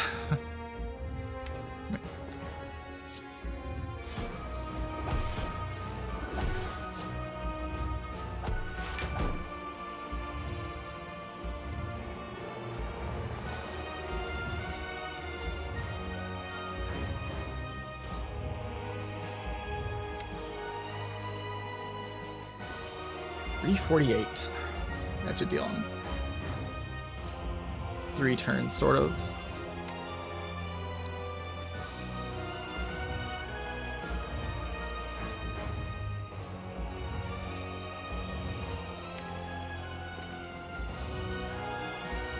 So I get like double hollow for Meteor. There's like some ideas of Meteor, Reinforced Body.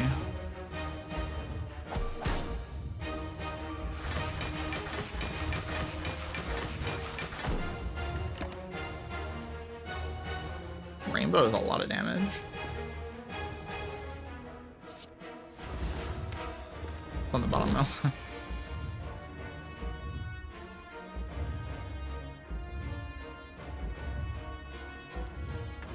We're gonna do double hologram. We have to do a lot of math this turn. So I have to set up for a lethal in 3 turns.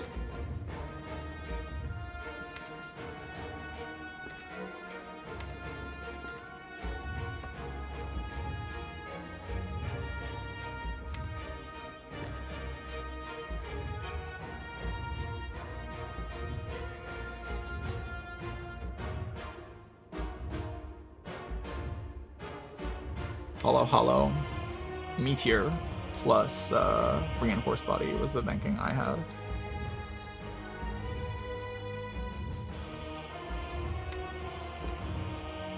The problem is if I play Meteor, I can't really play Glacier, so they get kind of stuck in my hand. Next turn I'm forced to double dual cast, or I'm forced to like single dual cast and then hologram. It's like kind of whatever.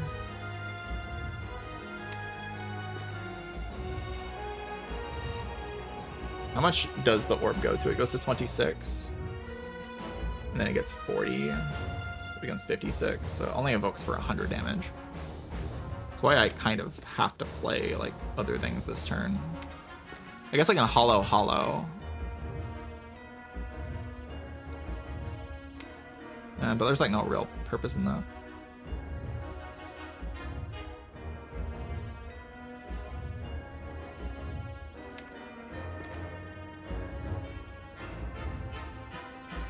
Hollow, hollow. Hologram. Meteor strike. Meteor, and then push this orb in front is the idea. Try to get to rainbow and like dual cast, and then dual cast, play the rainbow. I need the energy is the thing. Like I can't lose this energy. The energy is too important. But can I do it? Can I do this? So if I hollow hollow, bring back meteor strike. I block immediately for 10, which is 4. And then I meteor strike, go to 1 block. Evoke for 6 energy.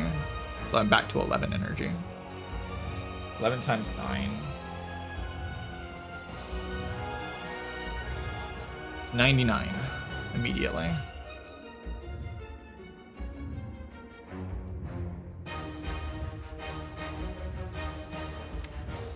Means I would have to play a Glacier in that line, but I can't play Glacier.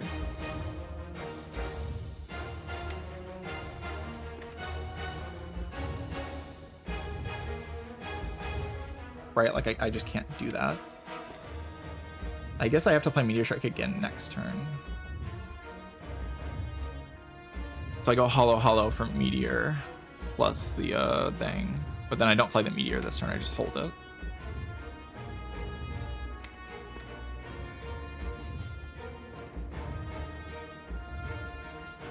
And then I play Glacier, Cool-Headed, Charge Battery, Defend, Zap, Reinforce Body.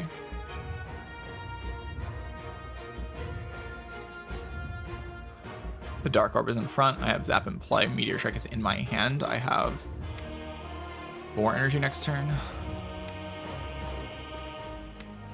I draw till here. Next turn I draw 1, 2, 3, 4, 5, which does not put Rainbow in my hand. I can start with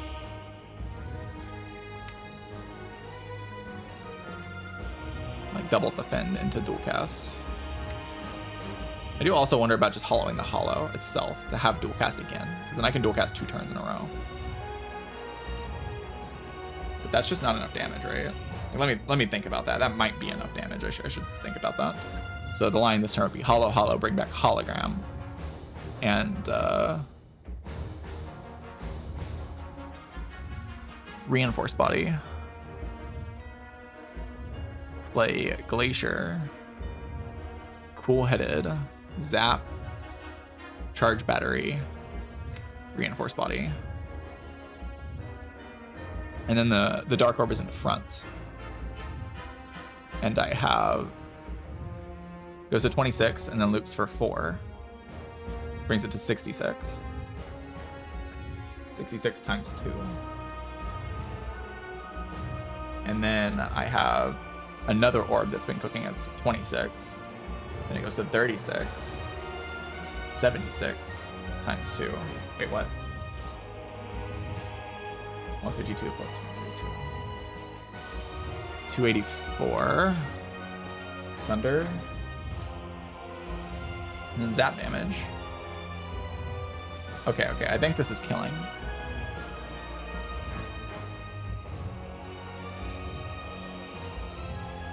I actually think this just kills.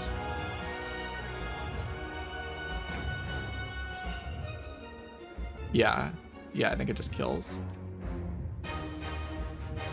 Double check, but I think this is guaranteed lethal. 100%. I think I always win this fight.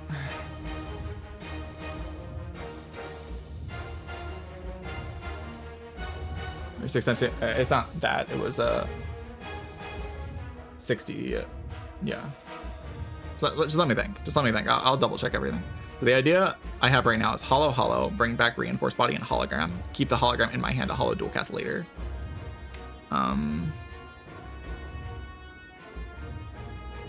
Go Glacier this turn.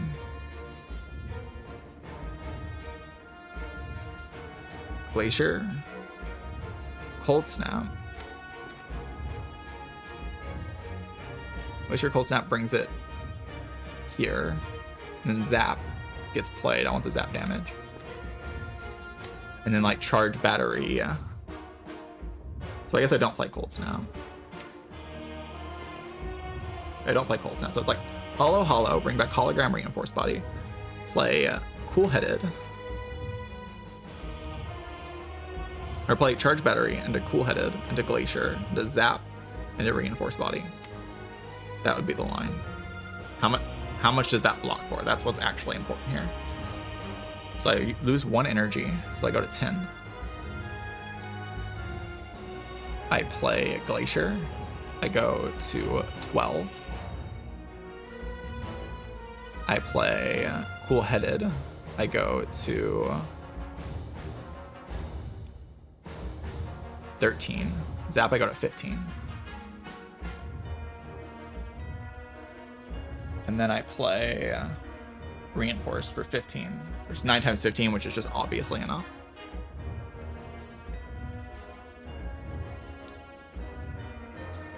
If that happens, I have hologram and dual cast in my hand. Next turn, I play like some block card into dual cast. And then I hollow back the dual cast. And then I dual cast the turn after. Like I putting the Dark Orb in front. Does this take any beat of death? This goes to 2 block. Then this blocks 7, which is 9 block. I have, which is perfect. I have 6 block. And then cool-headed.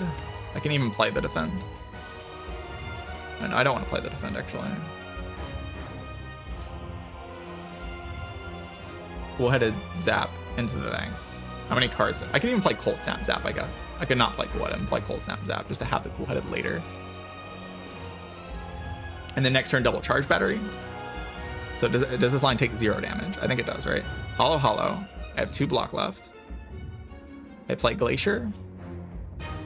Cold snap, zap, reinforced body. Hollow, hollow. I have 2 block left. This goes to 9, which goes to 6. Then I play cold snap, zap, which goes to 0 block. And then I play reinforced body full block. I have dual cast, charge battery, wound, cool-headed, hologram in my hand. There's 1, 2, 3, 4, 5 cards. I draw 5 cards next turn. I play double charge battery, dual cast, hollow back the dual cast. And then the turn after I go double.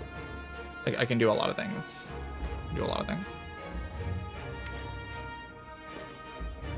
Is that lethal? I have 4 focus, so currently my orbs deal 3 goes to 7 each. They deal 7 for 3 turns, that's 21. The lightning orb does 21 damage.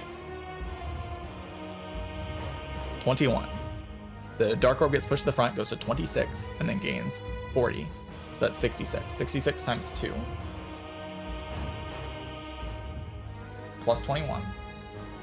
And then the other one is 26 goes to 36, which goes to 76. 76 times 2. 153 plus 152 is 305. Plus 6 from the cold snap is 311 plus 24 is 335. And then rainbow kills. So does this work? Because I have turbo in hand in that line as well. And every orb is frost.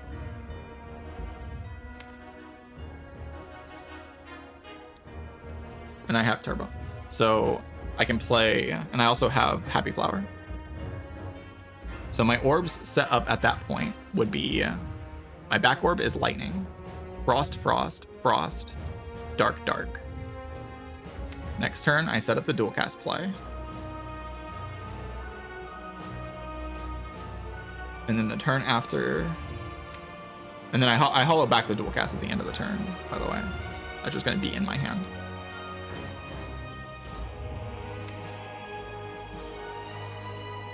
And then the turn after, I can start with double rainbow, or I can start like double defend, dual cast, rainbow, turbo, sunder. And I think I overkill it by 7 damage.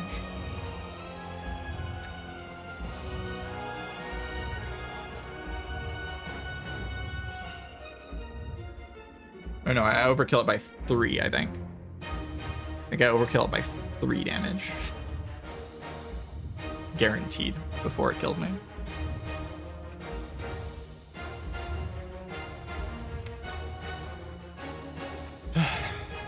That's correct. Hollow, hollow. Bring back hollow, reinforced body. Play Glacier, Cold Snap. Zap, reinforced body. So hollow, hollow. I have 2 block left over. I play Glacier. I gain 7 block, which goes to 6 block.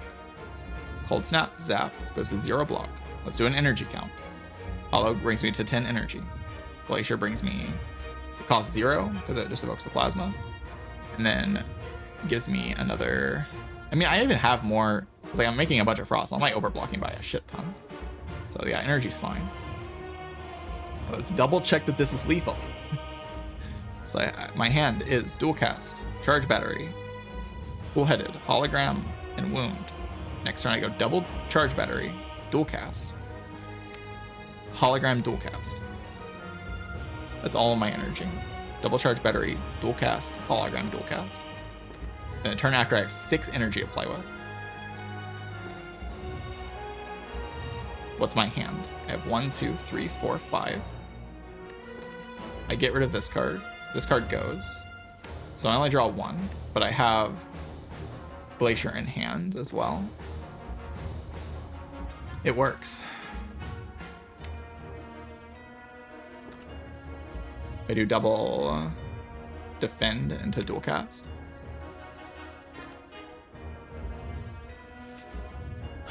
It works. Oh my god, it works.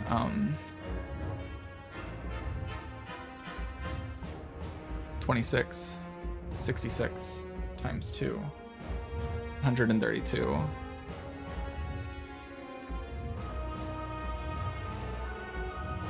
$66 times 2 is 132. That goes to 76. 76 times 2, 152 plus 132 plus 6 plus 21 from the lightning. It's 311. 311 plus like 24 from Sunder, which is easy to play. And Rainbow can be played as well. It's just enough damage. It's just enough damage. Oh my god, I can't believe I actually won this run. I mean, I can. I should have won this run more convincingly than this. I played very badly here in Act 4. But,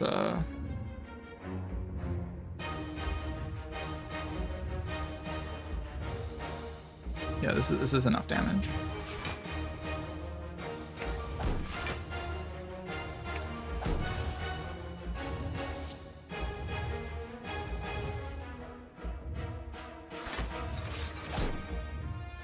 Can even go like Zap first.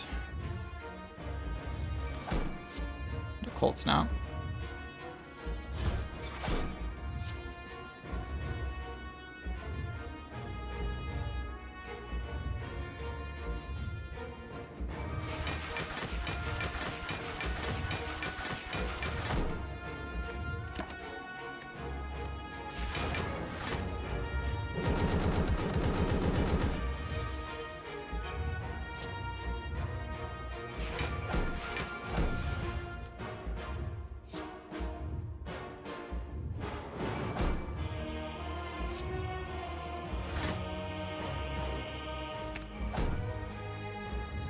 You can just go Turbo Sunder right now. Right. Yeah.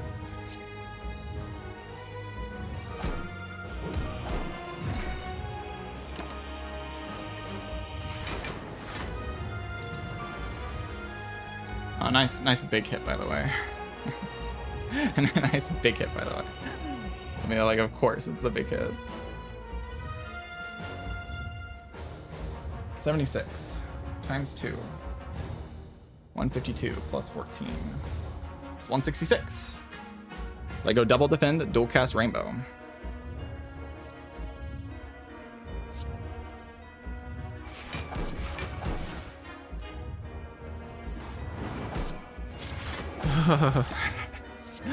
Get me out of here.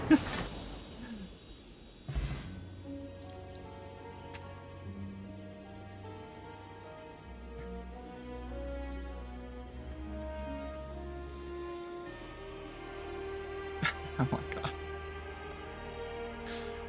Let's not pay attention to the lines that I played in that X4, and instead just focus on the result. Results-based thinking. I won. Let's go. Oh my god. Dedalins, thank you for the 5 gifted subs. I appreciate it a lot.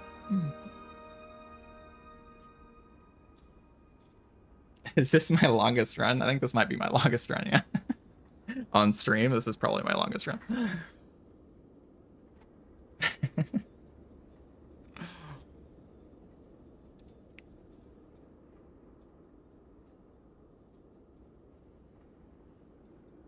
Thank you for the sub, Bishop.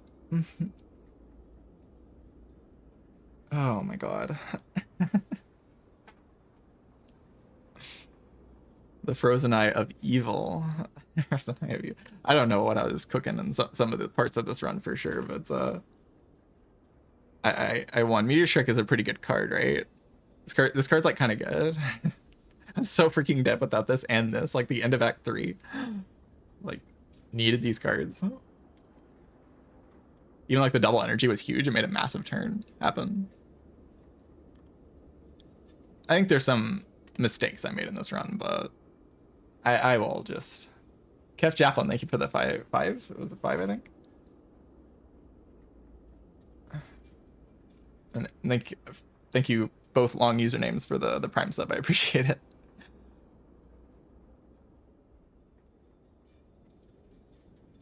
Oh my god. I actually got 30. Oh my god.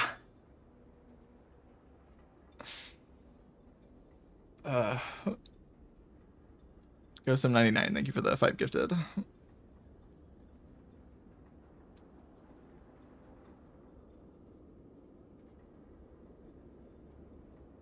was crashing out. I thought I was dead. I was so like, I mean, I just felt bad because I definitely played some, like, I was like really nervous at the beginning of this Act 4.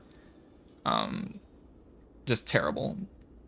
Like the freaking Act 4 elites thing. Oh my god. Like thinking I had an extra card in my hand when I was seeking out a card. Like, what am I doing? But really, I was just content maxing. You know the drill. The content max. You got to do the content max. You guys know how it is. You know. You know how it is. You know how it is. You know how it is.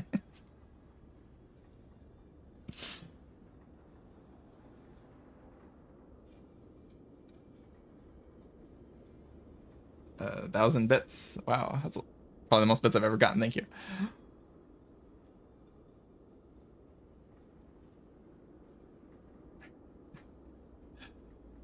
Oh shit. Okay. Okay. All right. We did it. GG. Wasabi, thank you for the tier 1 sub.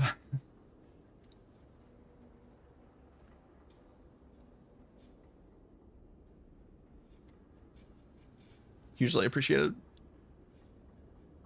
Oh my god. I actually made this number say 30 on it. Look at it. Look at it. It says 30. The first non-watcher 30 streak ever. The first non-watcher 30 ever.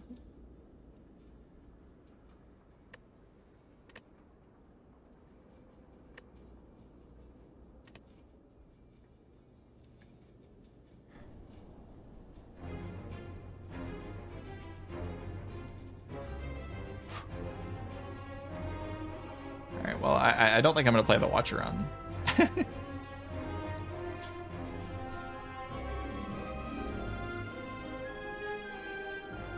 I don't think I'm gonna play the watcher.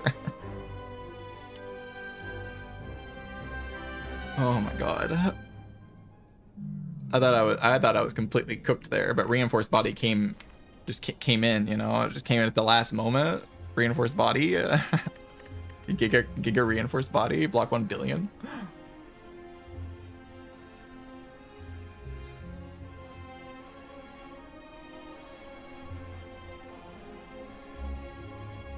Yeah, I'm not like super happy with how I played this run, but obviously very happy with the result. 145 damage to heart. Yeah, very casual, very chill, you know. Relaxing fight.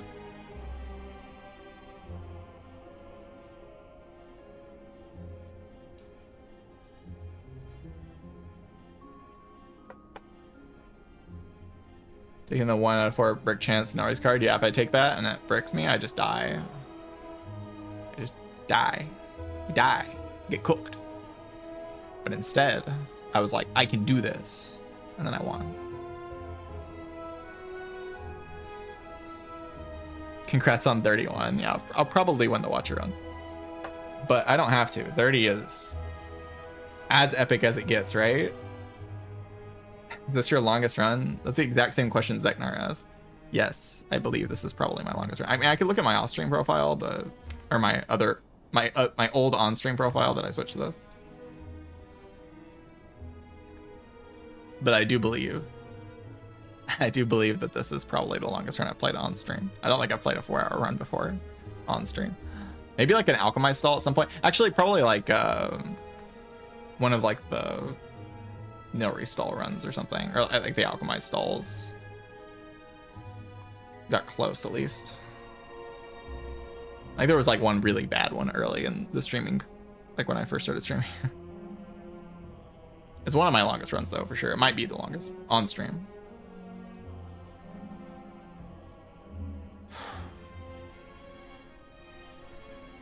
Frozen Eye is like pretty good. Why did these lies deal 15 damage to me, by the way? Why did that happen? Remember when I apologized? I mean, I was apologized for not locking in, you know? I was like, what am I doing? Why am I on a 29 streak and I'm not even locking in? I'm just gonna lose because I'm not locked in. And then somehow doing that, like by apologizing, it made me lock in. So I'm glad I did that, because after that I was just locked the hell in. Like as soon as that happened, I just immediately locked in. Thank you all for the subs, by the way. The tier 1s and the gifted, everything. Just I appreciate it a lot.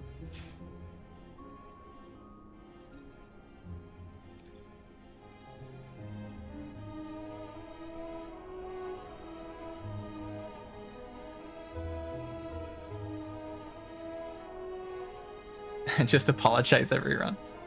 I just felt kind of bad because, you know, people are invested in the streak and I felt like I just like fell apart at the end. And I did, but you know, I didn't lose, so.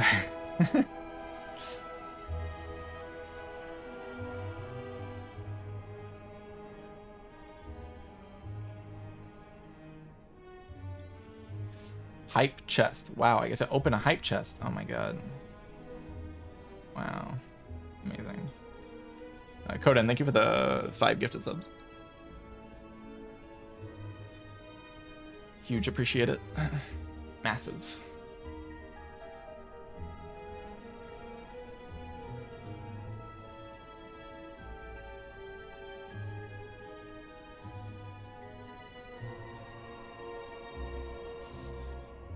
Hype streak PB.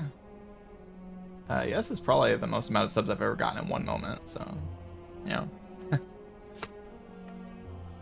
Oh man.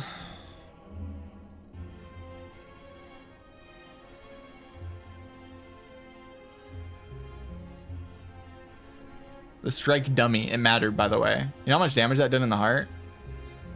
Oh, it mattered. It so mattered. Strike dummy. Did so much damage.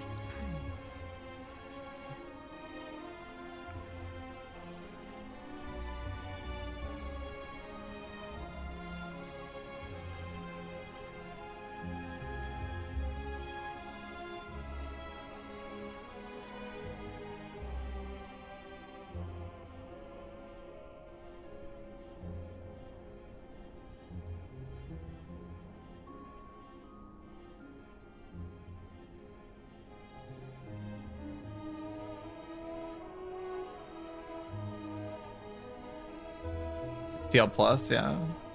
Kind of cooked.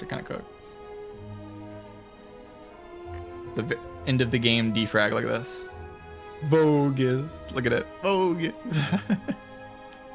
Right at the very end. And yet the meteor strike was probably more important than that. To be honest, I mean, it's not even close. Like this card like dealt 100 damage and blocked 5,000 or something.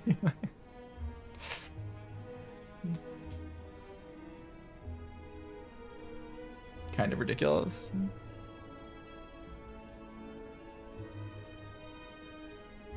Jeez. All right. I think that's gonna be the end of the stream. Yeah, I think that's gonna be the end of the stream.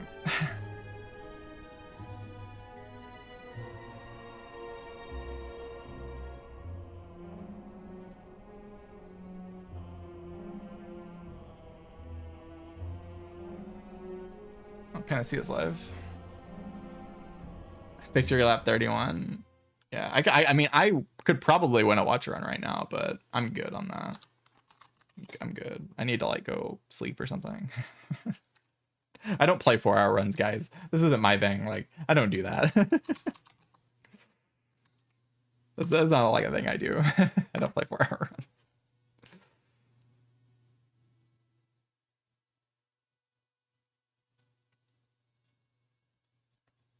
It's not part of my brand, you know? That's not my brand. This run's 2 hours longer than the other longest run of the streak, which is also Defect. This freaking character, man. It's the other longest run character. It's a 5-hour watcher run. Oh god. Just turn into a different player, play worse, but have longer runs and still win. Amazing.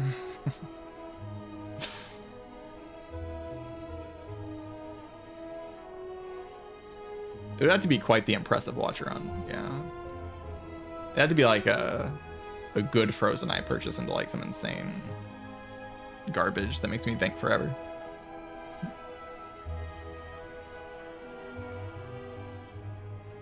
I spent on Frozen Eye 52.50.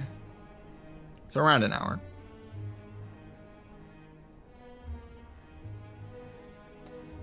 All right, thank you all so much for watching, and I really appreciate all the support, gift subs, all that stuff. Massive appreciate.